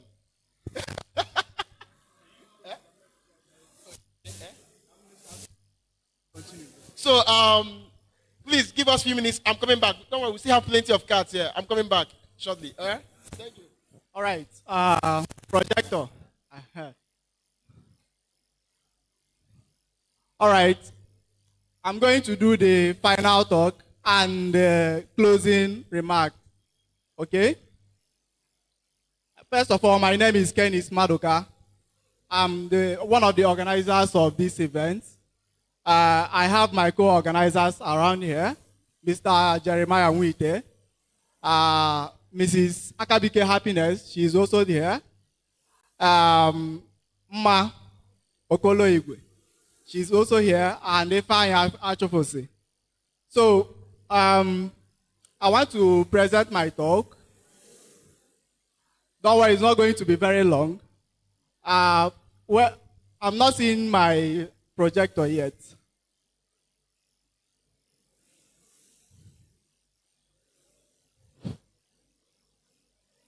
All right. Are you seeing it now? There is something projecting on your screen, and it's a picture of a fine boy. Are you seeing it? Yeah. So the title of my talk is The Goal of Our Community. All right? So before we proceed, go to the next slide. I want to say a special thank you to our sponsors, the people that sponsored this event. This year's event was particularly difficult to organize, but I thank God that it's successful, okay? And I'm sure that you all learned a thing or two by coming in here, okay? So that's also one of the goals of our community. So go ahead. Special thanks to our sponsor, IG Hub. IG Hub has been very instrumental to the community, to GDG Onitsha community. They were magnanimous enough to give us this hall to host this event, and also give us everything that we needed to do this event today. So you know IG Hub now. At least you now know the manager of IG Hub. You know what IG Hub stands for? IG Hub stands for Innovation Growth Hub. Innovation Growth Hub. So the services they offer is training. As you can see, we gave out scholarship to the students that did drama today, debate today, sorry. And one of the courses that are going to learn, should they choose so, is web development, that's software development. We have web front end. So we offer those services here. We also teach AI and machine learning, data science, data analytics, and basically all the stacks you know in tech, UI, UX development, you name them. We have it here. Okay? So that's it for the service. And also we offer workspace, co-working space here. So if you have a business and you want to have a presence, or you want to have a space, or a place that you come to work where you don't pay for the full price of renting an office, you can come here, use our office as your office space, and you work from here. So we offer internet services and uninterrupted power supply. Okay, next slide. We have DC Media Hub, one of our sponsors. You can see them. They have in their smart dresses with their smart equipment. They are magnanimous enough to cover our event at discount prices. So this event was streamed live.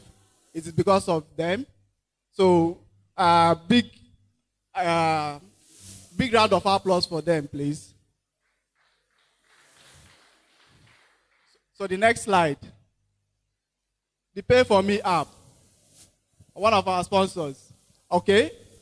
For those of you in tech that have been finding it difficult to make payments in dollar, pay for your service, for your servers, for basically anything that denominated in dollars, you know that Nigerian cars have difficulty making payments in dollars.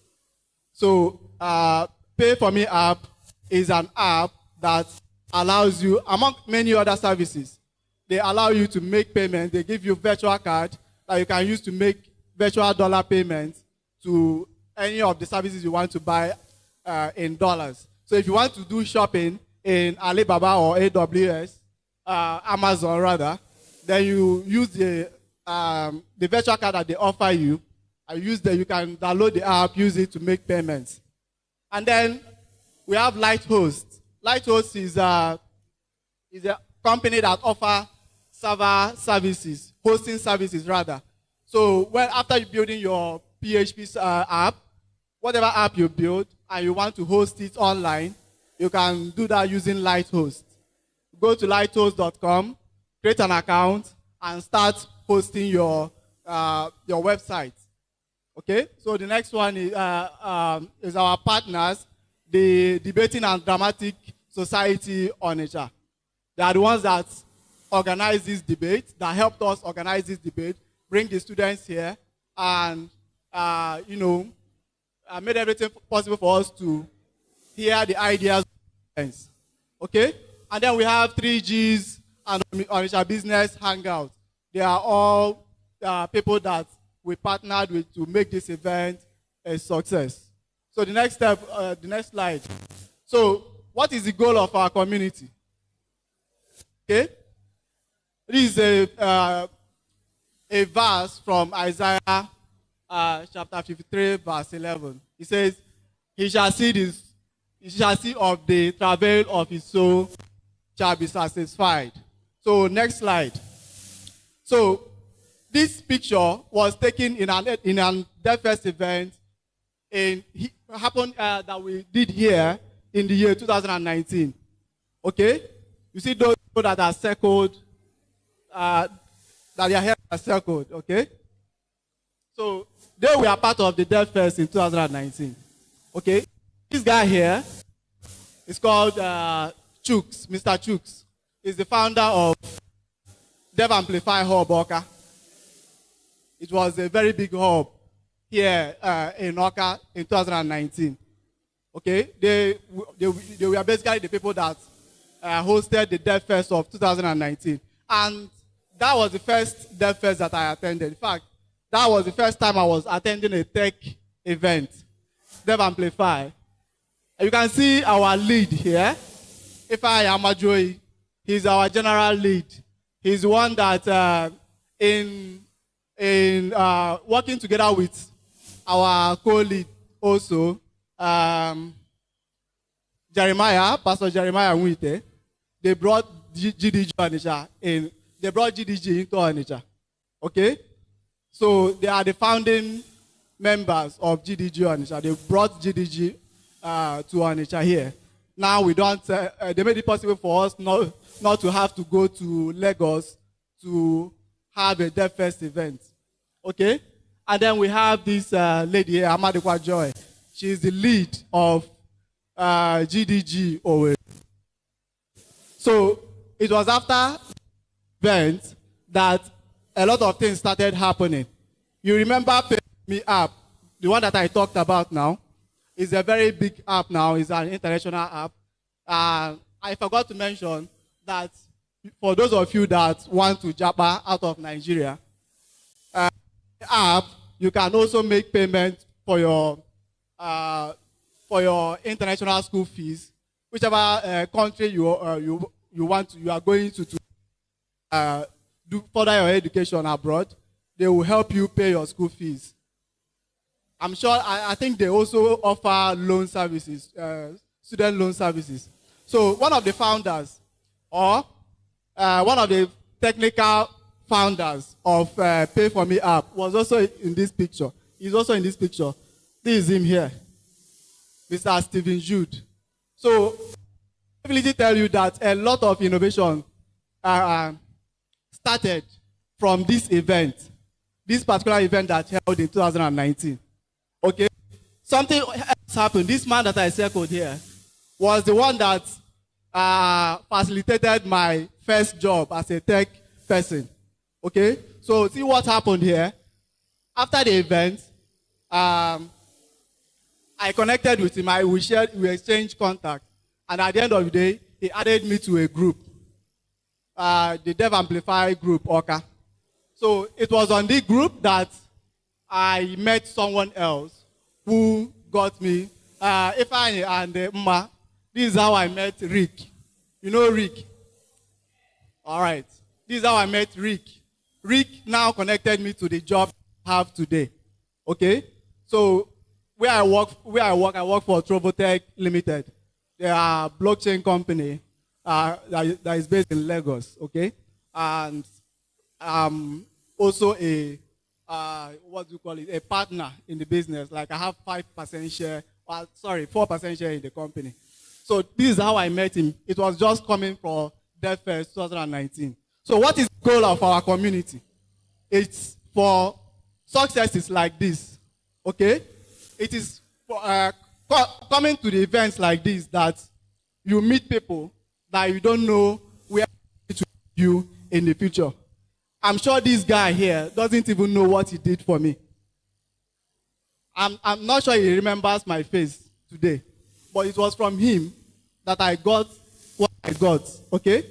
And it was from coming to this event that I also met this guy here, who is the lead here, who brought me into organizing GDG events in Onitsha here, okay? So, why should you attend community events? It's because when you come, you meet with like-minded people, and you share ideas, and you grow here. There is a saying that says, if you want to go fast, you can go alone. But if you want to go far, you go in community. So, come to GDG Onitsha.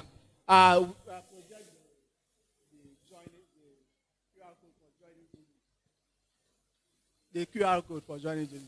So, next slide. Special thanks to the organizing team and the volunteers. Where are the volunteers? Please, come forward. Please, come forward. The volunteers. Victor, Divine, you, come up. The volunteers, please come up. Please come up. I want you to see Ifeanyi, please don't run away, Mma. Come forward. Happiness, please come forward. Let's have a picture, please. Okay? Where is this other guy?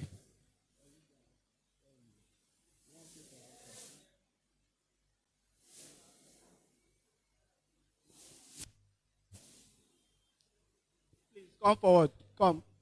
Let's take a picture. Come and meet the organizing team, because organizing this event took a lot of effort from a lot of people. Okay? So this is the organizing team. I will give them mic to maybe say their name. Oh, okay. They are shy like me. But at least Happiness has something to say.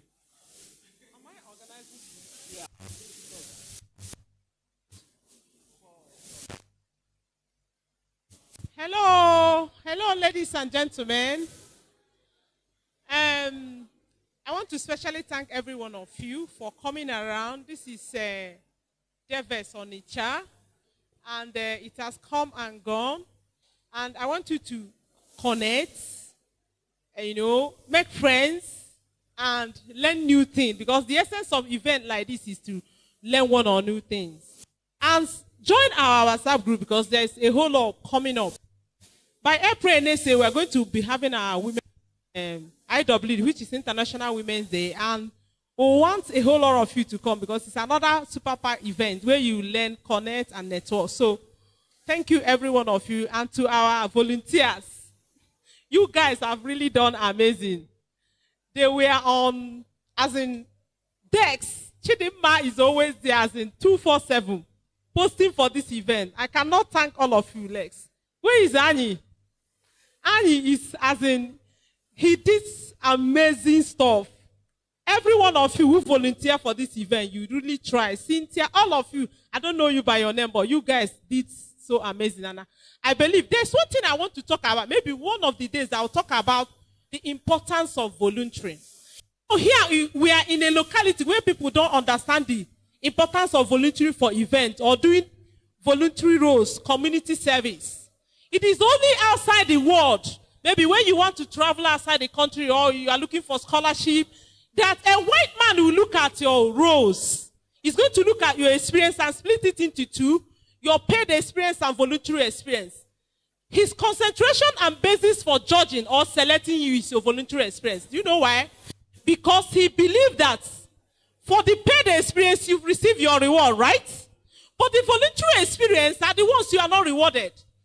Do you understand? So I want to, whenever you see anything, community service, community impact, free service, jump onto it because that's the next way to go.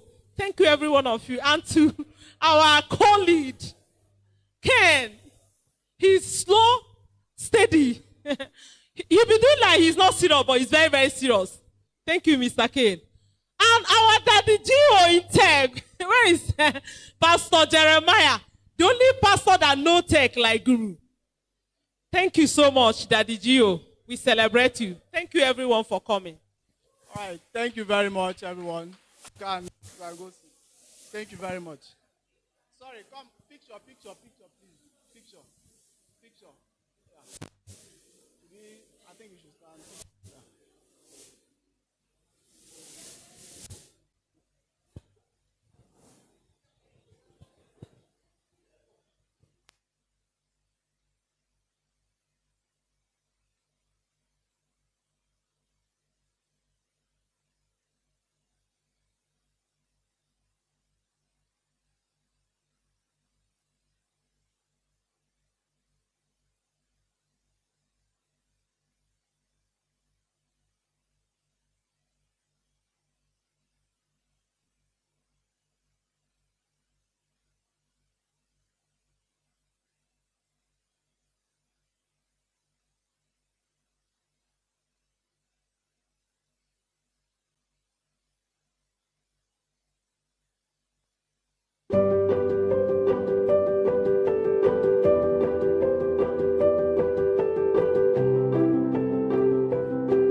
Everybody come forward. Let's take a group photograph. Everybody in the hall. Everybody. If you know that you participated in today's event, come and be a part of this photograph.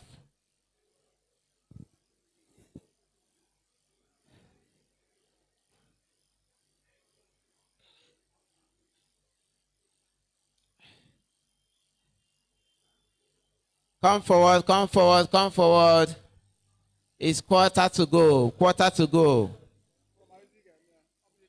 Yeah.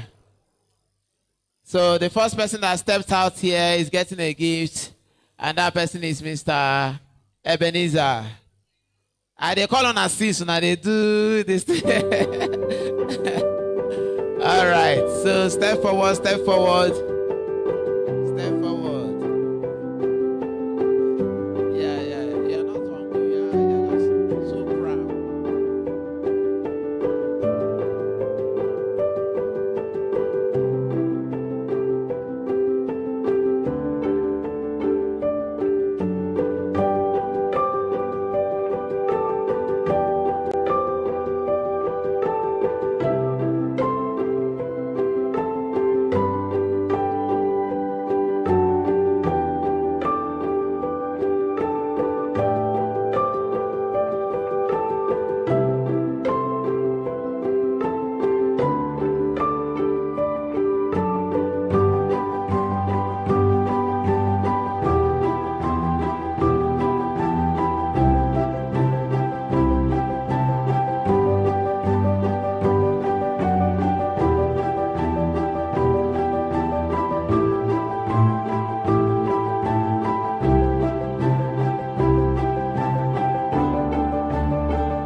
GDG.